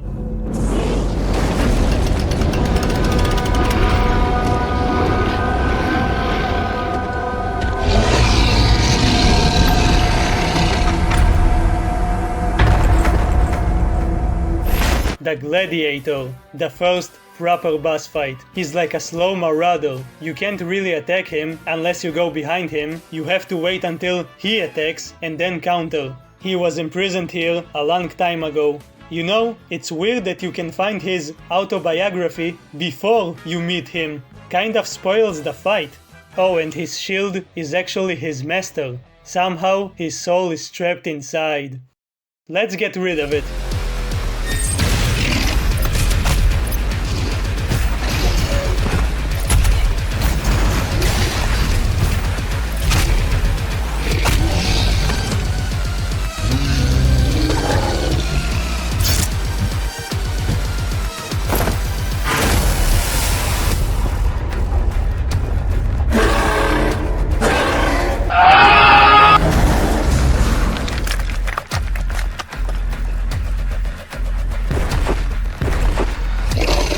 Did you just pull it out of your ass? Wow, he looks like the classic Hell Knight now. Like I said, this is the first actual boss fight, so I can finally make a super ultra cool montage.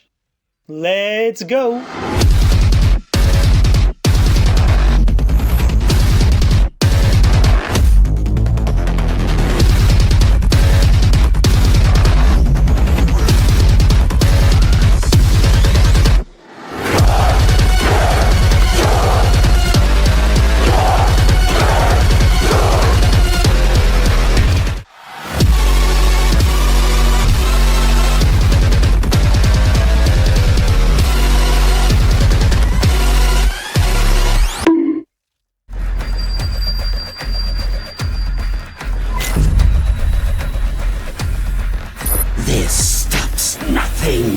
Earth will be consumed, regardless of what...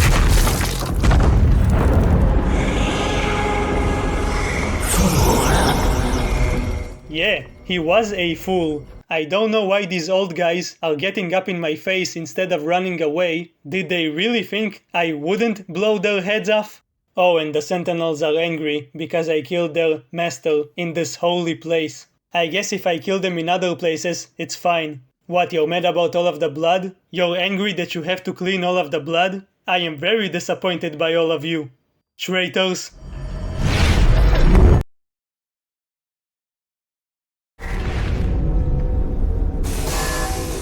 The Khan Maker has overloaded your systems. Vega has no control over... If you had let the culling continue, the human race you fight to protect would have survived. Now I will resurrect the icon of sin. He will devour Earth and leave your home world in ruins. Life on your planet shall never return. And this will be yet another world you brought to extinction. This stronghold will now serve as your prison. With no power, you can do no more harm to our mission, and we may continue the work that must be done. Listen, lady, you can't just turn off my power like that. You're not my mom. You could damage my awesome PC. Also, do you really think they will stop me? Really? I killed more powerful demons just 2 minutes ago. I keep even more powerful demons in my prison. After dispatching the demons, we use the Crucible as a backup power source. The very thing we fought against in the last game, Argent Energy, is now used to help us on our mission. Sam finds a lot of amusement in that. That prick. Because all of the old geezers are dead now, the demons can't invade Earth anymore. But the Icon of Sin will be there soon. He's a Titan. Apparently, Titans are kind of invincible, and only a Crucible can stop them. We're already using one as a generator, so we go find another one, in another Sentinel city. On the one hand, it's cool that we get to explore places other than Earth, Mars, and Hell. On the other hand, how many cities do they have? This is actually an important place. Not just because we meet the Archvile again. I'm glad he's back, but I'm not gonna say I missed him. He may be more dangerous than he was in Doom 2, since he can summon buffed enemies, while teleporting and hiding like a little bitch. Even though he's not little, he's really tall. Get rid of him quickly.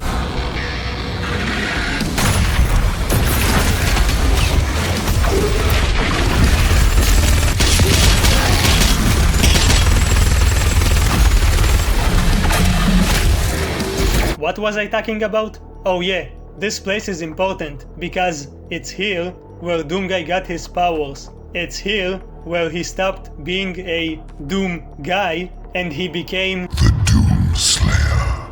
Remember the Seraphim? The one who gave him his super strength? In his crusade, the Seraphim bestowed upon him terrible power and speed. We get to see how it happened. In the subtitles, it will say hooded figure, but I'm just gonna spoil it now. It's the Seraphim. We must move. Quickly. There are those who would seek to stop this. I offer you a gift.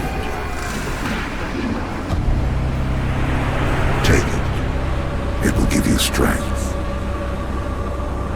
help you on your journey. This is the Divinity Machine. It was created by the makers. Anyone who can survive inside of it is granted immense power. Anyone who doesn't, dies. Also, did you catch that?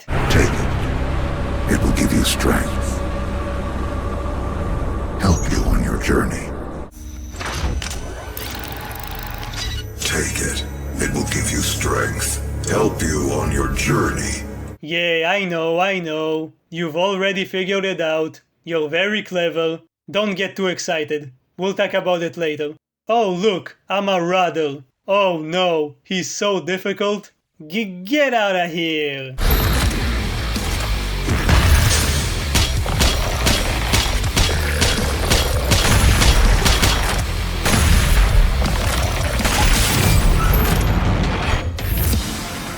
What the fuck? I got the final upgrade for the ammo capacity. Now I finally have 24 shells in the shotgun. That's it?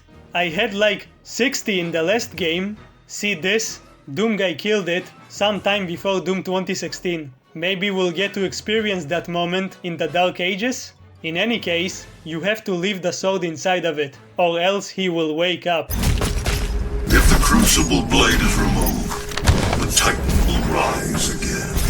Meaning, we can only take the hilt. After a few battles, we end up in Doom Guy's vault, where we find this coin. I guess it's like a battery for the sword. Why does he even have a vault? Does he own a bank?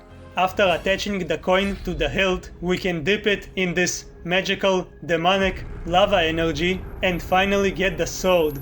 Man, I remember seeing this part in the trailers and getting hyped.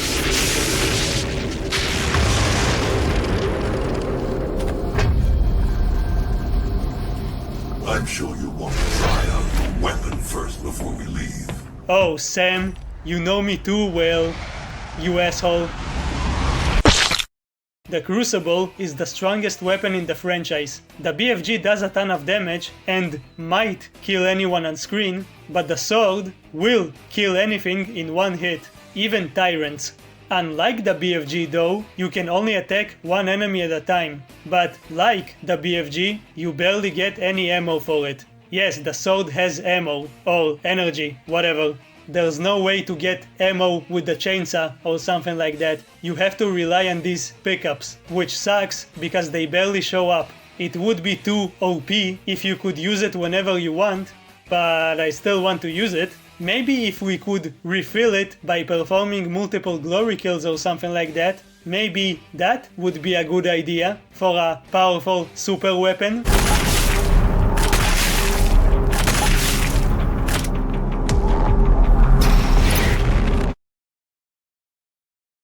We head back and Sam explains how to prevent the Icon of Sin from getting to Earth. We need to go to Urdek, the home of the Khan Maker, and exterminate her. For some reason, the only way to get there is from a special portal in Hell. Vega has to physically come with us to create an exit portal, or else we'll be stuck there forever. Do you require anything else before we begin our journey to Urdek? You will not be able to return until the mission is complete. He's basically telling you that if you still haven't unlocked everything on this ship, now is the time to do so. So let's go unlock it.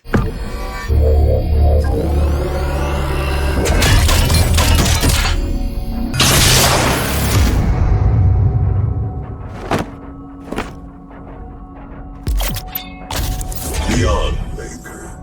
Pure Maker technology.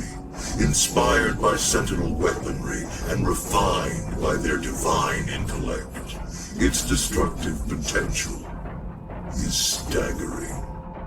The Unmaker is back from Doom 64. It's extremely powerful, but like the Crucible and the BFG, you barely get any ammo for it, especially since it shares ammo with the BFG.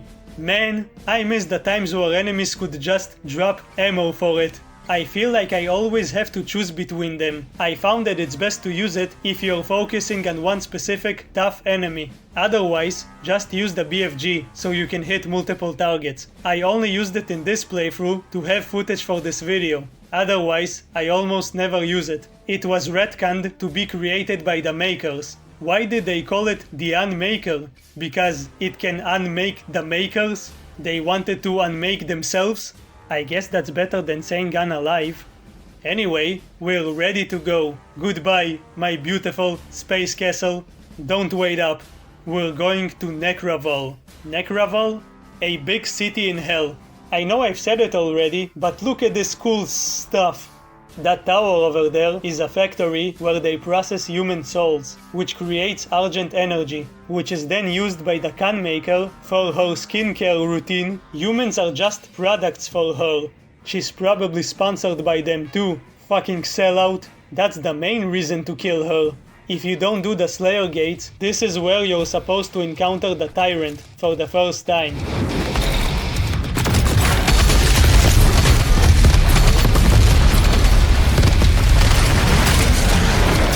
Easy peasy lemon squeezy. We get inside this cage and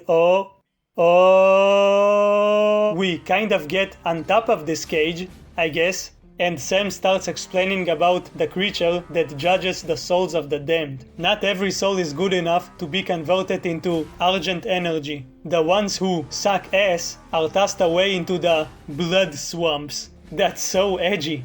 Remember that place? The judge is this brain. He can't move, so he shoots us with his eyes. We defeat him in a really lame boss fight? I never liked this part. It feels like filler. The only reason we fight him is because he's blocking our way, so we punch his brains out.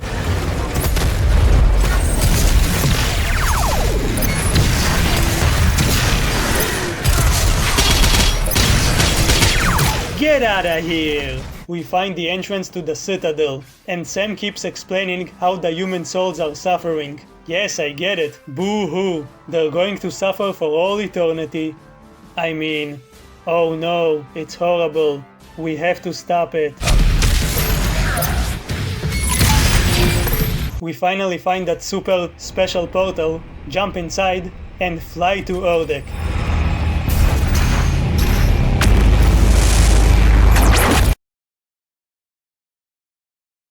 Erdek. The city of fallen angels. Look at these visuals. There's an otherworldly feel. There's creepy music. It's unlike anything we've seen before.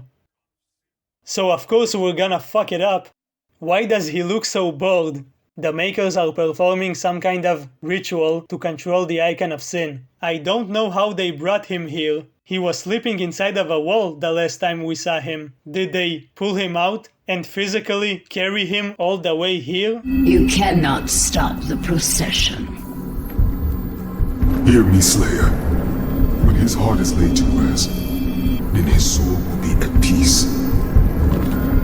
And so will mine. We will not be able to control it! No!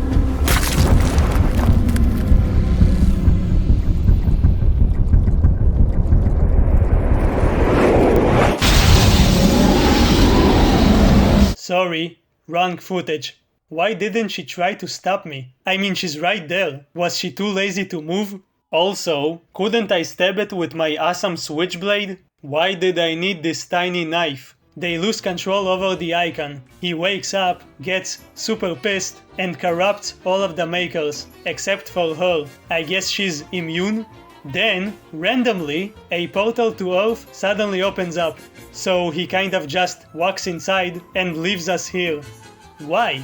How did this happen? Did I miss something? And why didn't Doomguy just jump on his back and teleport with him? I guess he really wanted to stay and kill the Khan Maker. The final new enemy shows up, at least until we get to the DLCs, the Maker drones. They can be annoying at first, but after a while you realize how valuable they are. They're like ammo and health piñatas. As long as they're nearby, you don't need the chainsaw. Just shoot them in the head and they explode, refilling your health and ammo to the max, baby. Sometimes you'll see them infighting with demons.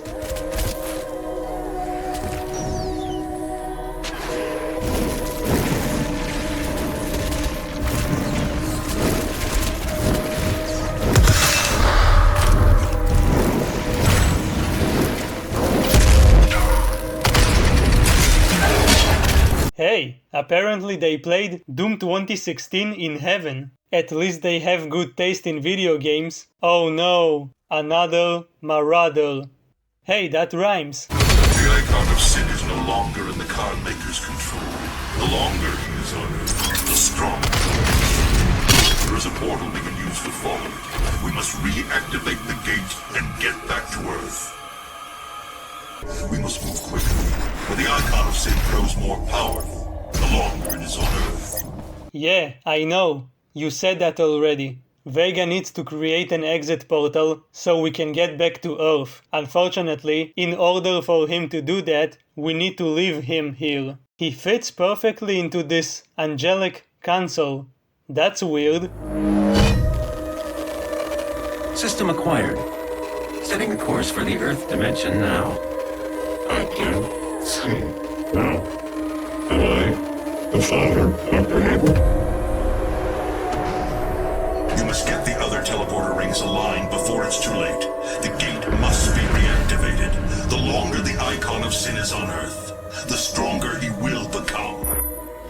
Yes, you said that already. Did you not hear what Vega just said? Why are we ignoring that? So, okay, we need to stop for a minute. I need to explain something and also express my confusion. The Khan Maker is basically the queen of these so-called angels. First of all, they're not actually angels, and this isn't heaven. They're just another race of aliens. They just convinced everyone that they are divine. But they are important. They were among the first beings to exist in the universe. Second of all, there's someone above the Khan Maker, the one who created her, the Makers, and basically everything. That being is known as the Father, the Big Daddy of the universe. He was a physical being, but somehow he disappeared a long time ago. Now suddenly it's revealed that Vega is the Father? What? What the fuck? That's some big ass revelation out of nowhere. That means Vega is God. God is... What the fuck? So, was Sam okay with deleting God from existence in the last game? If Doomguy didn't push the backup button, he wouldn't be here right now. Did we make a copy of God? Is this a social commentary on how AI will become humanity's God in the future? Or maybe it is right now? Let's do what Doomguy did and just ignore it for now. Let's just casually ignore God. You can find a dead Maker at the end of this level. It's probably the previous Khan Maker. Every now and then they replace each other. The current one has remained in power for too long and doesn't want to give up her position. Well, it's finally time to eliminate her. The Khan Maker is near. She cannot let you leave this place alive. She is invulnerable when she has the orb within her chest. Once removed, her defenses will be down.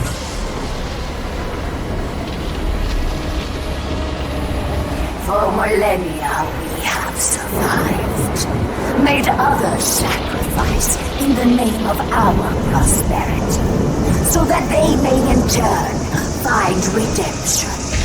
Who are you? A human, once a mortal, to defy our traditions. Did you just use the H word?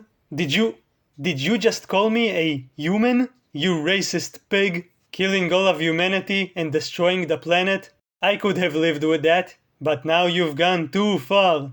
Come on, you bitch!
was meant to rule. And all just to protect them. Mere servants to our beliefs. You have broken the holy seal of Urdak. Oh look, she kind of looks like a pig now. Stop yapping. Hurry up and die. Her soul, or soul sphere as it's called, flies out of her as she dies. It explodes, and someone in the sky gets really angry.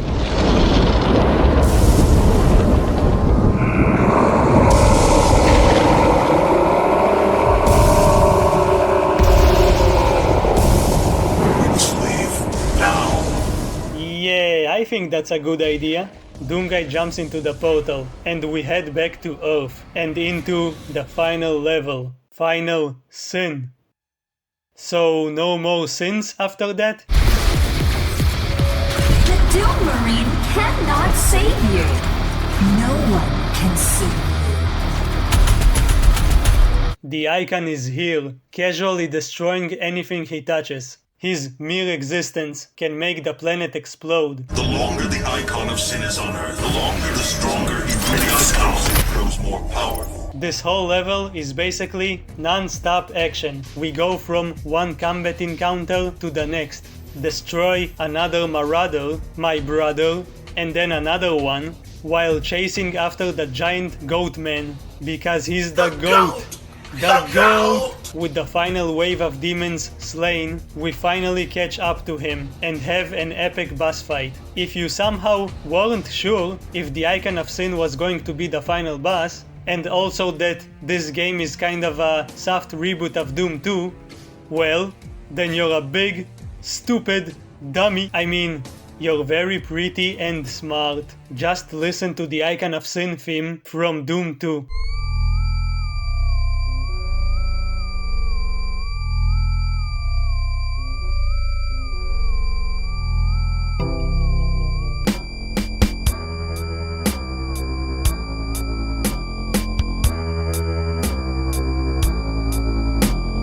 Now listen to the main menu theme of Eternal. Now is the time. Two titans. As it was written.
defeat the Icon of Sin. Doomguy pulls out the sword and stabs him in the brain. I hope he didn't hit John Romero. He leaves the sword inside of him, making the Icon fall into an eternal coma. Then King Novik starts hyping Doomguy again. First you tell him to rip and tear, then you tell him to stop trying to save his people. Now you're telling him to continue saving them. Make up your mind. Stop being so indecisive.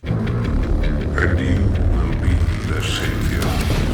Your strength will be their shield, and your will their sword. You remain unbroken.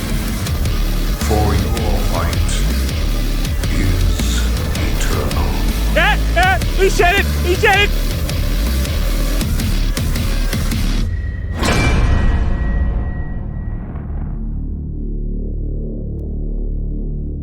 Ultra Nightmare? No thanks. I did that already. This is an amazing game. Definitely in my top 10. Wait, is that Ranger? The famous protagonist of Quake 1? New Quake game confirmed? I've been yapping about this game for like an hour now, and I still feel like I haven't talked about it enough. It's so good. It's so fun. I'm close to getting 666 hours in this game. Have an emergency. Just dial 6 3 times on your mobile phone, and a UAC representative will be glad to assist you. Part of me wanted to talk about each encounter and every secret you can find, but that would make this video 10 hours longer and make me go insane. More than usual. After you beat the game, you can listen to the final broadcast, where they confirm the demons have disappeared. Many of the survivors believed the Slayer to be a godlike figure in what was a battle between good and evil of biblical proportions. As humanity struggles to understand what happened to them and why, many look to the Slayer now for answers, but his whereabouts remain unknown. Unknown? I'm right here, you silly goobers. The adventure was over for a while, but after a few months, they released the first DLC, The Ancient Gods Part 1. Because we killed the Khan Maker, the demons can now use her domain to travel wherever they want, which will help them conquer more planets. So that's not good. Somehow this place is connected to the whole universe. We can go there again and fight them, but they're just gonna keep coming back, so that's also not good. According to Sam, the only one who knows how to stop them for good is the Seraphim. So we join him and the Nerd Squad on an epic quest to find this mysterious figure. They're all gonna die, right? Whenever you're ready. We cannot regain control of Urdak without the Seraphim's help. You broke the seal when you awakened the Icon of Sin in their world. The balance between their two dimensions has been broken with the demons now in control of Urdak. Portal ready in 3, 2...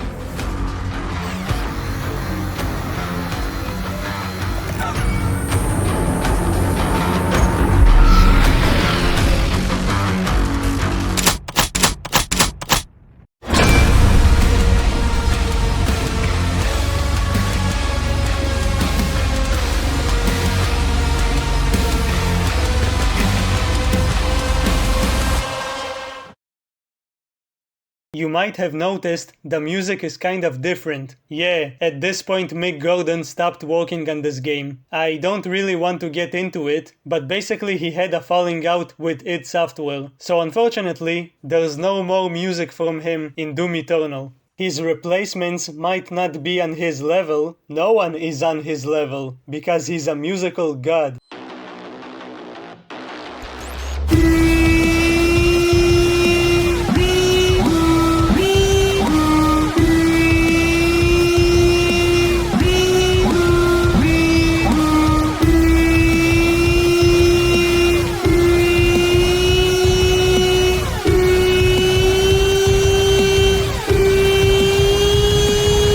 But they're probably the best choice to replace him. The first one is David Levy. He composed some of my favorite tracks in this game, and according to his website, he composed for these companies. That's cool. The other one is Andrew Holsholt, who made music for basically every indie boomer shooter that came out in the last decade. So that's nice. This DLC is considered to be the hardest piece of content in the game. Well, maybe besides the master levels. Some of them are really brutal. The Ancient Gods Part 1, or Tag 1, was super difficult for a lot of people. After id Software released Tag 2, they nerfed Tag 1, removed some of the tougher fights, then they made it hard again, but not as hard. Whatever. It's still challenging and fun. You know what fun is, right? There's new enemies here. The first one is this eyeball. It's like the one in that boss fight. And also the one before you go to Urdek. I didn't mention that because it's so forgettable. They hide when you get close to them, or if you take too long to kill them. But if you're quick, you can shoot them twice before they run away, like smelly chickens, chip chip chip. Okay, where are we? Why are we here? This is some super secret UAC base that hides the body of the Seraphim. Apparently, he was here all along. The key will give us access to the right hand of the Father. You should be humbled by this mission. So few have had the honor to stand in the Seraphim's presence. Humbled, huh? That's kind of pretentious. You seem to really like this guy. You know what game we've been playing all of this time? It wasn't Doom Eternal. It was Humiliating the Marauder.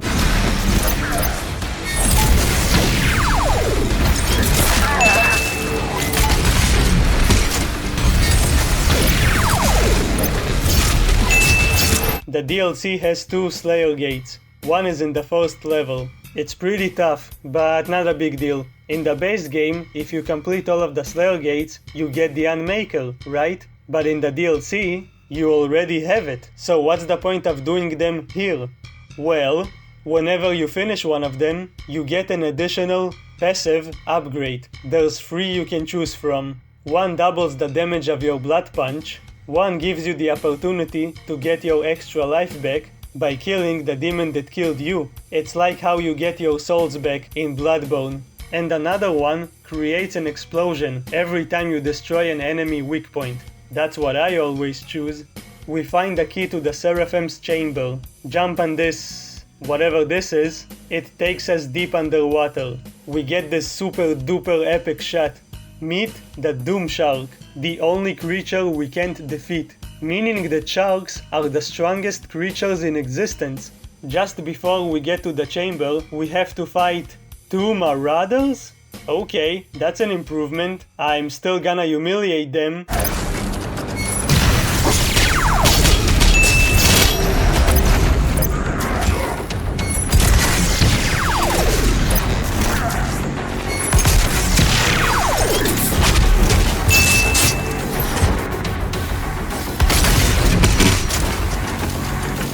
After defeating them, the door unlocks, and we finally meet this mythical creature. The one who gave us our power. The one who helped us on our journey.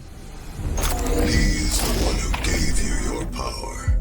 It was divine intervention. I am going to transfer my consciousness into the device, as Vega did. I am here to help you, as I have always.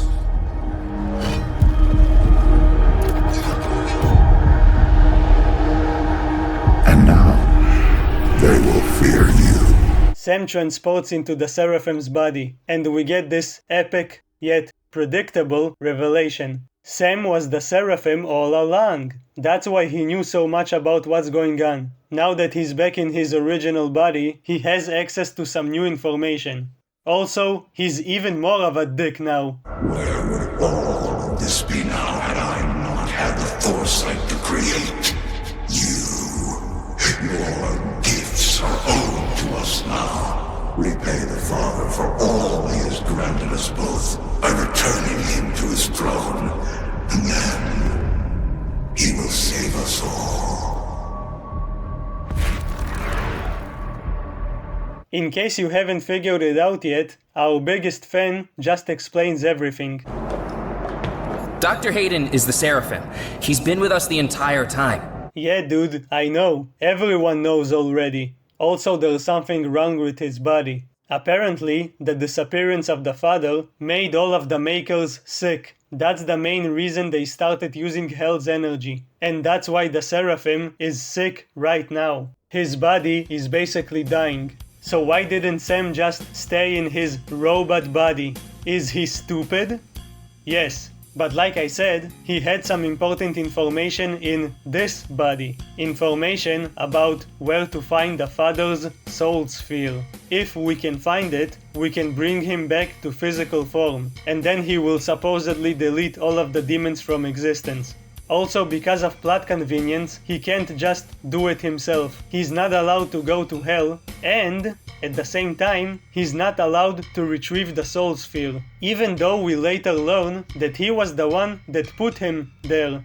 So, that doesn't make sense. Anyway, we need to go to the blood swamps. Yeah, that edgy place where they throw all of the souls of beta males and beta females.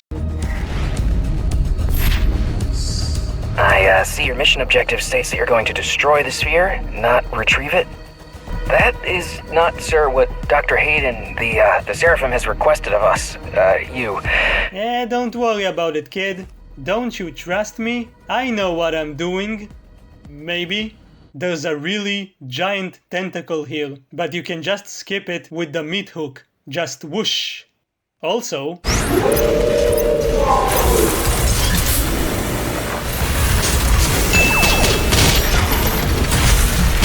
This joke almost backfires because now he's buffed. The totem will remain locked until you defeat him, which actually makes him dangerous. For like a few seconds. Look at this, he summoned his dog twice in a row. I don't know if the dog is also buffed. Having said all of that, he is still not a problem.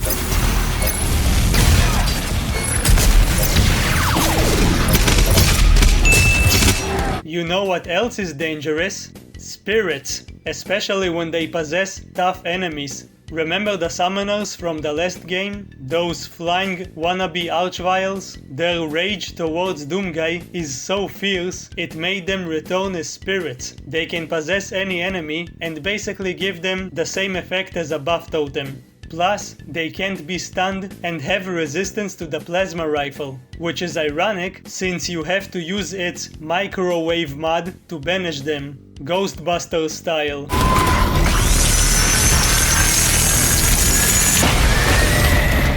You know what's less dangerous, but more annoying? A Spectre Whiplash. Why? Why would anyone do this? That's just evil.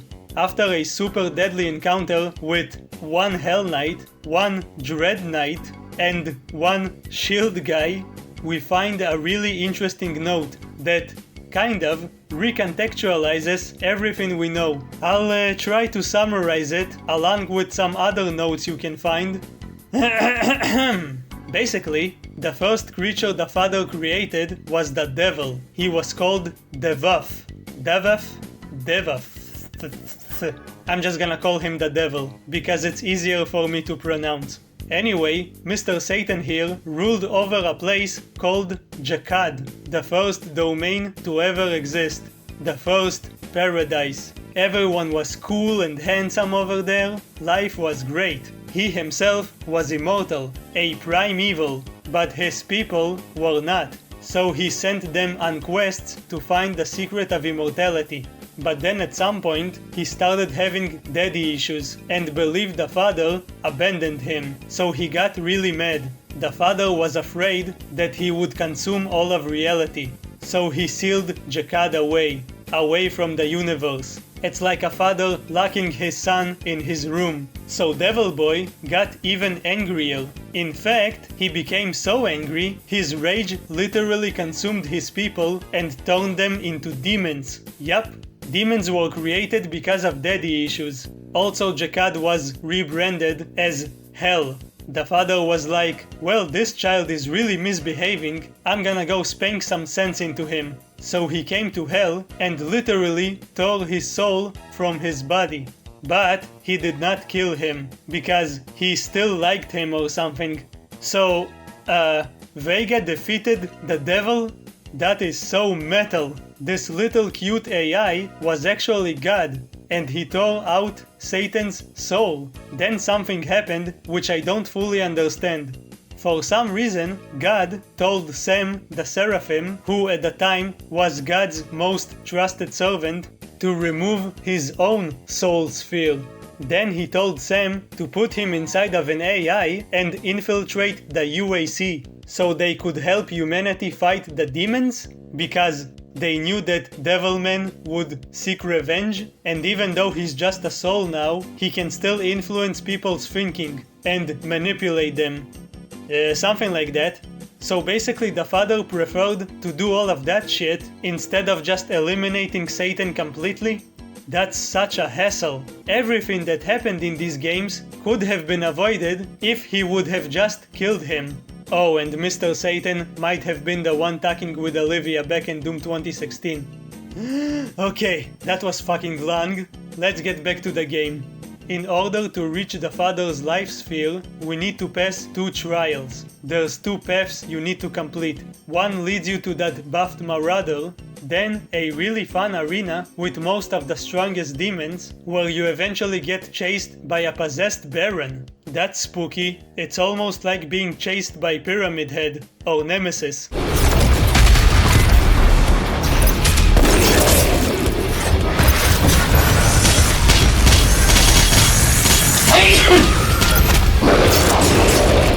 The other path leads you to a cool ghost dog that is on your side. It doesn't help you in battle, but it protects you from this fog.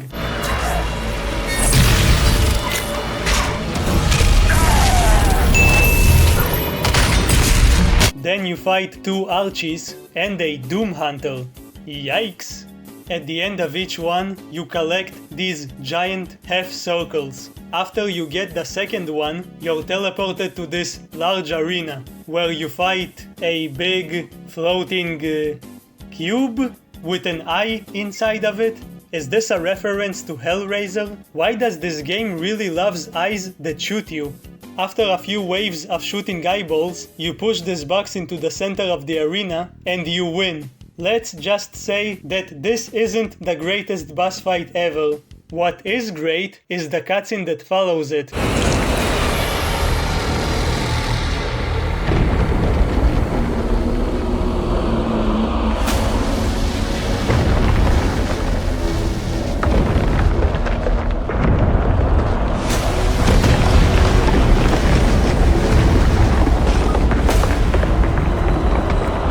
I really thought I was gonna fight this guy. I got excited, but nah.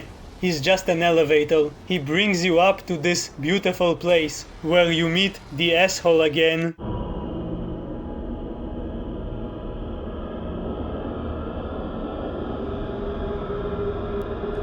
Hurry! Retrieve the Father's soul sphere. He will save Urdak from the demons. For the humans' sake. Do it now. I get it. Shut up. Can't you see I'm walking here?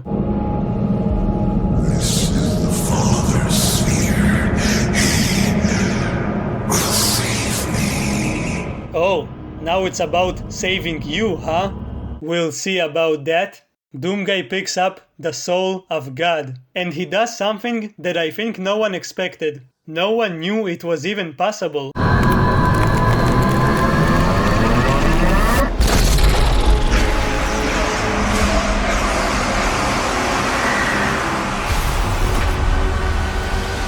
He broke the soul of God. You can't get any more metal than this. For a moment, I thought Doomguy was turning evil.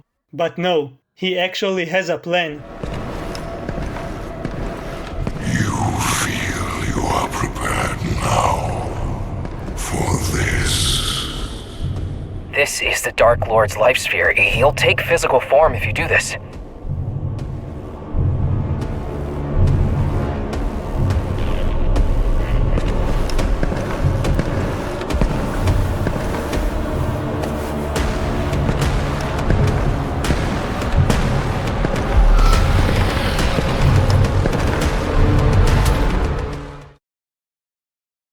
Hey dude, check this out.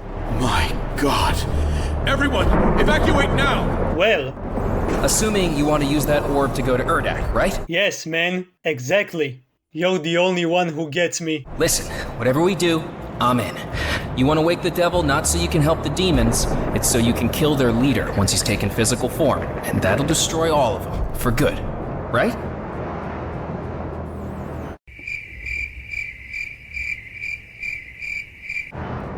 Okay, I'll take that as a yes. I just want to be part of this. I mean, we're about to save the world. The Dark Lord has only ever been written about. He's like a decillion years old and hasn't actually even been conjured into any kind of physical form for that long.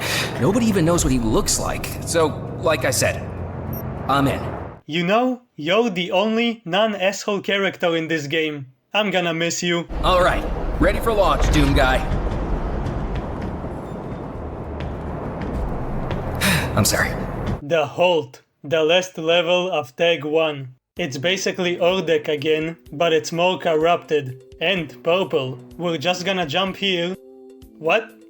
Where? Oh, the Blood Makers. I'm pretty sure they're supposed to be a corrupted version of these makers. They're kind of like a flying marauder. You can't attack them whenever you want. You have to be at a certain distance and wait for them to attack. Shoot them once in the head and poof. Like the drones, they'll drop a ton of ammo. So wait, all you need to do to stop Doomguy is just remove this monkey bar, just remove this golden stick, and Doomguy will be stuck forever, unable to progress. Hey buddy, where are you running to? Are you jogging? Is this your morning routine? Oh shit, they led me to a trap. It's a possessed spider. Get out of here! Get out of here! Why are we back here? According to my best friend here, Mr. Satan cannot be killed as a soul. We have to take his soul to an ancient place called the Luminarium. Give it to some makers who look like the Seraphim, by the way, and they will resurrect him, no questions asked. And only once he takes physical form, only then we can kill him. Okay, that's not exactly what he said, but that's basically what he said. Right? Also, remember how we left Vega here? Even though Doomguy crushed his soul, his presence is still present. The demons now move freely through this world. Without the God Maker, and since the awakening of the uncommon sin here, the seal has been broken. That's Vega. You left him here on your last mission. Yeah, I know, Captain Obvious. I just explained that. It is clear that I am what was known as the Father. While I have indefinite access and understanding of this world's systems, I lack the control within necessary to remove the demons and reseal the void. Without a physical form, I am merely a presence. I have no recollection of myself. I believe my essence from the sphere could return me to my full faculties. He clearly doesn't know what you did in the swamp. Maybe he thinks you're here to help him.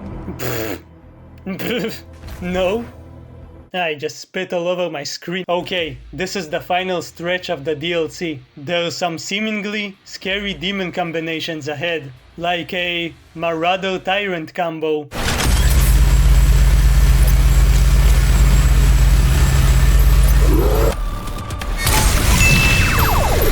The final Slayer gate is here, and it's probably the most difficult one, or at least the most intimidating. I remember playing when it first came out. It was super intense in the beginning, then they made it easier, then they made it harder again. There's tons of enemies, including 2 Archviles, 2 Doom Hunters, and a possessed Marauder. Oof, yikes.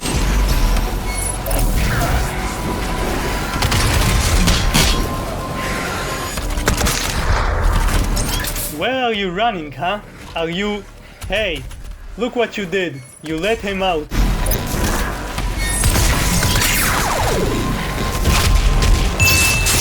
A possessed tyrant, along with a regular tyrant, which, when killed, is replaced with a Doom Hunter, who is then replaced with a Blood Maker. That's kind of inconvenient.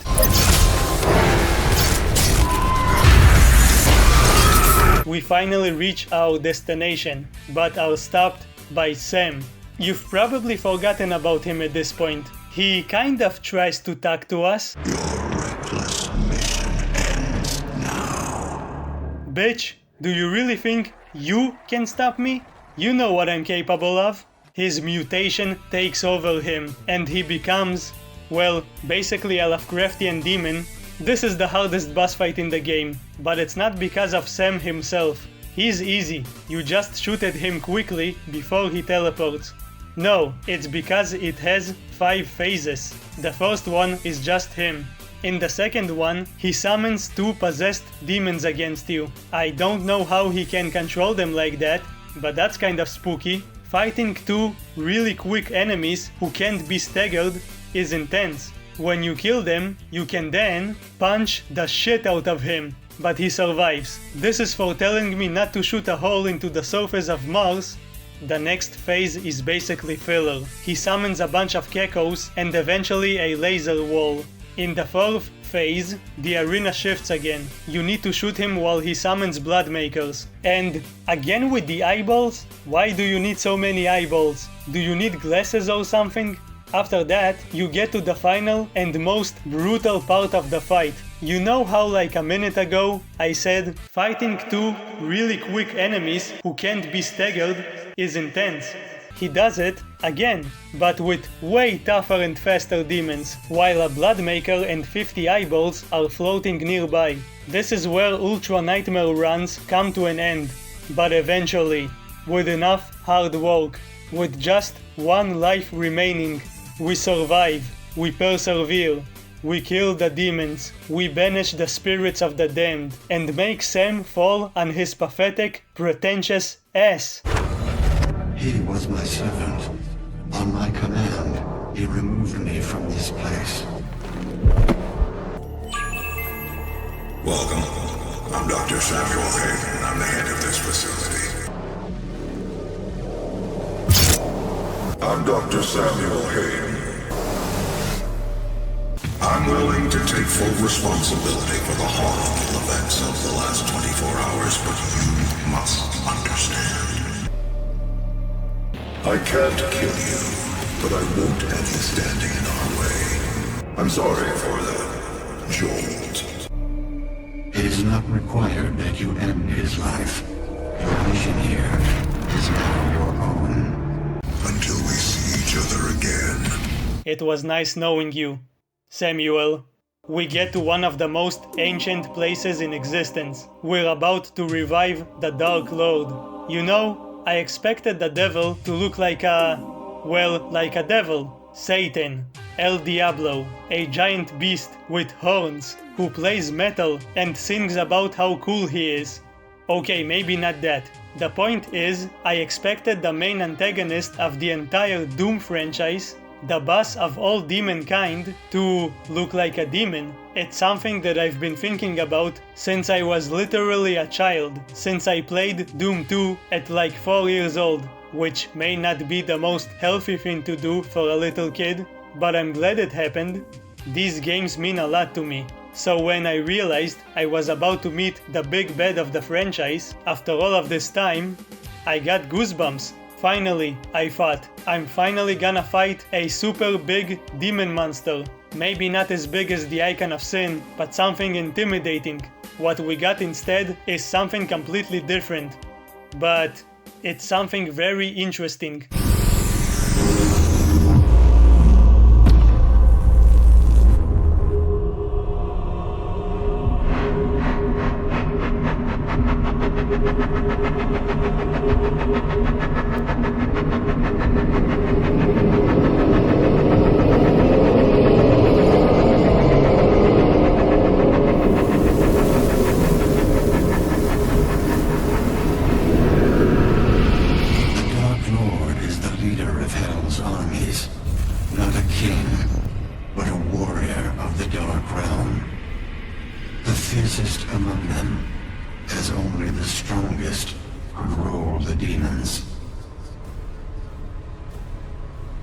It is you, in their world.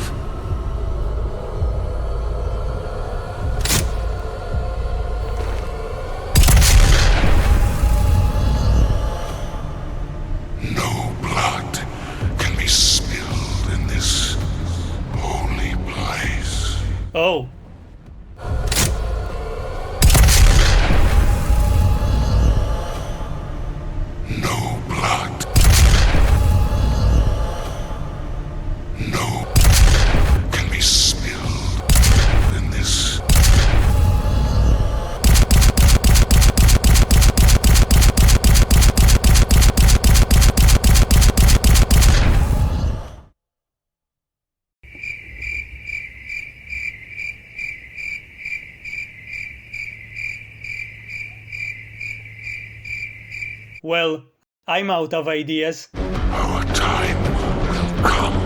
If you survive, I will be waiting for you at the city of Emora.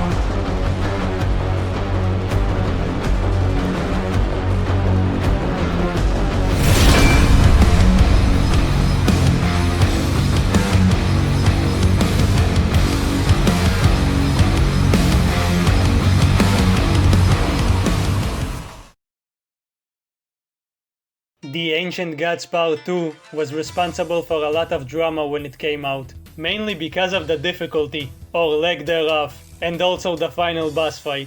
We'll talk about the final boss when we get there, but the difficulty, well, I'm gonna be super brave and say that people were exaggerating. They made it seem like this was the most horrible piece of content ever. It was still challenging, and you could die in 2 seconds if you weren't careful, but yeah, it was easy compared to Tag 1. Since then, they made a few updates and made it more challenging and fun. For example, this place was just filled with waves of imps. That's it. Super easy, not very exciting. I eat imps for breakfast. I need something more challenging. Now there's Arachnatrons, Barons, Doom Hunters, you know, more variety. Something a bit tougher than an imp.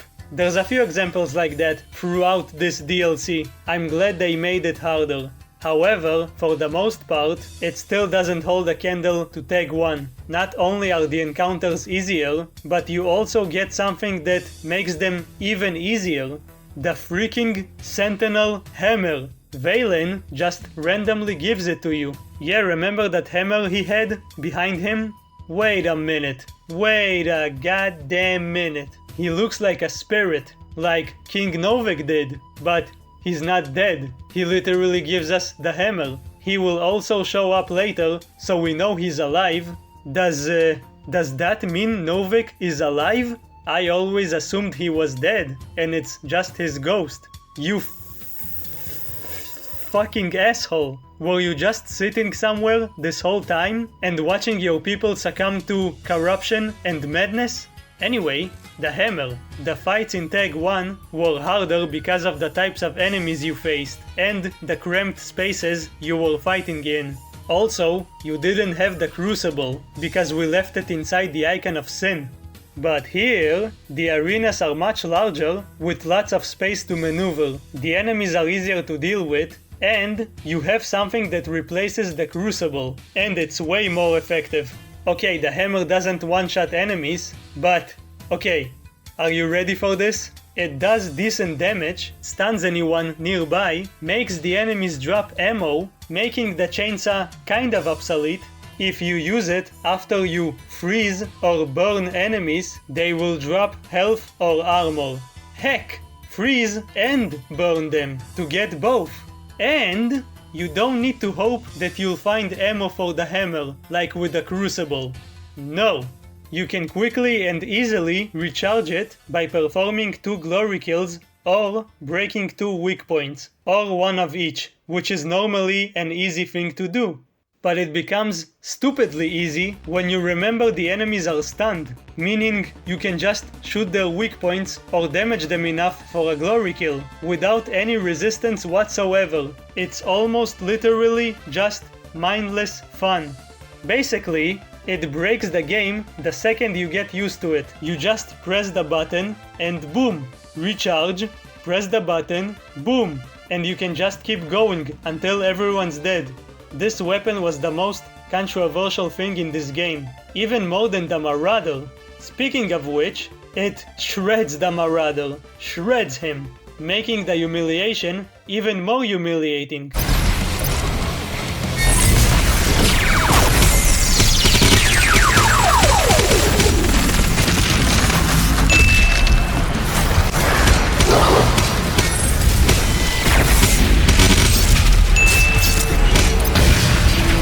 But it's too easy like that, so I try not to use it on him. I want to savor his humiliation. A lot of people also complained about these cartoonish stars above their heads, but I don't care about that. The game was already super cartoonish, even before this addition. Having said all of that, You're probably thinking, whoa, this guy is a real piece of a real son of a fucker, asshole, douchebag. He really hates this dang DLC. Well, boys and girls, I'm here to tell you that...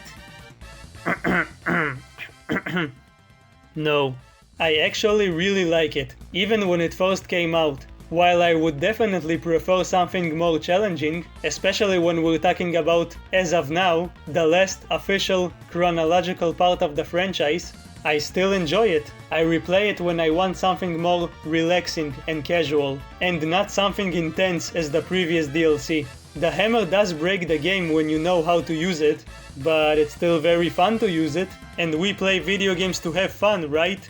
Though it's better implemented in the master levels and horde mode.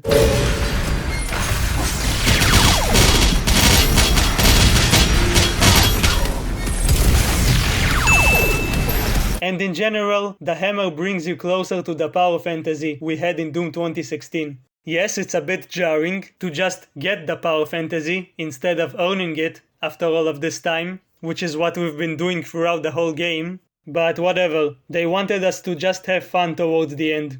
But like I said, this DLC can still kick your ass if you're not careful. It's not actually easy. If you're not good at Doom Eternal, you're not gonna be good at this DLC. It's just easy compared to Tag 1. Basically, some people in the community were acting like entitled babies when it came out. Yeah, I said it.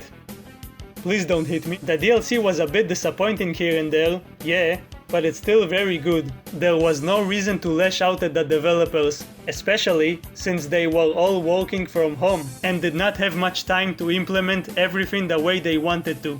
Tag 2 came out at the beginning of 2021, and there was this little pesky international incident, that lovely pandemic.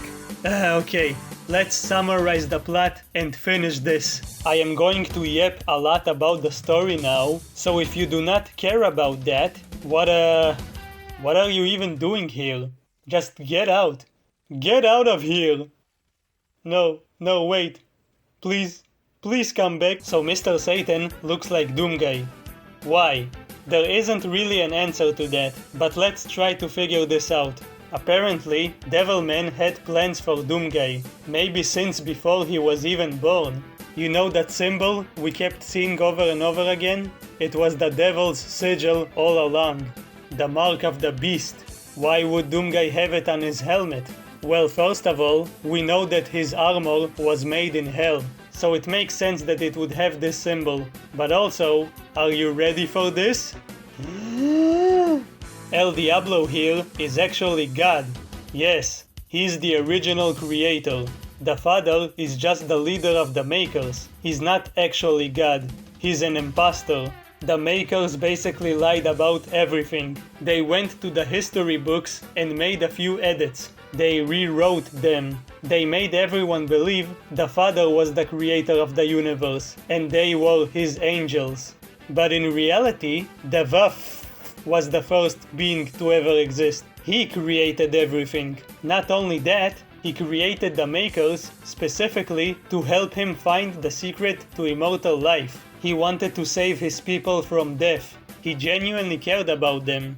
The Makers eventually did find the secret, but got paranoid. They thought he would use it to destroy reality itself. So they did the responsible thing and sealed him away in his domain. They probably didn't think it would backfire. This betrayal enraged him so much, it turned him into the devil, and his people turned to demons. So all of this still happened because of daddy issues, only he's the daddy in question. Imagine your children locking you in your bedroom. That's humiliating. We also learned that his once peaceful domain turned into heck, and it somehow connected to everything, literally everything, to all of the universes, to all timelines, meaning the demons we fight in Doom 1, 2, 64, and even Doom 3, they all came from the same place. There are multiple timelines, but only one heck. His desire for vengeance is the thing that made him want to destroy everything he created. So if the Makers didn't betray him, everything would be fine. They're dumb. They're dummies. the father still came to hell and ripped his daddy's soul from his body, it's implied the father later turned into Vega to avoid being influenced by him. Since Satan Man didn't have a physical form anymore, he could not take revenge on the ones who betrayed him, at least not directly. However, he could still whisper and control others, to a degree. So he forged a super secret plan. He wanted to use someone in his image to take revenge for him. He wanted to use Doomguy. It's possible he guided his actions in the old games and maybe even guided his parents to fuck each other and give birth to him. But what we definitely know is this. He made the Khan Maker paranoid that someone would betray her, that someone would kill her. He was like, "Oh no, someone's gonna betray you, lady.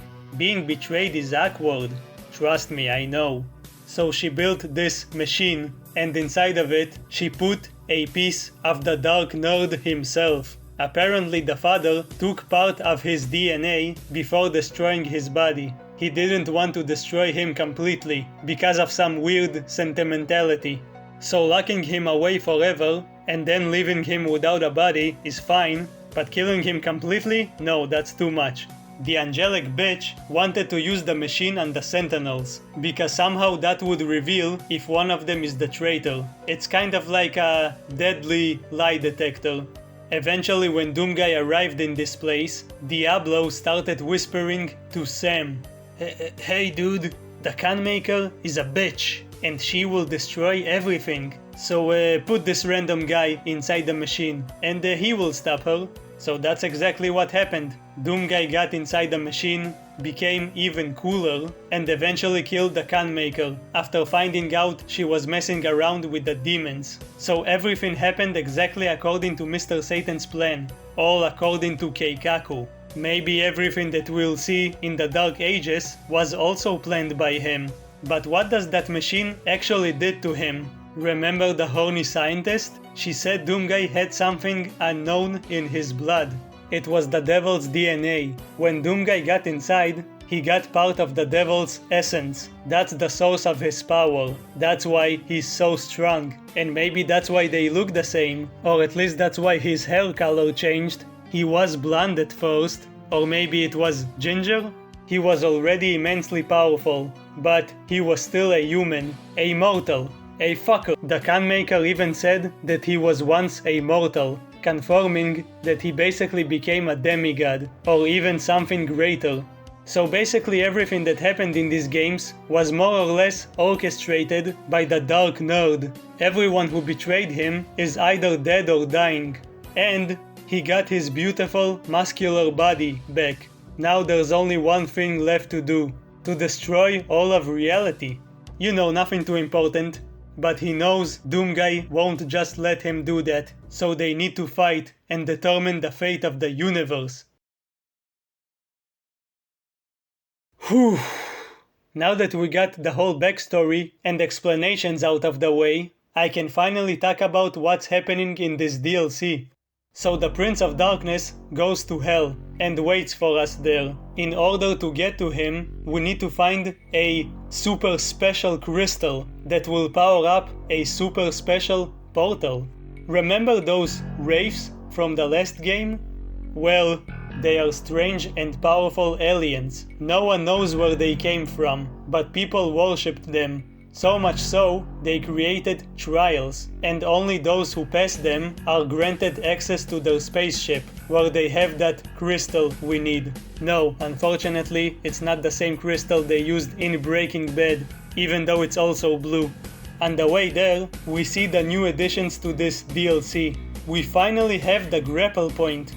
You can use your meat hook to fling yourself in the air across obstacles. It's such a simple yet brilliant addition. Too bad it wasn't in the base game. They're zombies that basically act like walking buff totems. If you shoot them just once, they explode and buff every nearby enemy.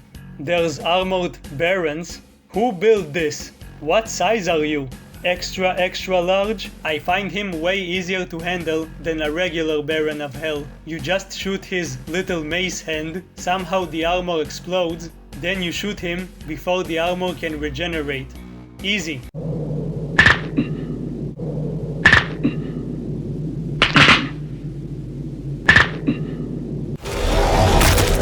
The next new enemy is the Stone Imp. They like to cosplay as Sonic and roll around. You need to use the full auto mod to defeat them.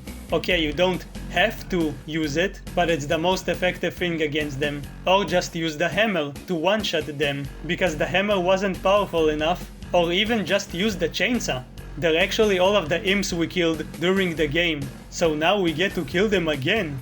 Then we meet the Doom Dragon. It's not an enemy, it's a friend. He gets us closer to our destination. I'm a little sad that it's just a cutscene, but damn it, it's still awesome. When I played Doom 1 and 2 as a child, I never thought Doom Guy would be riding a freaking dragon. I didn't think he would reach these heights. He couldn't even jump back then. Wow, that was fun. Now get out of here. Eventually, we get to the entrance of this place. The father is still watching us and is like, yeah, he's cool, let him pass. A platform rises, and Doomguy starts walking in this beautiful, desolate, and empty space. There's something very meditative about this cutscene. Doomguy is just walking for like 2 minutes, but it's relaxing. We don't really get a lot of backstory or context to what's happened here, which is a shame. I would have liked to see more of this place, maybe in an upcoming prequel? Eventually he gets in front of these literal guardian spirits, and they're like, oh, you're that cool dude. Yeah, you are worthy. Come inside. Thankfully this eye doesn't shoot us. I've had it with those eyes. We enter what seems like a massive spaceship with tons of sleeping wraiths. Don't wanna wake them up. We find a crystal and it's being watched by seraphim spirits. They're not even guarding it, they're just looking at it. Don't you have anything better to do? It's not that interesting. Anyway, we take it and teleport to the next level, which is Earth. It's the last time Doomguy will visit his stinky home planet. You could tell the developers didn't have much time to work on it. They didn't animate Doomguy walking through the portal. The secrets are also lame, they're not even secrets. Most of the time they're literally just in plain sight, but whatever, they did the best they could. It's still a great DLC. This is where we get introduced to this lovely fellow, the Cursed Prowler. He's a real son of a bitch. I kill him immediately. Why? He can curse you. And I'm not talking about him yelling at you on Xbox Live. I mean he literally puts a curse on you. You can't dash, and the only way to get rid of it is to get rid of him. And the only way to do that is to use the blood punch. But at least you get a blood punch when he hits you, if you don't have one already. This used to be much more unforgiving. He didn't make any noise when he spawned, so you didn't know that he was around, and if you didn't already have a blood punch, well, you were fucked. The chain gunners are back. They're way less dangerous than in Doom 2. They're like the shield guys, but they really know how to use that shield. You can't break it, so you have to hit them from behind. I like to use the sticky bombs, or just use the chainsaw. Yeah! Oh, and of course, let's not forget...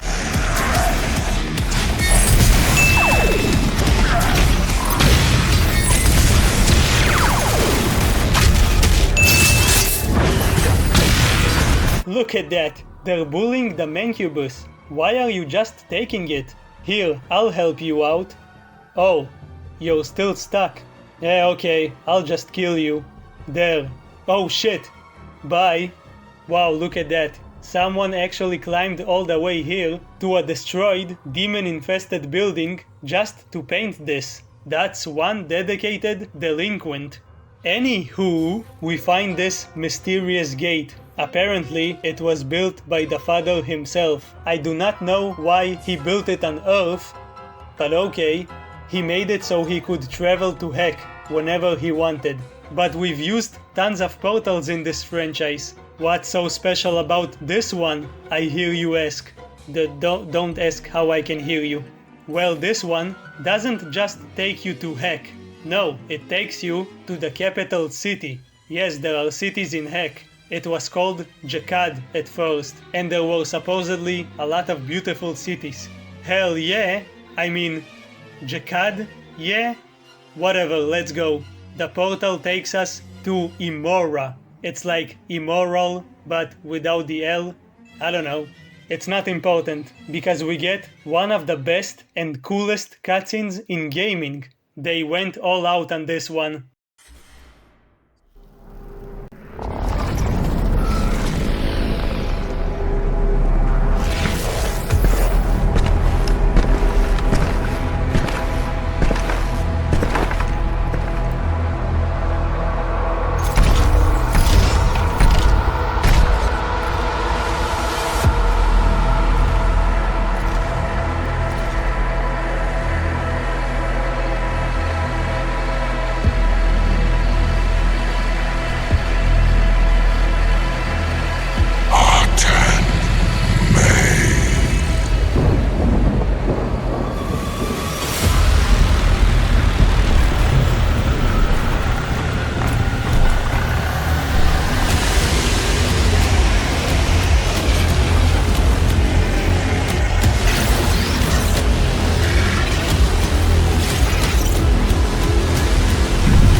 Doomguy was literally about to deal with all of this on his own. Even these flying things, I don't even know what they are.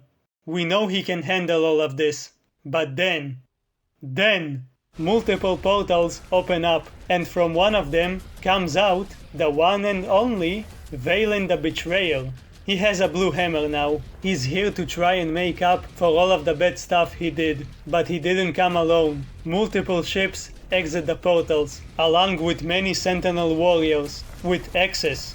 Maybe they are good marauders?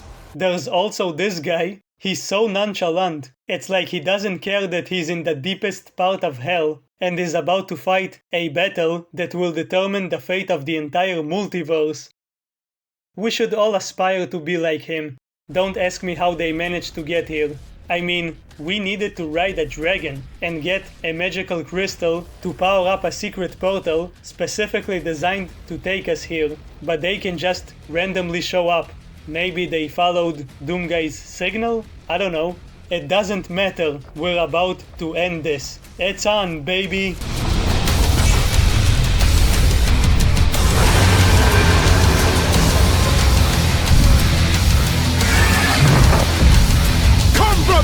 Let hell tremble before our might!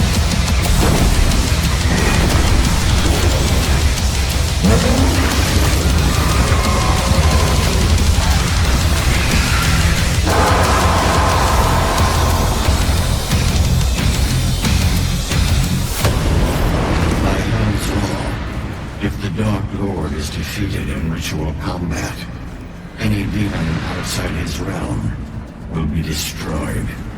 Yeah, thanks, Vega. Look at this. Look at this.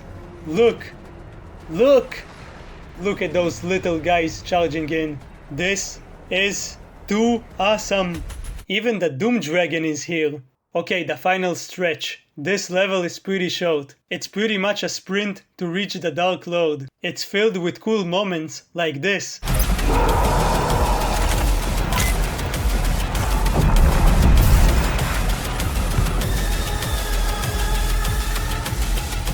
Hey man, can I use this? Yeah? Thanks, you're very kind. I'm gonna use myself as a big, muscular bullet. I'm already used to it. It's also where we face off against the last couple of marauders. Two at the same time. It's the toughest encounter with them. Well, outside of Horde mode and Master levels, there's a few of those zombies that can buff enemies. So if you accidentally hit them, you'll be stuck with two buffed marauders, and that would be kind of inconvenient. It's best to split them up. This is the last canonical humiliation.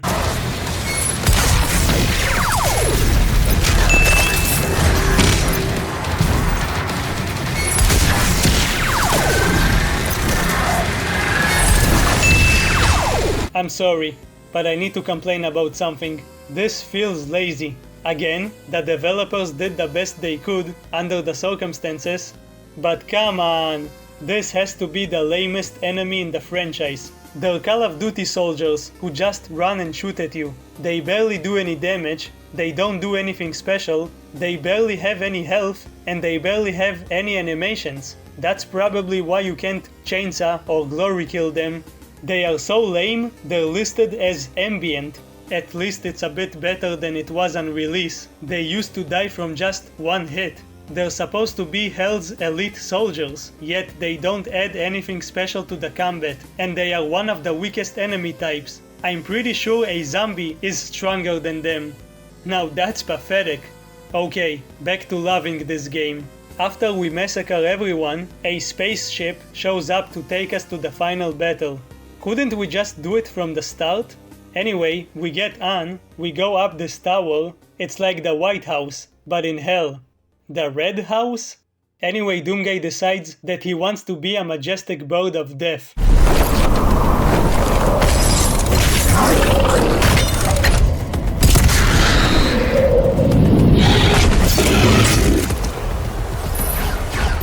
I love this game.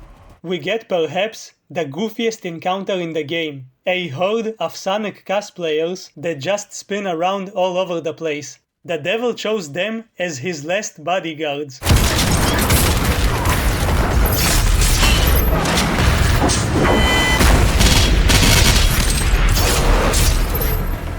You're approaching the Dark Lord Sanctum. I'm starting to lose my connection, though. Doomslayer, sure. I won't be able to... This is the last time you'll speak to me, my friend. You were the best fanboy a Doomslayer could ask for. Let's finish this.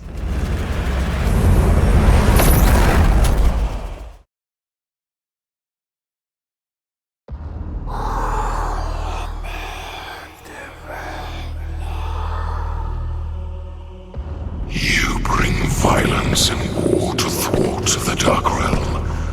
But conflict was born in hell. It is inevitable. A fire that fuels creation and gives purpose where there is none.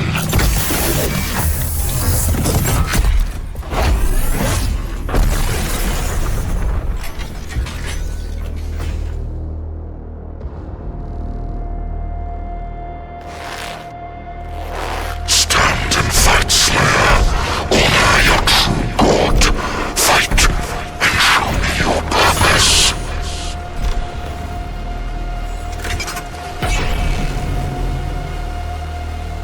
The Dark Nerd. He has his own crucible and shield. If he hits you, he can get some health back, just like how you get health when you kill demons. It's cool. He even has a mech suit and can summon dogs, like the Marauder. Unfortunately, he's too much like him.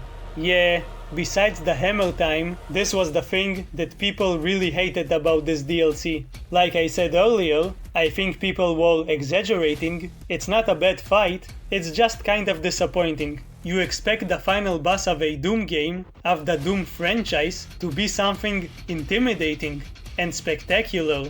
You know, something kind of like the Icon of Sin. What we do get is basically a very slow Marauder, and we've humiliated a lot of those throughout this video. You see this? This is basically the whole fight. You avoid his attacks, wait until he does the one attack you can counter, you shoot once, then you use the hammer to extend his stun time and keep shooting him. You do it until you deplete his health. You need to do this 5 times. You can do it without the hammer, but it will take forever. The dogs he summons drop hammer charges, and if you don't want to wait for them, just kill the endlessly spawning zombies around the arena. They won't even attack you. So yeah, overall, this is a super easy fight. You can still lose if you're not careful, but I mean, it's still kind of fun, and at least the arena shifts and it looks cool and apocalyptic.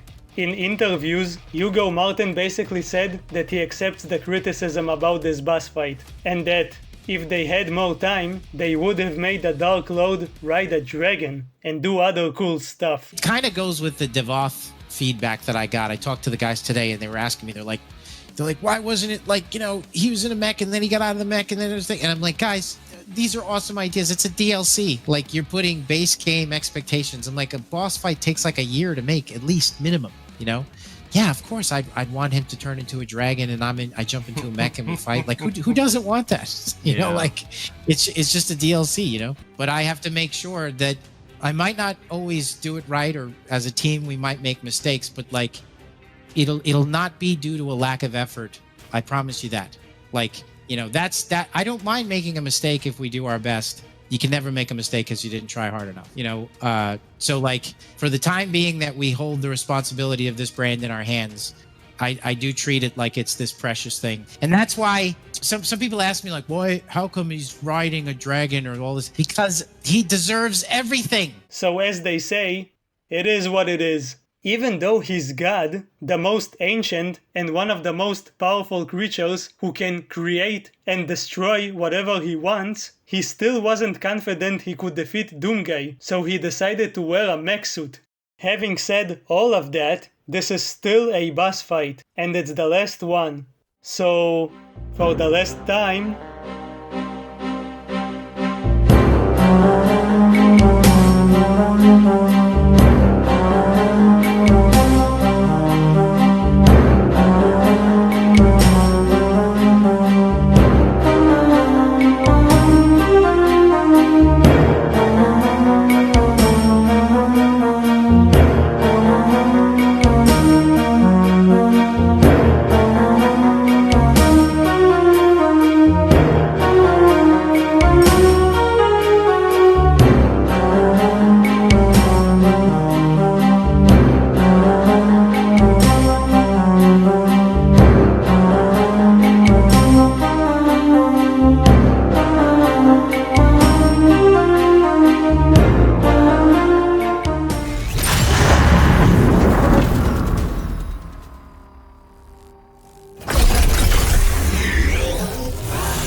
He is the first being, and my creator. When he fell, I ascended. Don't care, still don't care. As all things were made by my hand, so shall they be unmade, starting with you. I don't care.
huge guts. Must kill them all. No.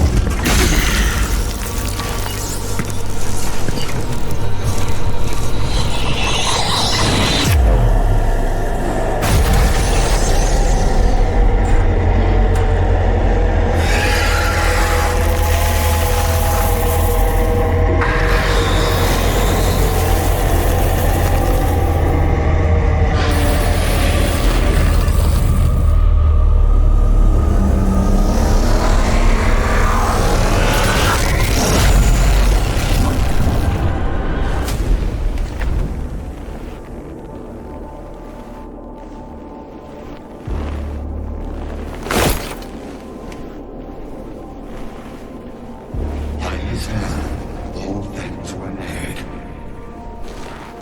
Even you.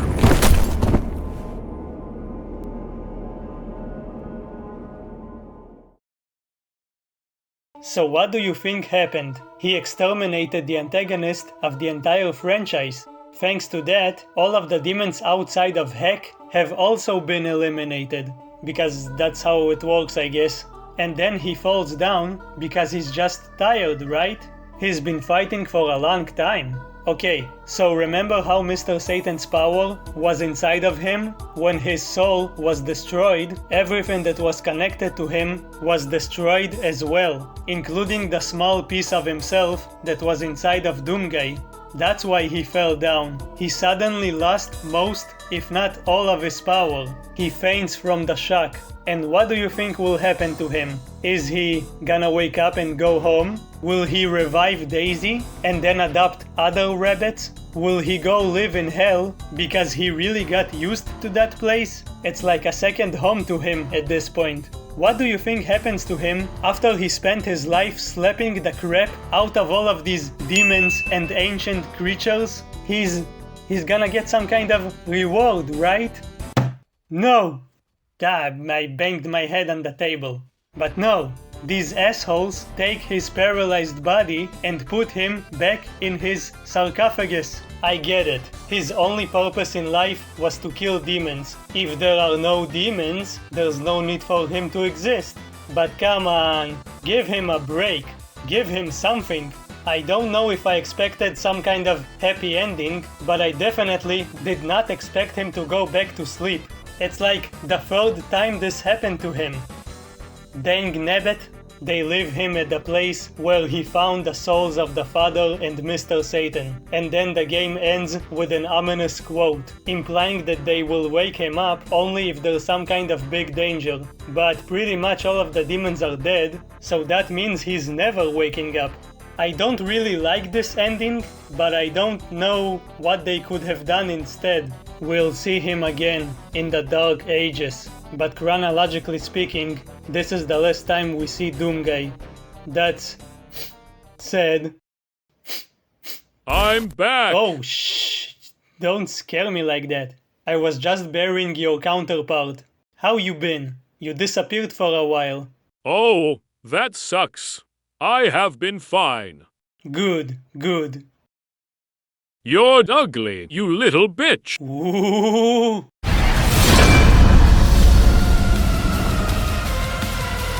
Doom Eternal is one of my favorite games ever made. It's also an important game. It served as an evolution for the genre and an inspiration to countless developers, mostly for indie games. And also, it's fun as heck.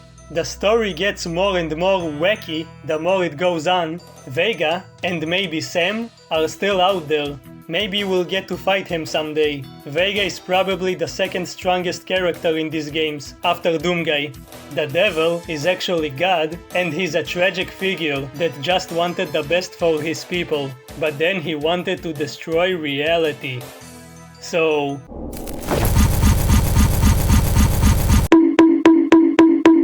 I've been yapping for so long, I don't know what else to say about this game, so I'm gonna mention some stuff I didn't mention.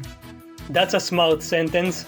A while back, they added Horde mode. One of the old geezers gives you challenges. You basically need to kill waves and waves of demons and get a high score. But you don't start with all of your weapons. You get them over time, and you can't control which one you'll get.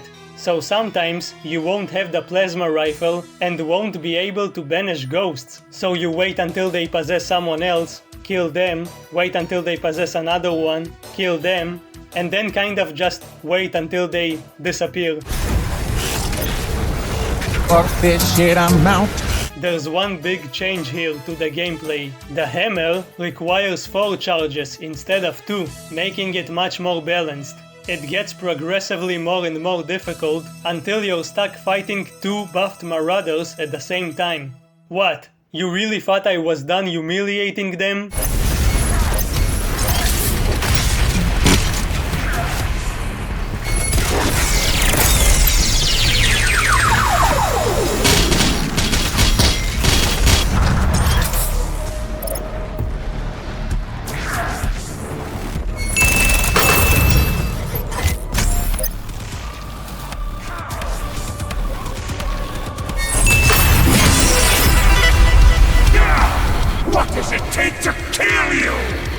There's also the master levels, which you get for free. They're great.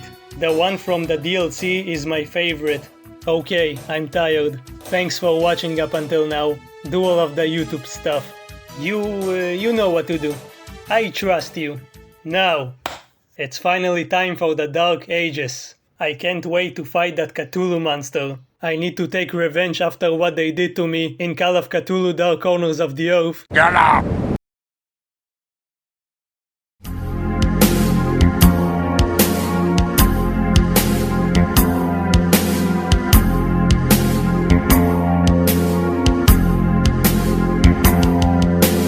Huge guts.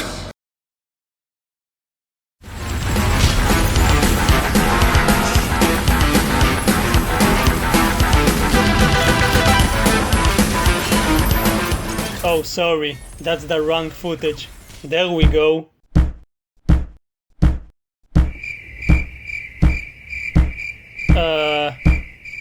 I mean, it's still a fun game. It's still good. I had fun with it. Doom the Dark, Medieval, Spooky Ages. Have you noticed it came out on the exact day as Doom 2016? Or at least the premium edition did. After the unfair and cringe conclusion of Doom Eternal, where my boy Doom Guy got stuck inside of his bed, the franchise had nowhere else to go. God is dead. The demons are cancelled and are banned from all social media, so the developers decided to take us back in time. You know how in both Doom 2016 and Doom Eternal there was a lot of talk about Doom Guy's backstory, about all of the insane stuff he did against the demons? The Doom Slayer. How he was fighting for the Sentinels and the Makers. Well, we finally get to experience these events. Or at least a part of them. We always heard about how the demons pooped all over this one planet called Argent the Nur. When we got there in the previous games, it was already far gone. But now we get to see how it happened. The game starts as the demons are attacking the city of Kalim. Everyone's dying, seeing their families get butchered in front of their eyes, with no hope of survival. You know, the usual business. Oh, and before we continue, I gotta mention that this game is the first game my PC didn't meet the recommended requirements. I had to play on the lowest settings, and even then, the game looks amazing. But it does mean that occasionally, the textures won't load properly, and some people might be missing some eyeballs or something. It's not ideal, but it will turn this into a funnier video, so I'm okay with that. Anyway, we see the ones behind this invasion. A Heck priest from Heck and a witch. It doesn't seem like she's from hell herself, but she is helping them find some kind of important item. The Heart of Argent. Wow! For the first time, the demons aren't just killing people for the sake of it. They actually have some kind of goal. The priest knows they don't have a lot of time to find this item. Because... soon, the humans will summon him. Humans? This isn't Earth. I thought they were called Argentians or something. The Sentinels are tasked to protect this village, or city, or whatever this is, but they can't handle all of these demons. We see a young King Novik making a strategic decision, which basically involves calling his daughter on WhatsApp and telling her, "Hey baby girl, can you please call my manager and tell him to summon the only capable man in this franchise?" Side note, these cutscenes really remind me of the cutscenes in Mortal Kombat. It has the black bars in the top and bottom of the screen, it's all dramatic with lots of dialogue and mostly unimportant characters talking about the plot. Anyway, she calls their manager. Remember those Maker bastards? This is Bishop Creed. The Sentinels follow his commands because he's a Maker. You know, like the Khan Maker from the last game? I'm gonna call him Fat Maker. This temple must remain guarded.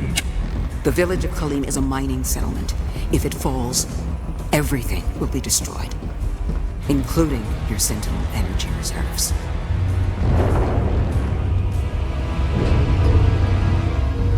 Launch the Slayer. So Fat Maker is controlling Doomguy.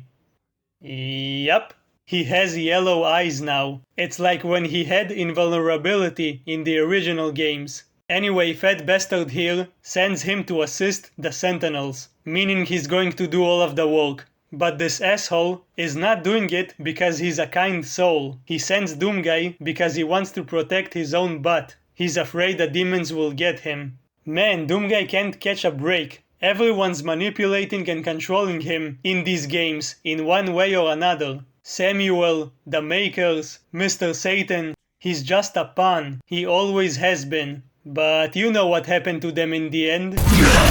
Also, I don't think you need to control him in order to force him to kill demons. I mean, that's the only reason he gets up in the morning. I wish I had this much motivation to do, well, anything. Let's kill some demons.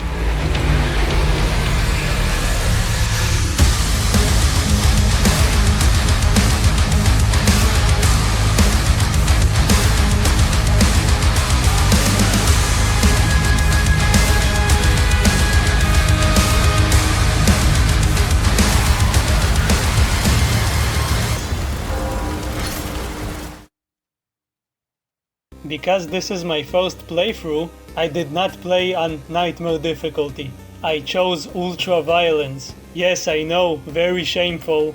I did finish it on Nightmare after that, and oh ho ho ho boy, that was well, it was actually pretty easy, since I got really used to the game at that point. I even got all of the achievements. As you will see, this game is way slower compared to Doom Eternal. Now it's the slow ages. Get it? Did you get it? Cause it's slow. I saw people call it Doom the Woke Ages because it has difficulty sliders. I don't even know what that word means anymore. So if something's too easy, it's considered woke now? That's funny and stupid. But even if it is true, this is not the case. Sure, you could make it easy, but you can also make it more difficult, which looks something like this.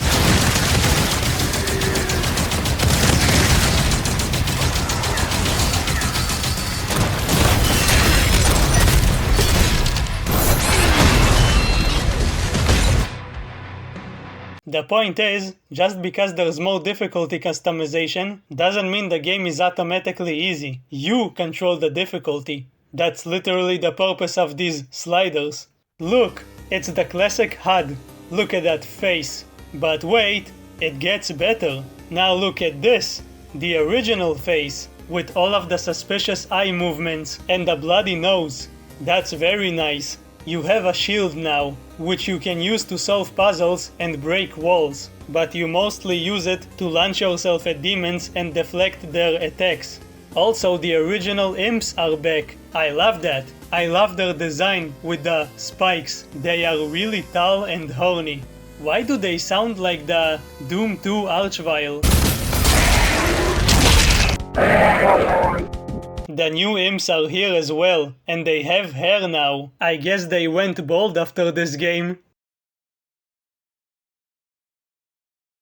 Doom the Dark Ages feels like Serious Sam. You traverse these big arenas with tons of enemies who are attacking you at the same time. But unlike Serious Sam, you do not need to constantly walk backwards. Instead, you always charge forward and bash them with a weapon and a shield. I guess Doomguy is more serious. There's tons of enemies on screen, but the lower tier enemies are super weak. They usually die from one shot. I don't know if I like that, but I guess their sheer numbers can compensate for their lack of strength. The game is way more of a bullet hell now.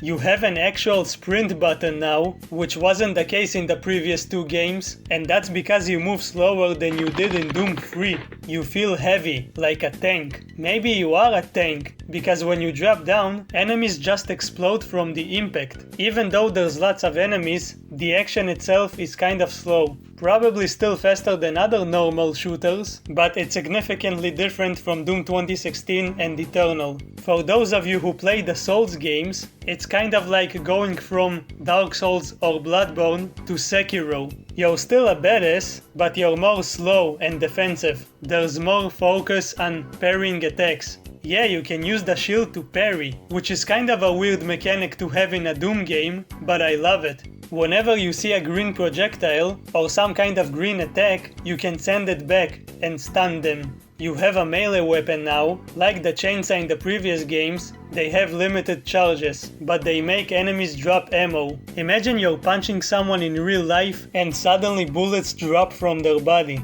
That would be cool, but don't punch people, unless they tell you that you're bad at video games. When the enemies have low HP, you can hit them to drop health.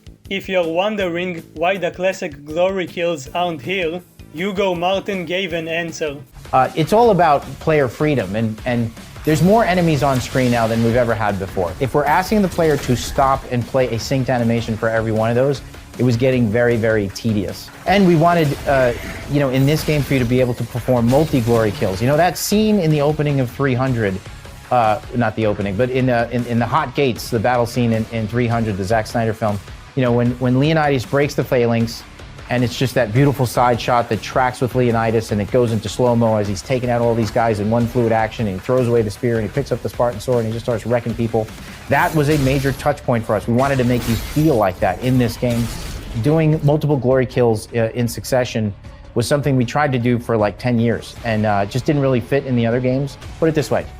If it didn't feel good, it wouldn't be in the game. There's no reason why we wouldn't do glory kills again. You know, we thought it was great. But really, it's about creating like a new experience for you guys. That's what's really important, right? We don't want us to just do the same thing again. I'll tell you a secret though. The pre-animated glory kills are still here. You just need to jump to see them. Here, I'll show you some examples.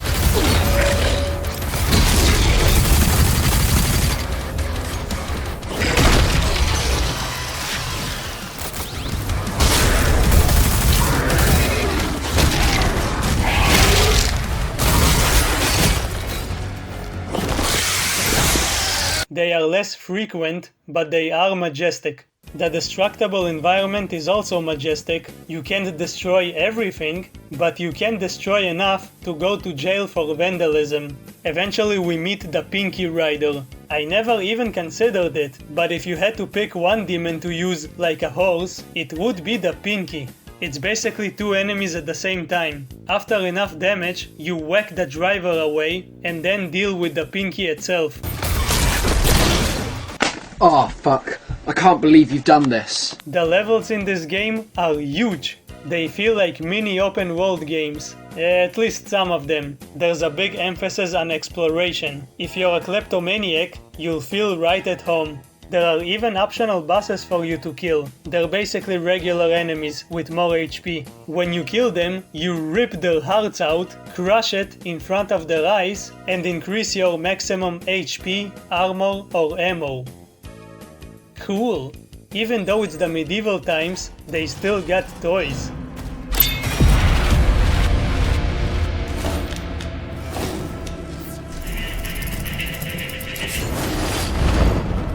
Doomguy finds a dragon holding off a freaking titan. This is only the first level. If you don't like this game after seeing this, you're out of your mind, bucko.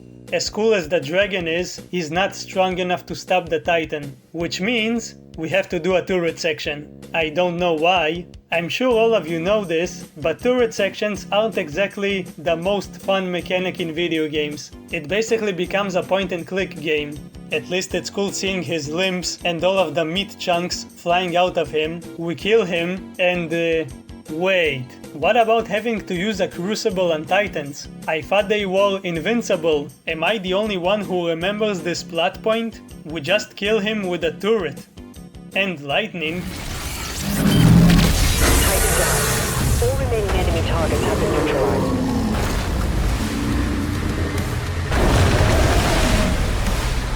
A cutscene shows King Novik watching over Doomguy. He's afraid of him, but maybe also concerned for him. He knows that he's just being used as a weapon by the makers, but there's nothing he can do about it. You can't fight with your manager unless you want to get fired.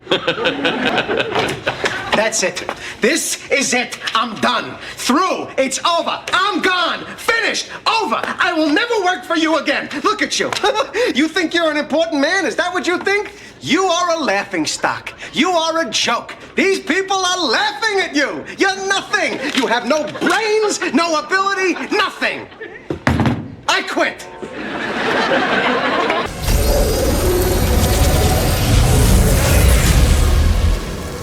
They lied to us. And now he has a leash. The Makers felt a weapon as powerful as the Slayer should be guided. And you agreed? He's not one of us. They want assurances, and so did I. Meanwhile, in Hell, the priest and the bitch are watching how the Slayer is kicking everyone's asses. Again, it's revealed they are working for this Shinnok-looking ass, Prince Azrek. Azrek?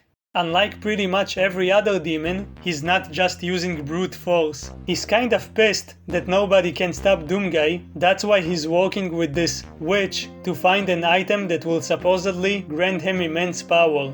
One day, he stood in front of his managers. Yes, everyone has managers in this universe. No matter if you're from heaven or hell. There's bureaucratic shit everywhere.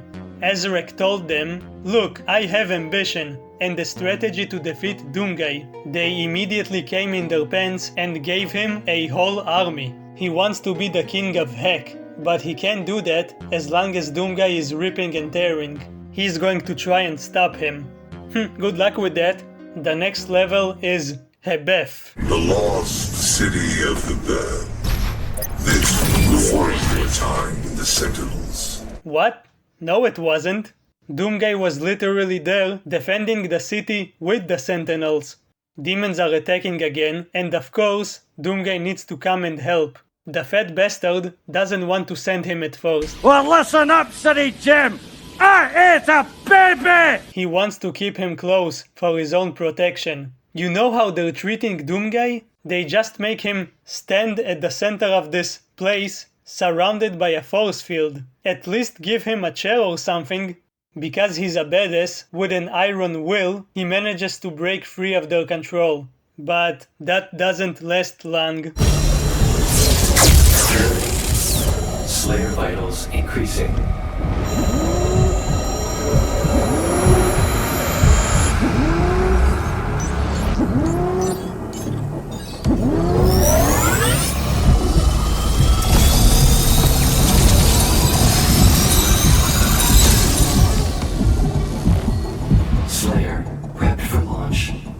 It's remarkable how he can survive the power surge. Yes. We purify his mind and leave only his hatred for the demons. But his resistance to the Teller's influence is increasing. They suck his soul dry and leave only his rage. That's why he's so pissed off all of the time. That's probably part of the reason he has brain damage. They do it with a tether. Hey, that's what Sam used on him in Doom 2016, to somewhat control him. Sam probably knew what Doomguy had been through, that he was being controlled by this device, yet he still used it on him. This makes him way more of an asshole. but this context adds more meaning to what he said here. Because yeah, Doomguy probably doesn't want to feel it again. I'm sorry for the jolt, but I didn't think you'd allow its installation voluntarily. After they regain control of him, they dispatch him to the battlefield.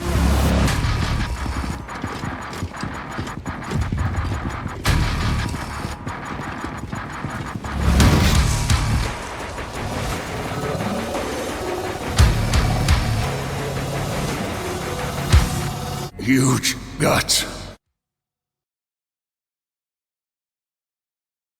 You know, it wouldn't make sense to have a chainsaw in these ancient times. So let's have a shield saw. Now you can cut weaker demons in half with a single throw. If you use it on a bigger, stronger demon, they will be stunned by the fact you're shredding them from the inside. While they're stunned, you can shoot the shield, which will make your bullets bounce and hit nearby demons, but only with a specific weapon. It's still awesome. If you hold the throw button, you can activate slow motion. You can do this endlessly. It's also really useful for breaking other shields, which then gives you armor. Anyway, we need to defend the city. I don't think there's anything left to defend, just move to a different planet at this point. Also, I don't want to save people who are so afraid of me. I get it. I'm a 7-foot tall behemoth with yellow eyes. But I'm a nice guy. I collect toys. I used to have a rabbit. You don't earn XP anymore. Instead, you can find money and valuable items, which you can use to upgrade your stuff. Collect gold? Am I playing Thief? The stone imps are back, from Tag 2. This time though, you don't need to use a specific weapon against them. You don't really need specific weapons to deal with any enemies. The imps can deflect your shield, because they're rock hard. Well, they can deflect your saw. If you smash into them with the shield, they explode. There's also a Spectre Imp. That's 4 imp types. You think I don't see you? Come on, you... Ow! Hey, stop worshipping demons. It's bad for your health. Are you friends with Olivia Pierce? No, wait, you're probably friends with Betruger. Making progress, Marine? Your journey is futile. The man-child returns. Mancubus. He's looking pale. He has a big backpack. If you want, you can tear both of his arms apart. He will literally be unable to attack you. He'll just kind of stare at you, furiously awaiting his death.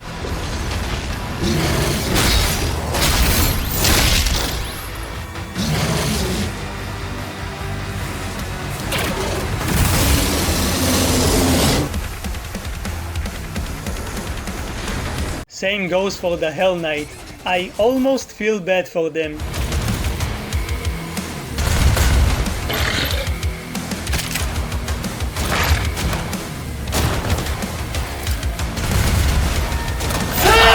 Playing Doom the Dark Ages kinda feels like playing Bioshock 2. You're a big, heavy dude who can use both hands at the same time. Only here, instead of superpowers in your left hand, you have a cool shield that can cut anyone in half. Also, in both games, you technically have a sharp object that lets you dive into enemies. So yeah, Doomguy is a big daddy. He keeps killing demons, while in the background, a Titan is fighting a freaking mech. You can actually watch the whole fight if you want. Look at that destruction.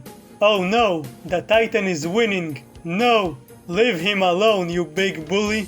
Oh wait, he's getting up. And, ooh, right in the face. And then he gives him another right hook. I feel like I'm commentating on a boxing match. The big robot loses at the end. I'm telling you, everyone's incompetent except for Doomguy.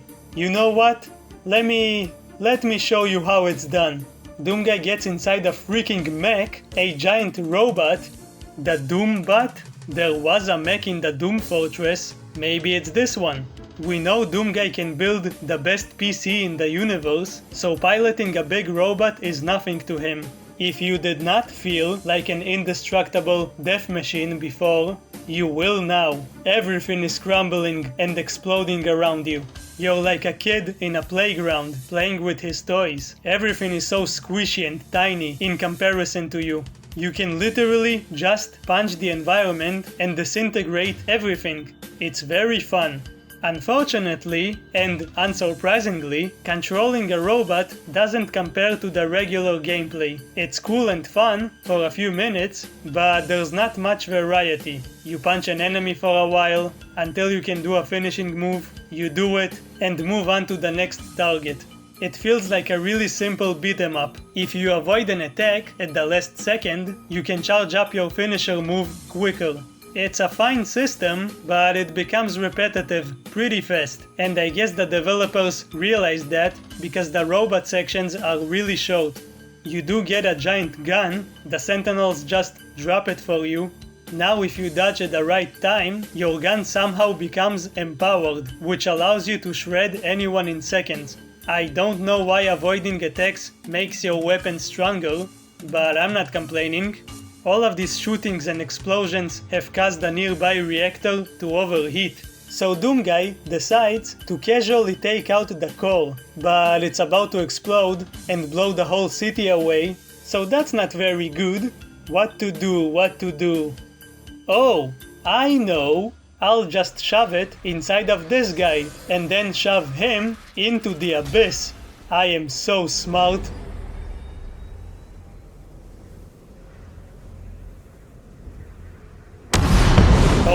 Oh shit, I didn't think the explosion would be this big. Get me out of here!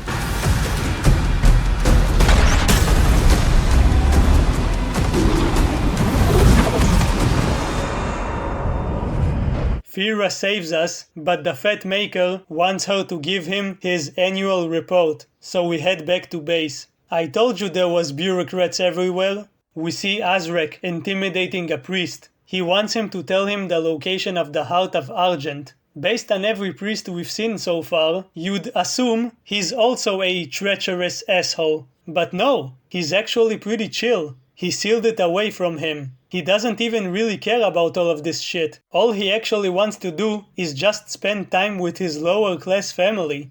That's wholesome.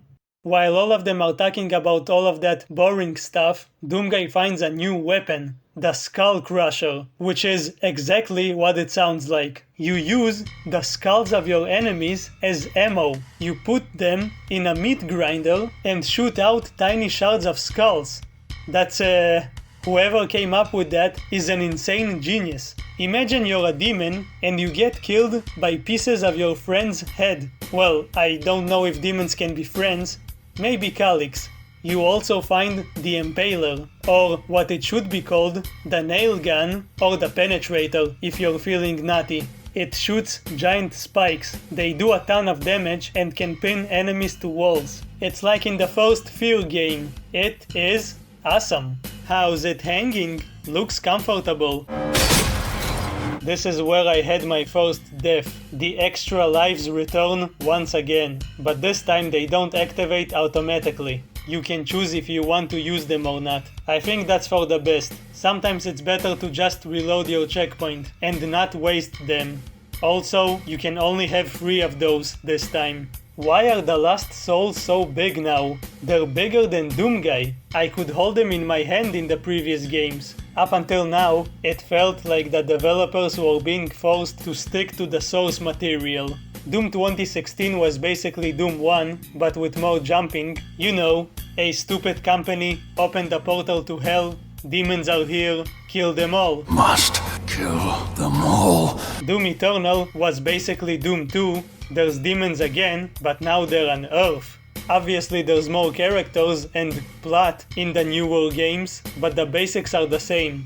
But now they were finally free to go in a completely new direction, make up whatever they want. I mean, they wouldn't follow in the footsteps of Doom 3. Doomguy is protecting the Sentinel's base and meets the first boss, Vagary. It shares its name with that spider boss from Doom 3, the one with the big butt, only this one is bigger.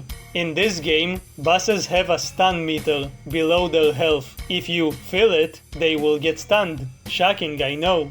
This boss escalates the bullet hell aspect of the game. It likes to shoot a lot of slow-moving bolts at you, but dealing with some bolts isn't difficult. At the end of the day, you shoot it until it dies, or at least until you perform a fatality on it.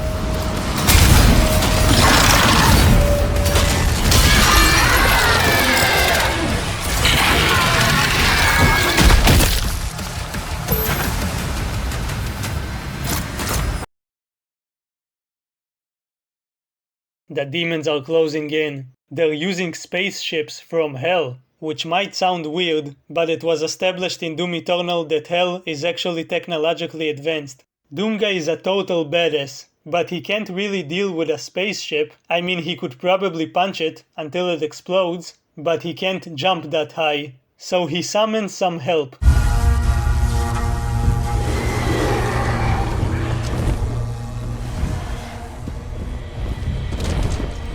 Look, the dragons are fighting over me. I'm sorry, ladies, I want something bigger.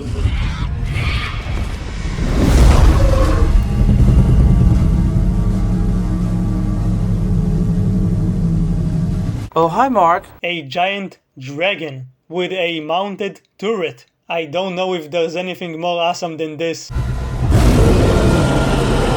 It's even more awesome than the other time Doomguy rode a dragon. This one has a name, Serrat. It even has a backstory. A long time ago, he was wounded in battle against the demons. He was about to die, but Doomguy decided to save him. If you have an opportunity to save a dragon, you take it, damn it.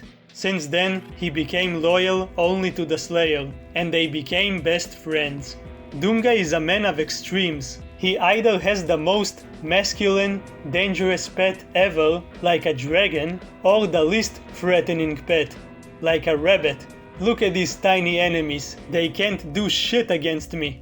Unfortunately, just like with the robot, the concept is super cool, but the execution leaves a little to be desired. Obviously it's fun riding a dragon and flying in the air, but in practice, you're doing one of two things: shooting some turrets or tentacles while avoiding their attacks, or chasing random gunships, which is fun at first, but kind of becomes repetitive, especially since there's barely any challenge. The ships don't fight back, so like with the robot, these sections don't last long, so it doesn't overstay its welcome.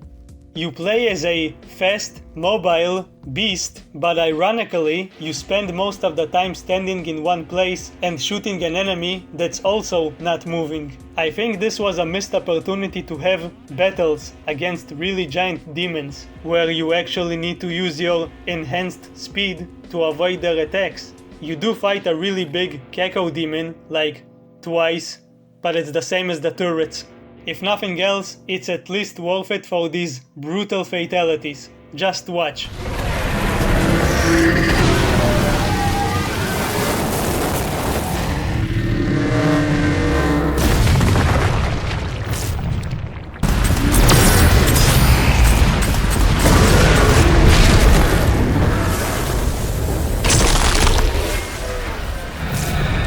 Anyway, we need to take down some spaceships. We need to do it from within. So Serrat drops us off at each one. One of them has a cyber demon. He has wings. I think this is my favorite cyber demon design in the franchise. He looks like an actual devil. Also, I never thought I would be able to parry an attack from a cyber demon, but you can basically stun-lock him to death. There's a finishing move you can perform on him, which is a combination of how you kill him in Doom 2016 and Doom 3. Just look.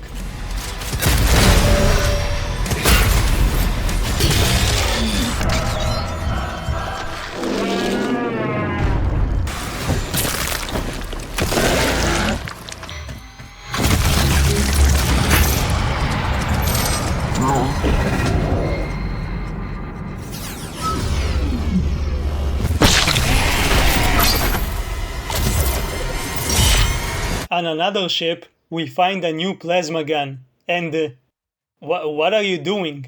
Are you okay? Are you dancing? Is this your way of distracting me? 'Cause it's working. Okay, he's fine now.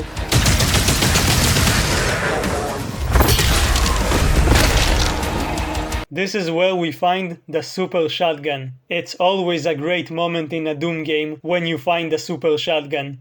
Groovy. This may be the most deadly super shotgun in the franchise, or maybe it only feels that way because the enemies are generally weaker, but it's awesome. I don't know how he reloads it with one hand though. I mean, he needs to manually put 2 shells inside. But it looks cool, so who gives a shit? Look at the way it tears parts of their bodies. I am one-shotting a Hell Knight. It can pretty much do the same to a Mancubus or an Arachnotron. They have a chain gun now, like a mini spider mastermind.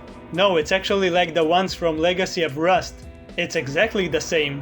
Anyway, we humiliate a different spider, and then a cutscene plays. Apparently, the antagonist found the heart. Doomguy attempts to stop him by walking really slowly, but this bitch stops him with a force field. He's like, fine, I'll kill some demons for now.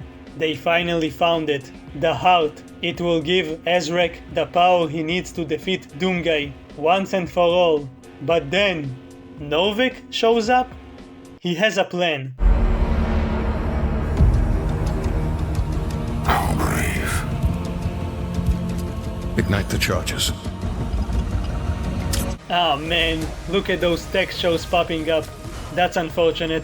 Novik throws a smoke bomb and escapes with the heart. I don't know why he needed to blow the whole place up for that. Seems like a waste of explosives. Oh, this is Valen, by the way. You know, the betrayer? They both look significantly younger, which means this game takes place many years before Doom Eternal. It confirms that Doomguy doesn't really age. He looks the same in every game. Maybe that's a fair trade. Fight demons for all eternity, but also look young for eternity. Okay, prepare for some funny visuals. Oh yeah, this is the good stuff. It looks like Barry Burton's facial hair decided to escape from his face. Just a moment. The Maker's IT staff are monitoring the situation. They see the demons closing in and the Sentinels. So they're like, we should send the Slayer to help them. They're not going to survive. But the fat bastard tells them, But then who will protect us? I'm scared. While they're arguing, more and more people are dying, and Doomguy can feel it. So he decides to snap out of it.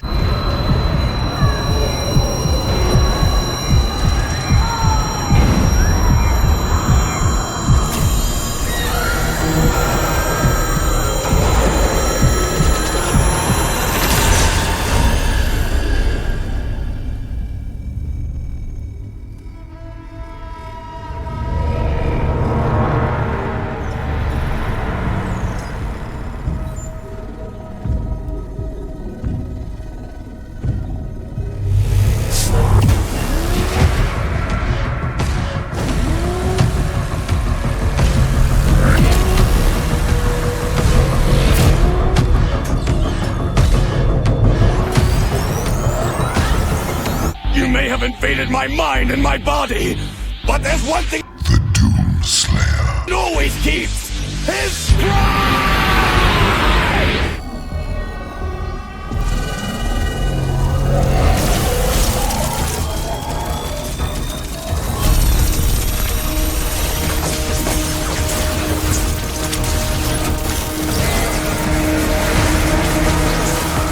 Turn him off before he kills us all!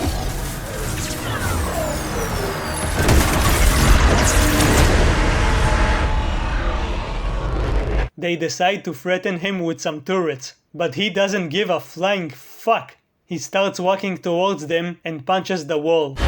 It would appear that the Slayer no longer wishes to be detained here. Yeah, no shit, genius. I don't think he wished to be detained in the first place. He's about to break the wall, so they think of killing him, which they can't, but they see him as the Khan Maker's property. They decide it's best to just send him down as he is now. That Tether bullshit is still on him, so they do still have some control over him. Meanwhile, hell is closing in. Shinnok is coming. It's tense and scary. You know what's scarier? Sound the alarm! Prepare for battle! No. Look at the top of his head!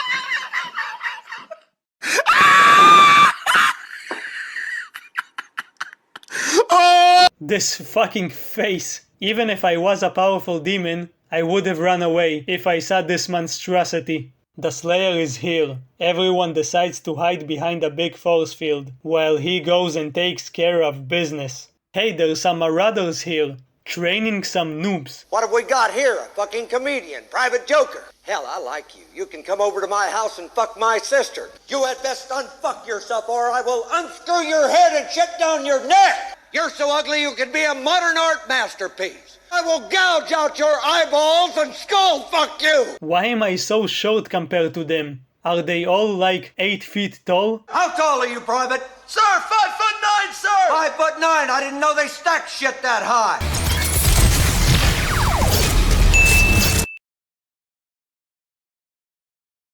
This is a great level. It's huge.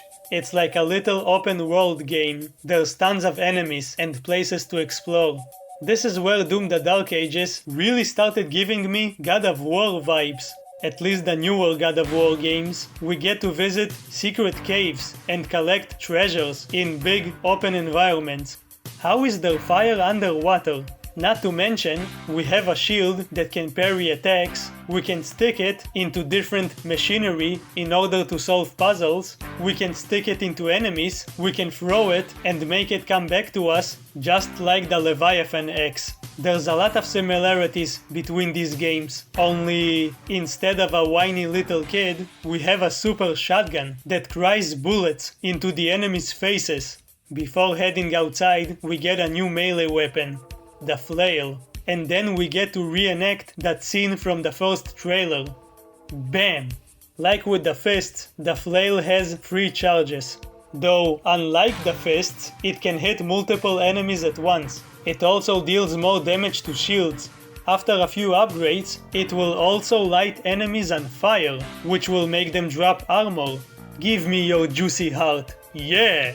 As far as I know, this is the only guaranteed way of refilling your armor. That's why I kept using it for the majority of the game. Or you could use the regular shotgun to flame enemies. Whoa, I'm fighting tanks now? They're probably really strong. Oh, never mind. As you might have noticed, this game doesn't have weapon mods. Instead, you just get double the weapons, each with their own unique upgrades. After a few levels, you'll have like 8 weapons, on top of the shield, gauntlets, and flail.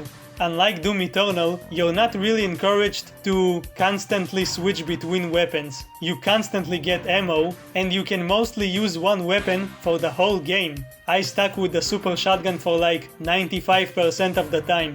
I usually switch to something else just for a bit of variety, and not out of necessity.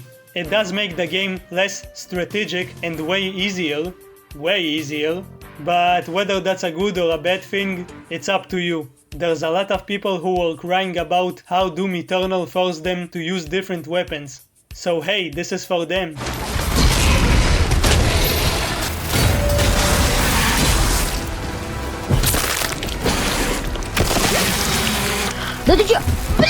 I don't feel good about saying this, but this game feels like a very safe version of Doom. It seems like the developers were afraid of alienating people after what happened with Doom Eternal and its DLCs. They wanted to make it more simple and accessible. There's less of the things that people love about these games. Way less verticality, less decision making, less glory kills. I'm pretty sure there's way less enemy types.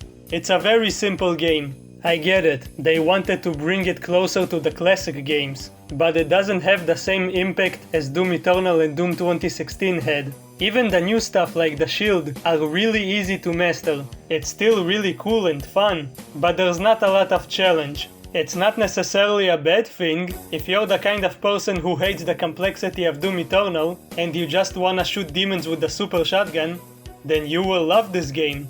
Inside another cave, we find the chain shot. It's basically a gun that shoots a small wrecking ball. It might be the most unique weapon in the game, and when you realize its true power, it becomes the most overpowered weapon in the game. Unfortunately, I only realized it on my second playthrough. You can charge it to launch your bolts even harder, but that takes time.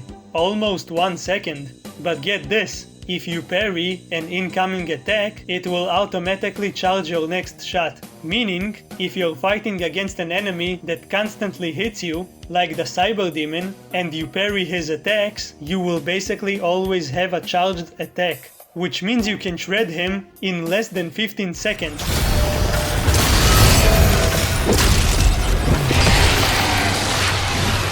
Eventually, Heck decides to stop playing around and summons a massive Titan, an armored Titan. That's really cool. But then, a random, dumbass mech pilot decides to fight him with one hand. The Titan just easily slams him to the ground. He then takes him by the arm and slams him into the force field, causing it to shut down, which leaves all of the civilians inside in danger. Nice going, genius! Now we have to defend the whole place with another turret section. They didn't even need to open the door to get inside, they just teleported. But the Titan does need to open the door. That's discrimination. Is it because he's tall and all of the demons are jealous of him?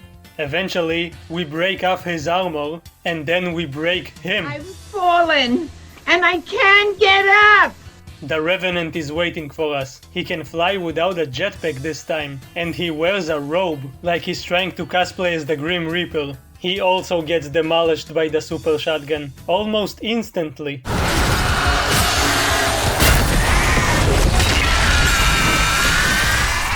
After killing all of the demons inside, we are informed that Novik is in trouble. Ezrek found him, and is about to execute him. But then he almost poops his pants.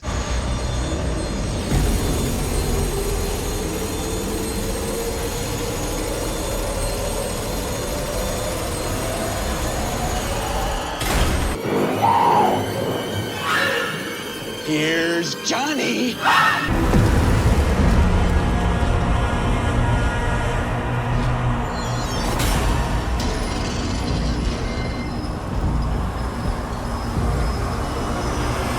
Yeah, you fucking bitch. Who do you think you're messing with? I'm gonna kick you. I'm going to walk really slowly and hit you with my spiky bow. Ah, damn it. Why did you have to remember that you can use both hands? Ezrek takes the heart from Novik. He's finally going to achieve the ultimate power. It's empty. The heart is empty. Well, that sucks for him. He's understandably angry. He threatens to kill Novik if he doesn't reveal its location. But then he almost poops his pants. Again.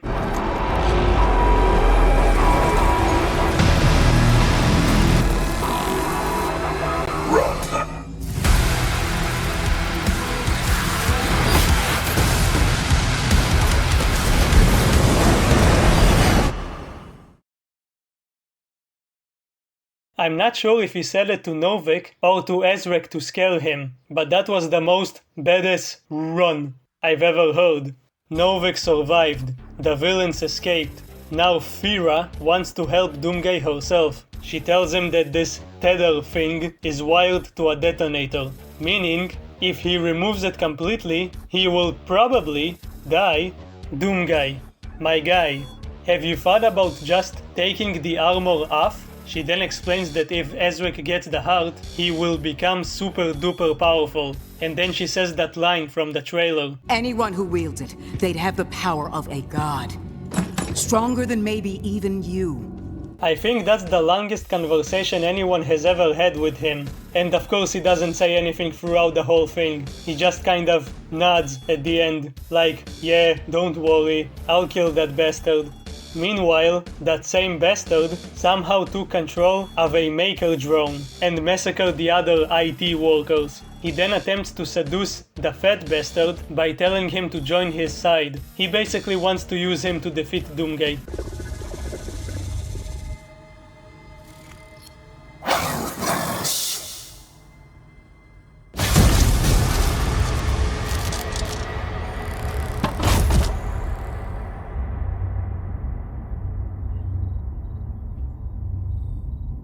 Fira drops Doomguy in some ancient forest. She's going to meet up with him and give him more power, but he needs to clear the area first. The Whiplash is back, it has grey hair now, and it's less annoying. It looks like an old hag, but more importantly, remember the Doom Hunters from Doom Eternal? We get to meet them before they became a tank. They can mess you up if you're not careful. They activate a shield when you're far away and deal a lot of damage.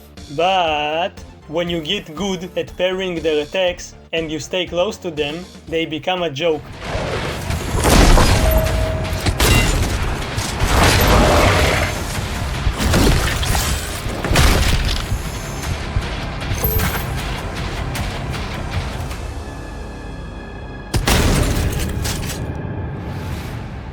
We meet up with her and she leads Doomguy to some ancient place. This is where the heart is located and the Sentinels can draw power from it. She does that and it makes some blue jizz come down, which then empowers the shield. Okay, we basically came all this way to get an upgrade for the shield. That wasn't really necessary, but thanks I guess. This is one of 4 upgrades you can get. Each one determines how the demons will get fucked whenever you successfully parry their attacks. The first one summons an earthquake. The second one turns you into Virgil from Devil May Cry. You summon multiple ghost swords, and yes, you feel motivated. The third one summons a turret, which is kind of OP. It does a lot of damage and will kill most enemies in a few seconds. This is the one I used the most. And the last one summons lightning. Kind of makes you feel like Zeus.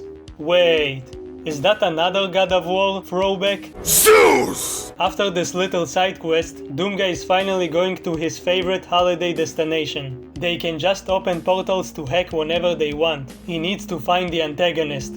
At the same time, the fat bastard decided to betray everyone and turns into a snitch. He tells Ezrek exactly where we are. They discuss Fira and how she's important in some way.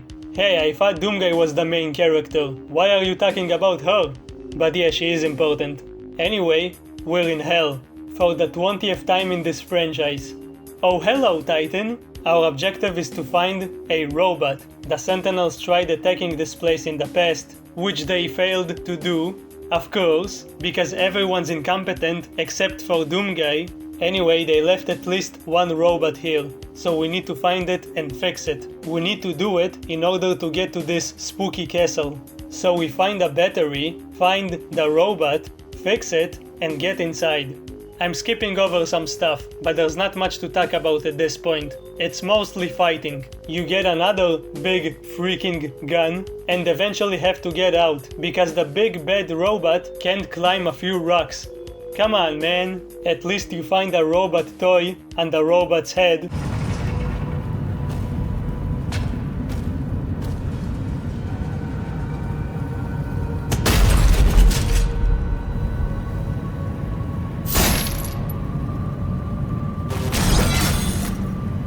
Nice jiggle physics. After some intense fighting, we finally come face to face with Ezrek. We're about to fight. No, wait, he actually runs away. Our time will come. What? You spend 2 whole levels tracking him down, you finally get to him, and he's like, nah, son, we'll do it later. Bye. But the way he said it though, it sounds familiar. Our time will come. Our time will come. The game has quite a lot of moments of, okay, I guess we're going here now. Character A is telling you to go somewhere, then character B updates the situation and says, well, now you're actually supposed to go here, because of reasons. It's like the story is happening around you, and not really to you, which was kind of the case in the previous games. But Doomguy was actually an important character to the plot, especially in Eternal. It was a personal quest for him. Here, he just kinda feels like a weapon that everyone is using for their own purposes. Which, yeah, is the whole point, but it makes him feel like just a tool instead of a character. He's like the BFG, a big fucking guy. we return to the base and oh no, the demons are here. Who could have seen that coming? Then some hell ships show up and everyone's freaking out. So we hop on the dragon to take care of them. Good boy. Doom the Dark Ages has a lot of levels, but most of them are really short if you don't explore and just do the main objective. Also, there are weird tentacles coming from the sky. The Gecko Demon shows up from the portal, and he doesn't look like the Gecko Demon. He looks more like the Octobrain from Duke Nukem. Eventually, one tentacle has had enough and decides to pull Fira and the obese maker into the void. And another person, I guess. That sucks. Doomguy attempts to stop it, but he's too late. The portal closes. You know what that means? It's time for another segment of, oh well, I guess I need to go here now. Fortunately, the makers have a plan to get inside of this portal. How are we going to get inside if we couldn't even do it with the dragon, I hear you ask? Well, how about finding the BFC, which is a BFG crossbow, and using it to wake up freaking Cthulhu? Yes, I said Cthulhu. He's part of this franchise now. Is that good enough for ya? And the oversized gargoyle? That's no gargoyle, Agent. That's Cthulhu. Fellas! We free him from his chains, so he would take us to that weird dimension. Doomguy jumps on his back and stabs him with a shield. I don't even think he noticed. In any other game, we would lose our sanity just by looking at him. Staring at the statue's making my head pound. But here, we casually freed the most ancient Lovecraftian entity just so we could use it as a taxi. Oh, before we left, I gave my dragon some demon meat. He needs to watch his diet.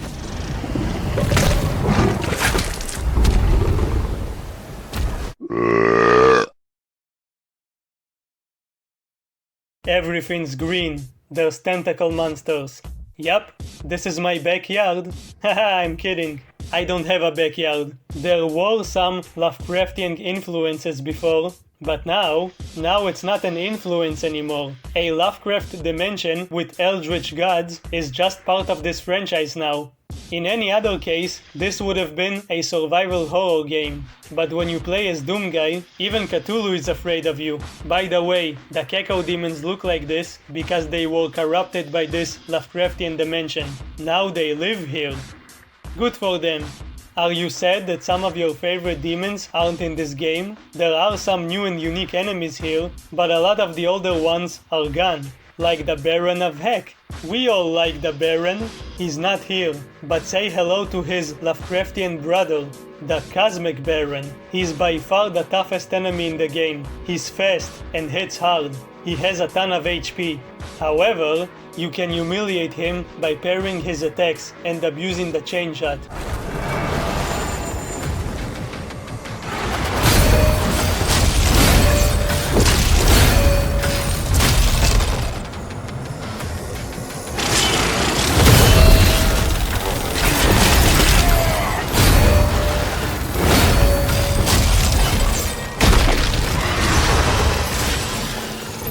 Even though we're in a completely different realm, we're still fighting the same demons. I guess they can teleport here.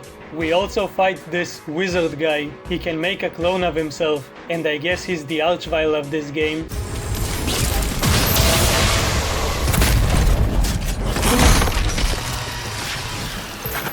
According to this note, the wraiths we've encountered in the previous games actually came from here, or at least that's what some people say.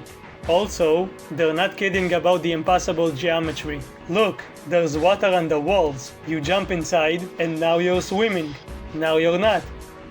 Now you are. Now you're not. Now you are. Now you're not. Reality is twisted here, which makes for some nice puzzles. If you're not careful, you'll get stuck in an endless loop of darkness and misery. You know, kind of like day-to-day life. Doomguy finds the last melee weapon, the Dread Mace. A mace full of dread. It's a really big and strong stick, able to one-shot most enemies with a single strike. Unfortunately, a single strike is all you get. It only has one charge, and you have to wait a really long time for it to regenerate. That's why I didn't use it much on my first playthrough. However, you can accelerate the process by parrying attacks.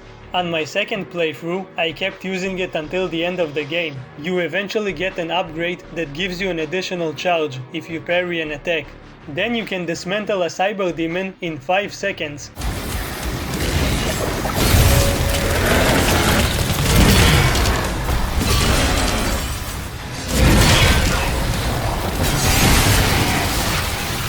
That witch that was helping Azrek actually came from this place. The reason she helped him in his quest is because she wanted to resurrect the squid god, Cthulhu. The time of ascension is now. No longer shall we be shackled to a dying cosmos. I forgot why we even came here. Oh yeah, to find the commander and the fat guy. Just as we're about to find her, the big boy himself shows up, picks Doomguy up, and swallows him whole. I guess Doomguy looked really tasty. Doomguy is casually being digested by an old one, and he doesn't give a fuck. You have been ingested. Vital signs stable.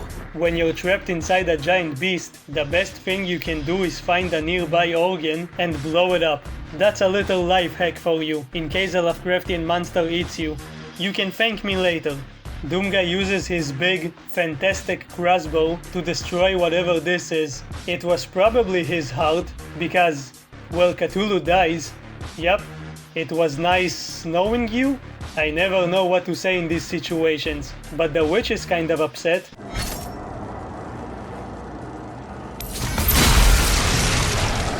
The old one, lost forever. Yeah, if I knew that my god died because of some angry man with mental problems, I would be upset too. We face off against another cyber dude, another Baron guy, and finally find her. Doomguy is about to save her, but he's actually going to find a power that is actually greater than his. Actually.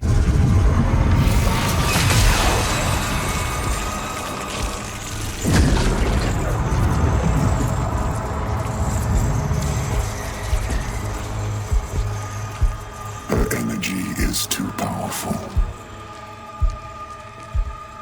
Even for you.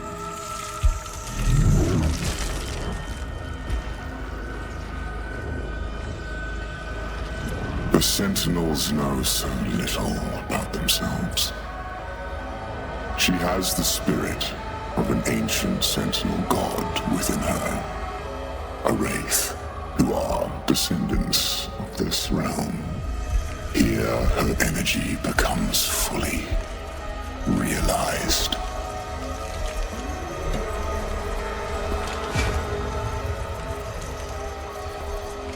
And it can be harnessed.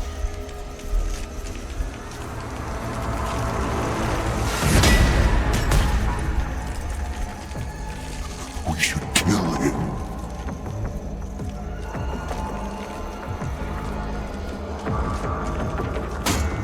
We'll need something more permanent. More permanent than death? Also, motherfucker, I knew it. I knew he would betray us. Eventually Valen will betray me too. I've had it with these people. Everybody betray me. It's not over. Everybody betrayed me. I'm fed up with this world. The witch is still helping him, even though her god is dead. She pulls some of the Wraith's power and stores it inside of this device. Look how happy he is. It goes inside of his body, which empowers him. Enjoy it while you can, 'cause I'll be back for you. You big meanie.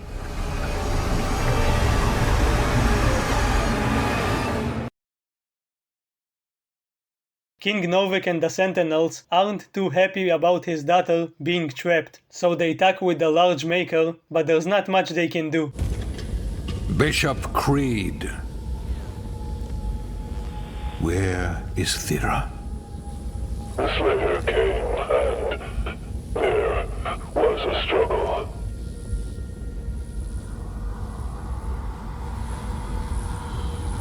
We should leave. Now. You're so ugly you could be a modern art masterpiece.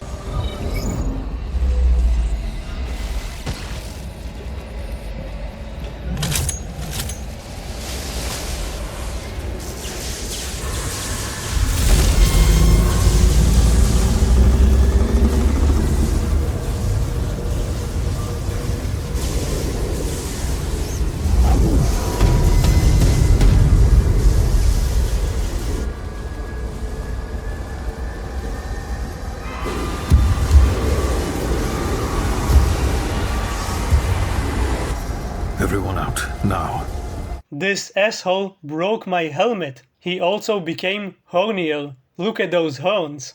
While everyone is getting slaughtered, Doomguy is chilling in this, wherever this is. He's trapped on a small platform, floating above an ocean of acid, surrounded by 3 old ones, who created a force field with their minds. Are they as powerful as the other Cthulhu, or are they just noobs? I don't know why they didn't take his weapons, but he tries using his shield to break out. It doesn't work. So he gets the genius and insane idea to basically overload his suit. The blast is so powerful, it takes out the force field, all of the squid monsters, and the platform he was standing on. He falls into the acid, and I had no idea what to expect at this point. But it does lead to one of the best moments in the franchise.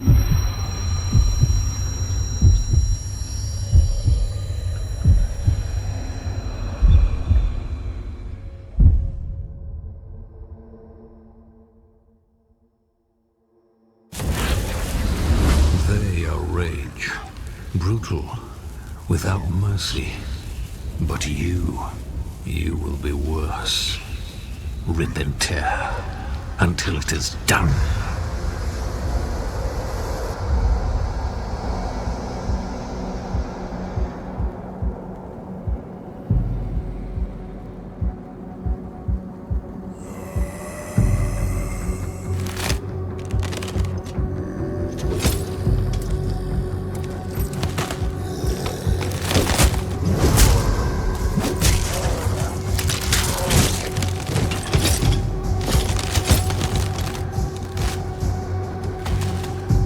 He casually recreates the opening to Doom 2016.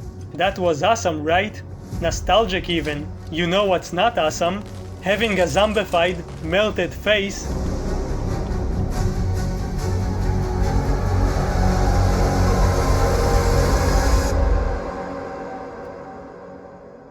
Or maybe it is awesome, if you're into that sort of thing.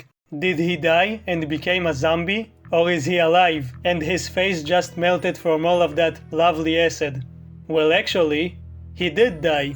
If you look at his lovely face, you can see it looks different. If you change it to the classic HUD, you'll see that he's definitely a zombie. The Doom zombie. For the first time, Doomguy went to hell because he died, and not because he was angry and wanted to kill demons. But it doesn't seem to affect his combat abilities in any way. He can kill demons just fine. He just looks scarier.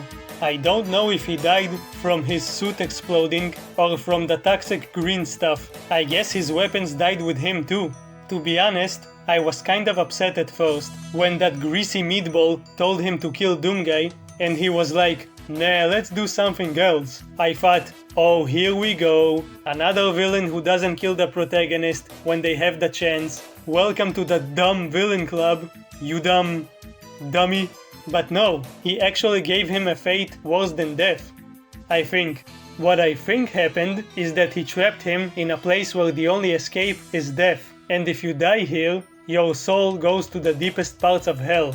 We're basically playing as a spirit, with guns.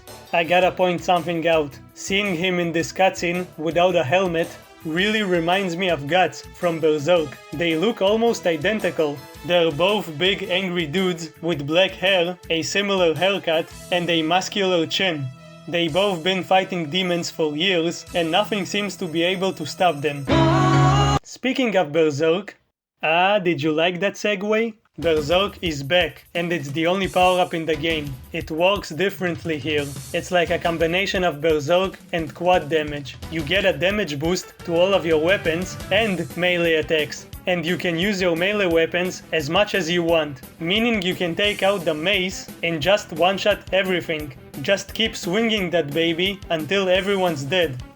To any of you who are not watching this and are just listening to the video while you wash the dishes or do some other weird activities, when I said swing that baby, I didn't mean that you're swinging an actual baby. I'm not a psycho. Babies are small and soft. They would barely do any damage to the demons. Oh, and if you have the classic face, it will show that he's invincible.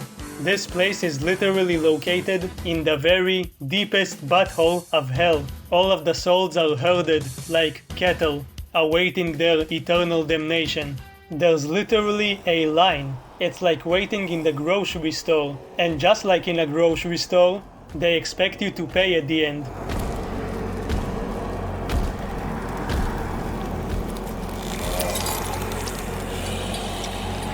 Payment required.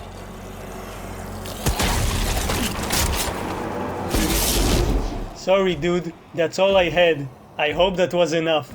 You know shit just got real when your objective says, return to the mortal plane. Wait, so is there an immortal plane somewhere? Stop doing that, you cringe lord! Doomguy realizes that the only way he can get out of here is by using this pirate ship. He makes all of the demons walk the plank and swim with the fishes, gets inside of the cockpit and takes control of the wheel. Being dead is cool and all, but I wanna go home and play video games. So, let's get back to life, baby!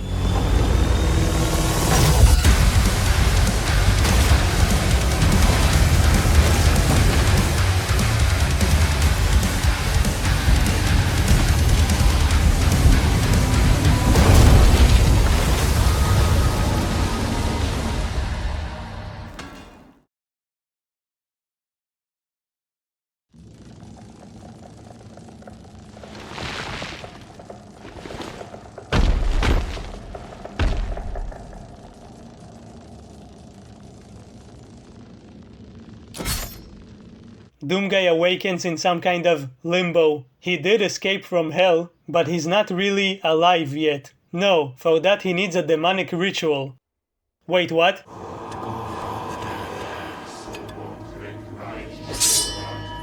By blood right, we invoke the dark powers to call upon the damned.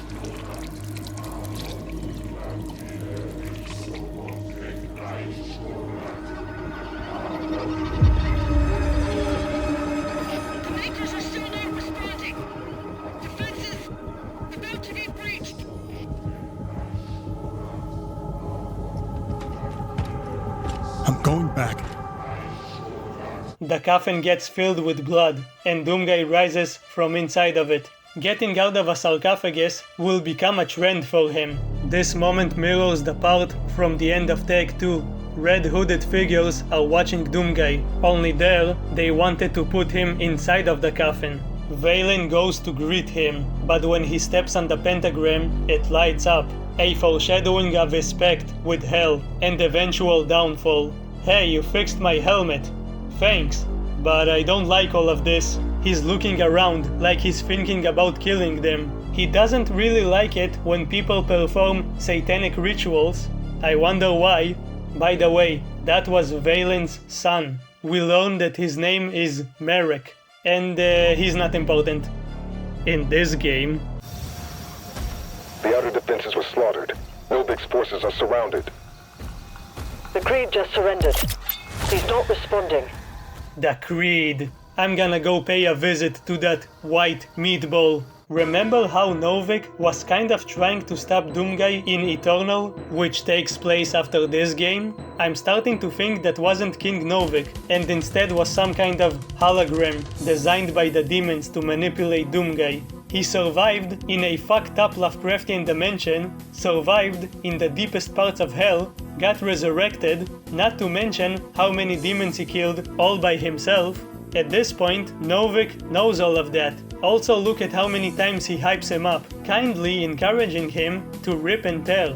But here he still tells him, "Oh, you are just one man, what can you possibly do? There's no way you can win by yourself." King Novik is actually like your personal manager, assuming you have a good manager. He gives you some difficult tasks, but he cares about you, and wants you to feel comfortable. On the other hand, the Creed is like the CEO of the company, a greasy piece of shit who doesn't do anything besides eating McDonald's. He couldn't give a hoot about you.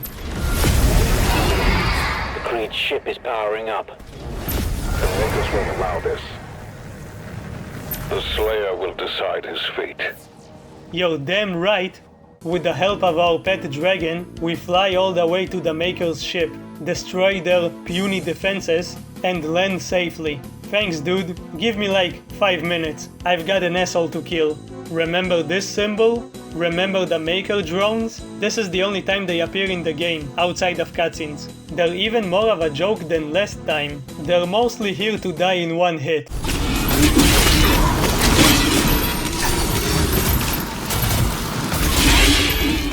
It is your duty to protect your creed. I mean, there's not much they can do against me.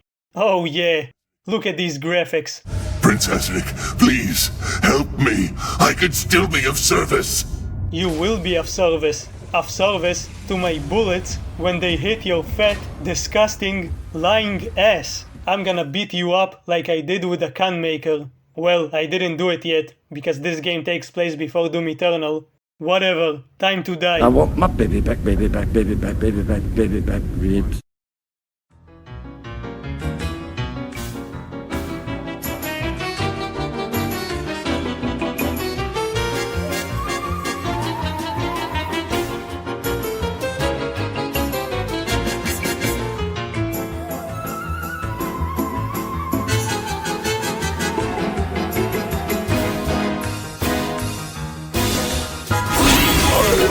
Did what was asked of me.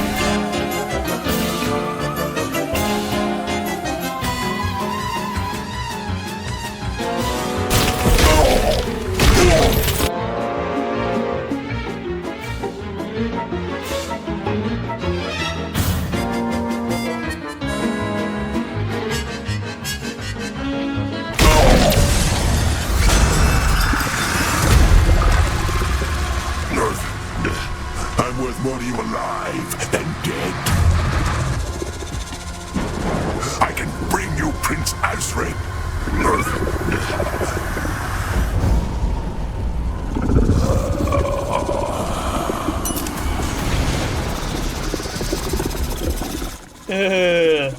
You're even more disgusting than I realized. Is this your strategy? Are you hoping I'll be so disgusted that I won't touch you? You're almost right, but I'm still gonna kill you. Look at me, I'm a big fat slob! I've got bigger titties than you do! I've not seen my willy in 2 years, which is long enough to declare legally dead!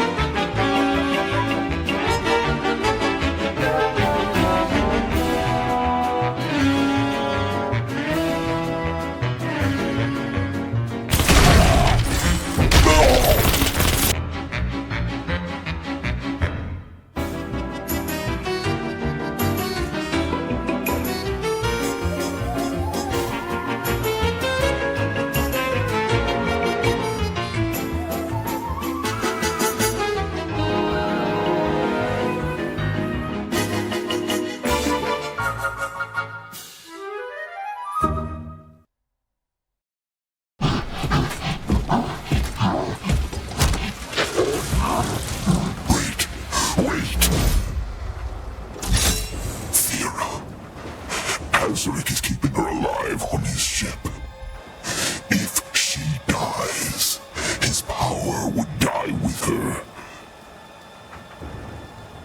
I can take you to her. Oh, well, in that case, I will spare you. Psych! Welcome to the meat grinder, you fat fuck!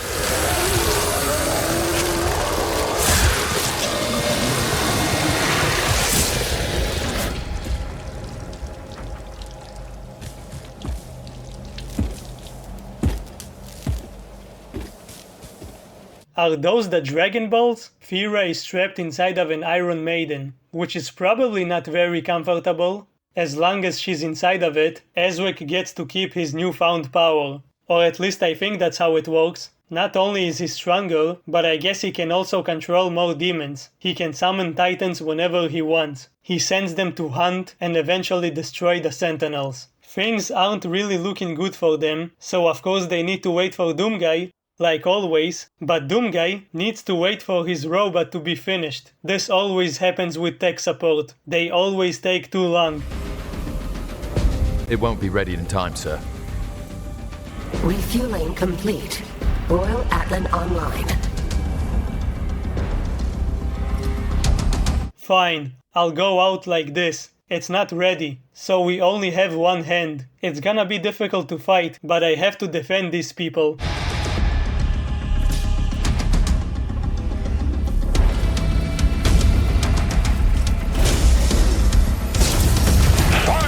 Psych, we're actually piloting King Novik's robot. It's even cooler than the regular mech. Okay, it's pretty much the same, but it has an additional move. If you max out your combo meter, you can summon turrets to basically one-shot anyone. This is really easy to do and makes the combat even easier. This is the second to last level. It's more about the fun than the challenge. You don't even have any secrets or exploration here. Don't worry, the challenge will come very soon. But first, we get to kill Father Cthulhu again. They brought him back using technology and hell magic. Cyber Cthulhu, or Mecha Cthulhu. It's kind of sad that all of that hype from the trailer amounts to basically 2 minutes of a really easy boss fight. Oh well, time to die again.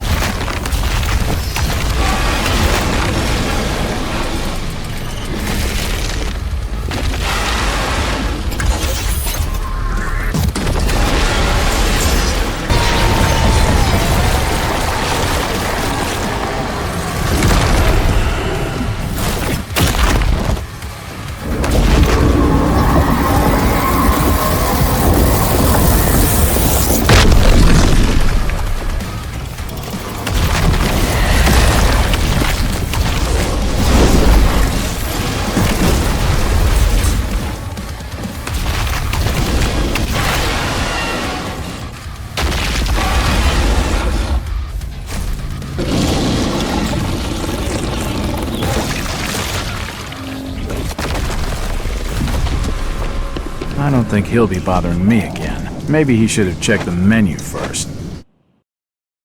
Man, only Doomguy can beat up Cthulhu with a giant robot. Who's next?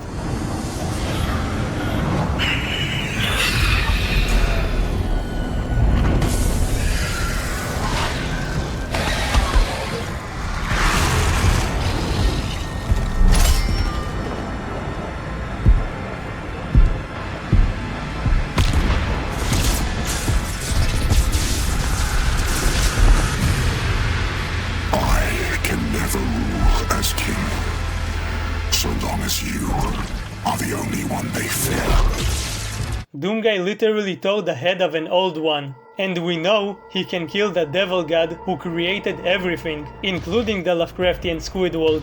Do you really think you can lay a finger on him? Well, actually, he's going to do something much worse. You'll see. This is the best fight in the game. One of the best fights in the whole franchise, which is kind of a bold statement, but it's great. He's kind of fast. He has multiple phases. If you haven't mastered the parry system yet, you'll die quickly. I did find him pretty easy on my second playthrough, but on my first one, I died multiple times and refused to use an extra life. I wanted to do it in one go. He's even strong in the story, not just in gameplay. That power he gained wasn't just for show.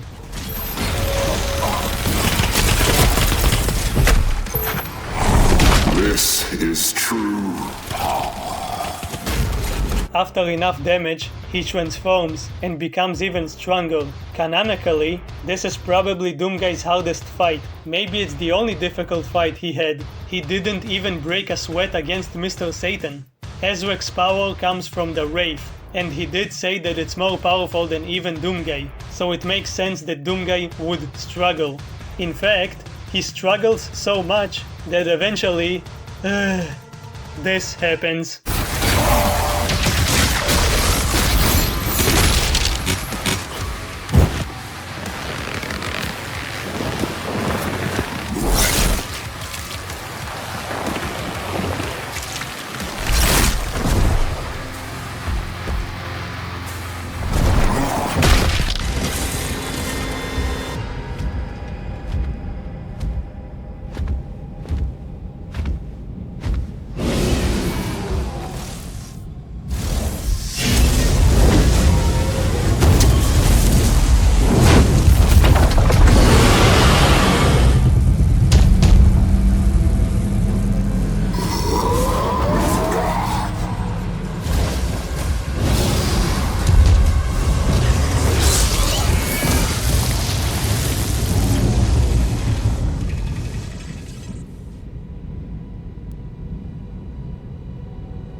You...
Mother... fucker. I finally have another pet and you take him away from me? Oh, you're going to suffer. I guess rage can make you more powerful than something that, just 2 minutes ago, was more powerful than you. I guess they used Dragon Ball logic, but it's good, because Doomguy is able to rip out the heart and return Ezrek to his weaker self. This causes a chain reaction. Fira, who is trapped inside of Ezrek's ship, loses control of her powers and creates a giant explosion. It blows up the ship, which gives Ezrek just enough time to escape. Coward. Coward. Azric's life signal is still active. It is transmitting now from the Hell Dimension. Fira returns safely, but the Wraith is giving her a hug from behind. Doomguy gives Novik the heart, which he uses to turn her back to normal. Okay, great, good for you, whatever. I just lost my dragon. Don't worry, I will avenge you. Damn it, now I have to get a new dragon. The final level is called Reckoning. Now, the time has come for a reckoning. This level is non-stop action. All of the strongest enemies are here. There's an optional encounter with 2 Barons at the same time. Probably the toughest fight in the game, unless you use the better freaking call soul. If you kill them, you get a squid toy. Anyway, let's get revenge on this horny bastard. Kill him. Avenge your god.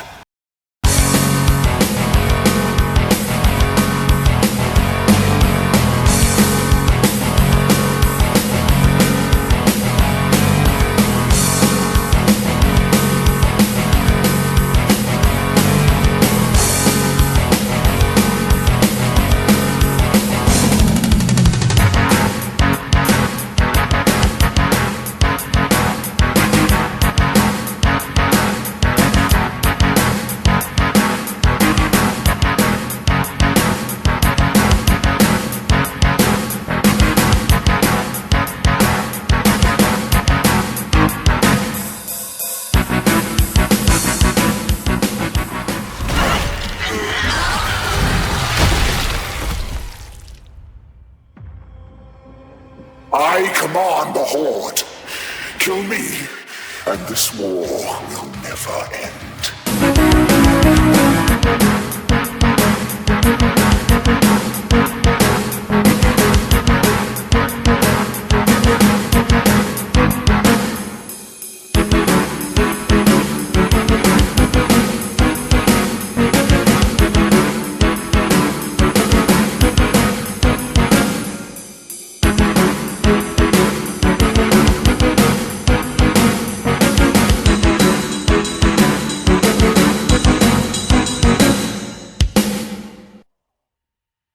Doomguy is about to finish him off, but this bitch interrupts him again. So he does the only logical thing you can do when an old lady doesn't let you have your happy ending. He uses his shield to throw her on some cables, and then uses the shield to cut her body, which then causes her to explode. You know, normal stuff. You know how in the last 2 games we got a POV shot of Doomguy killing the final boss? The spider mastermind the icon of sin. We don't get that here, unfortunately, but it's still satisfying. I hope you've learned your lesson, you demon shithead. You do not mess with a man's dragon.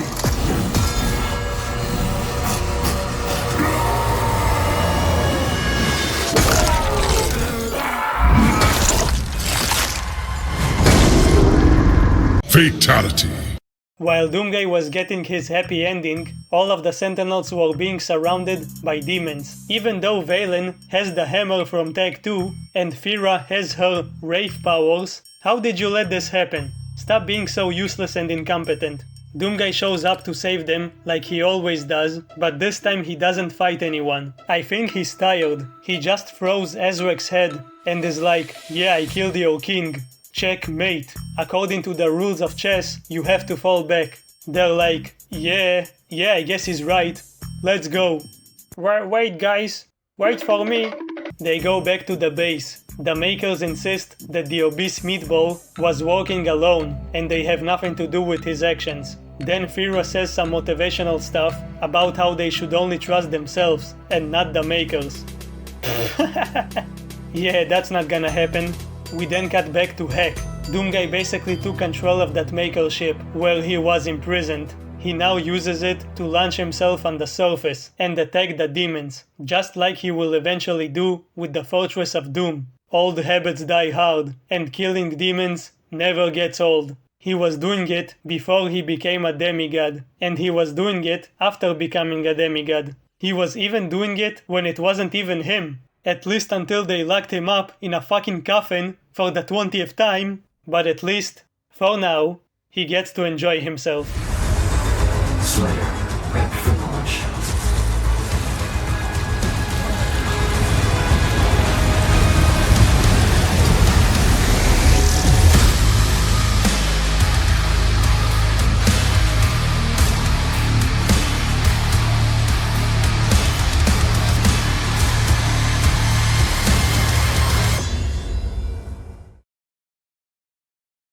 Well, that was Doom the Dark Ages. Id Software did it again.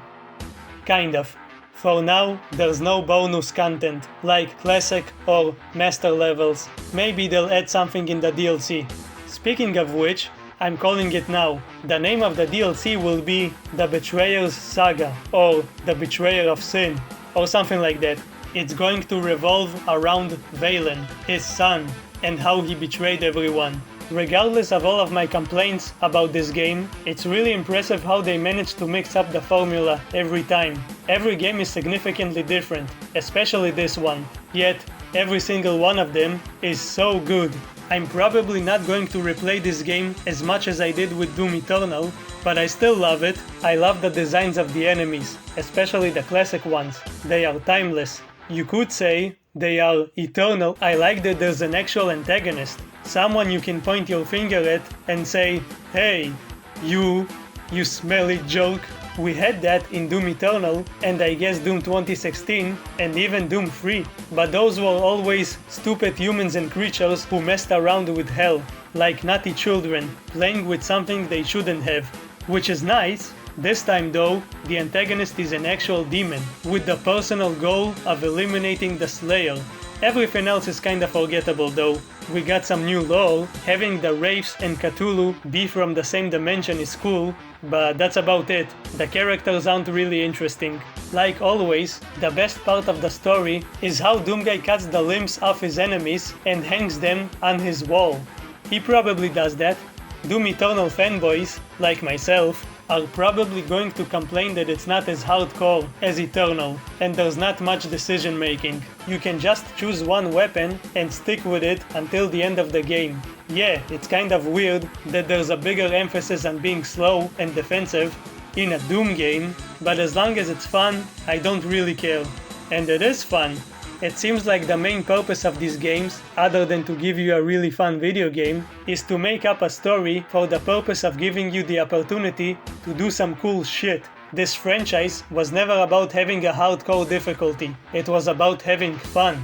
At this point, it should be clear that Doom isn't just one specific experience. Every Doom game has its own identity. Doom 1 and 2 were fast-paced shooters, with a big emphasis on exploring big maps and finding secrets. Doom 64 was the same, but more spooky and atmospheric. Doom 3 was the first to have a focus on story. It had cutscenes and characters. They're not really good or memorable characters, but they're there, except for Betruger, of course. He's the best. It tried to be really spooky and is considered to be a survival horror game. It actually tried to portray the demons as scary monsters. Doom 2016 was a return to form, according to a lot of people, but that's not really the case. It was more like an evolution. It was a fast-paced shooter, like the originals, but now you can actually jump, even double jump. It had a massive emphasis on verticality, and somewhat of an emphasis on story. Then Doom Eternal came out and took it even further beyond. You could be in the air for like 50% of the game if you wanted. It was more colorful and cartoonish, and had a much bigger focus on story. It had lore, and actually developed Doomguy as a character. He became more than just a dude who wants to kill demons. And now we have the Dark Ages, which is more like 2016. The gameplay is simpler, and Doomguy is more like a weapon than a character, which is fine, I guess. He wasn't really a character in the original games. At the end of the day, the story, the characters, the Sentinels, Argent Nur, the makers, it's cool, but none of it actually matters. The core of these games is, and always has been, and always will be, this guy, the psychotic demon grinder that really loves animals. One guy against hordes of demons from hell, beating the everlasting shit out of these satanic buttholes, and I wouldn't have it any other way. I love this franchise, I love watching it evolve, and I hope that it will actually be, well, you know. Thanks for watching up until now, I really appreciate that. Like, comment and subscribe, do all of the YouTube stuff. Also keep doom scrolling and follow me on Twitter. Yes, I have a Twitter. I'm gonna pretend to be a real YouTuber for a second. So what did you think about this game? What is your favorite Doom game? Leave your comments down below.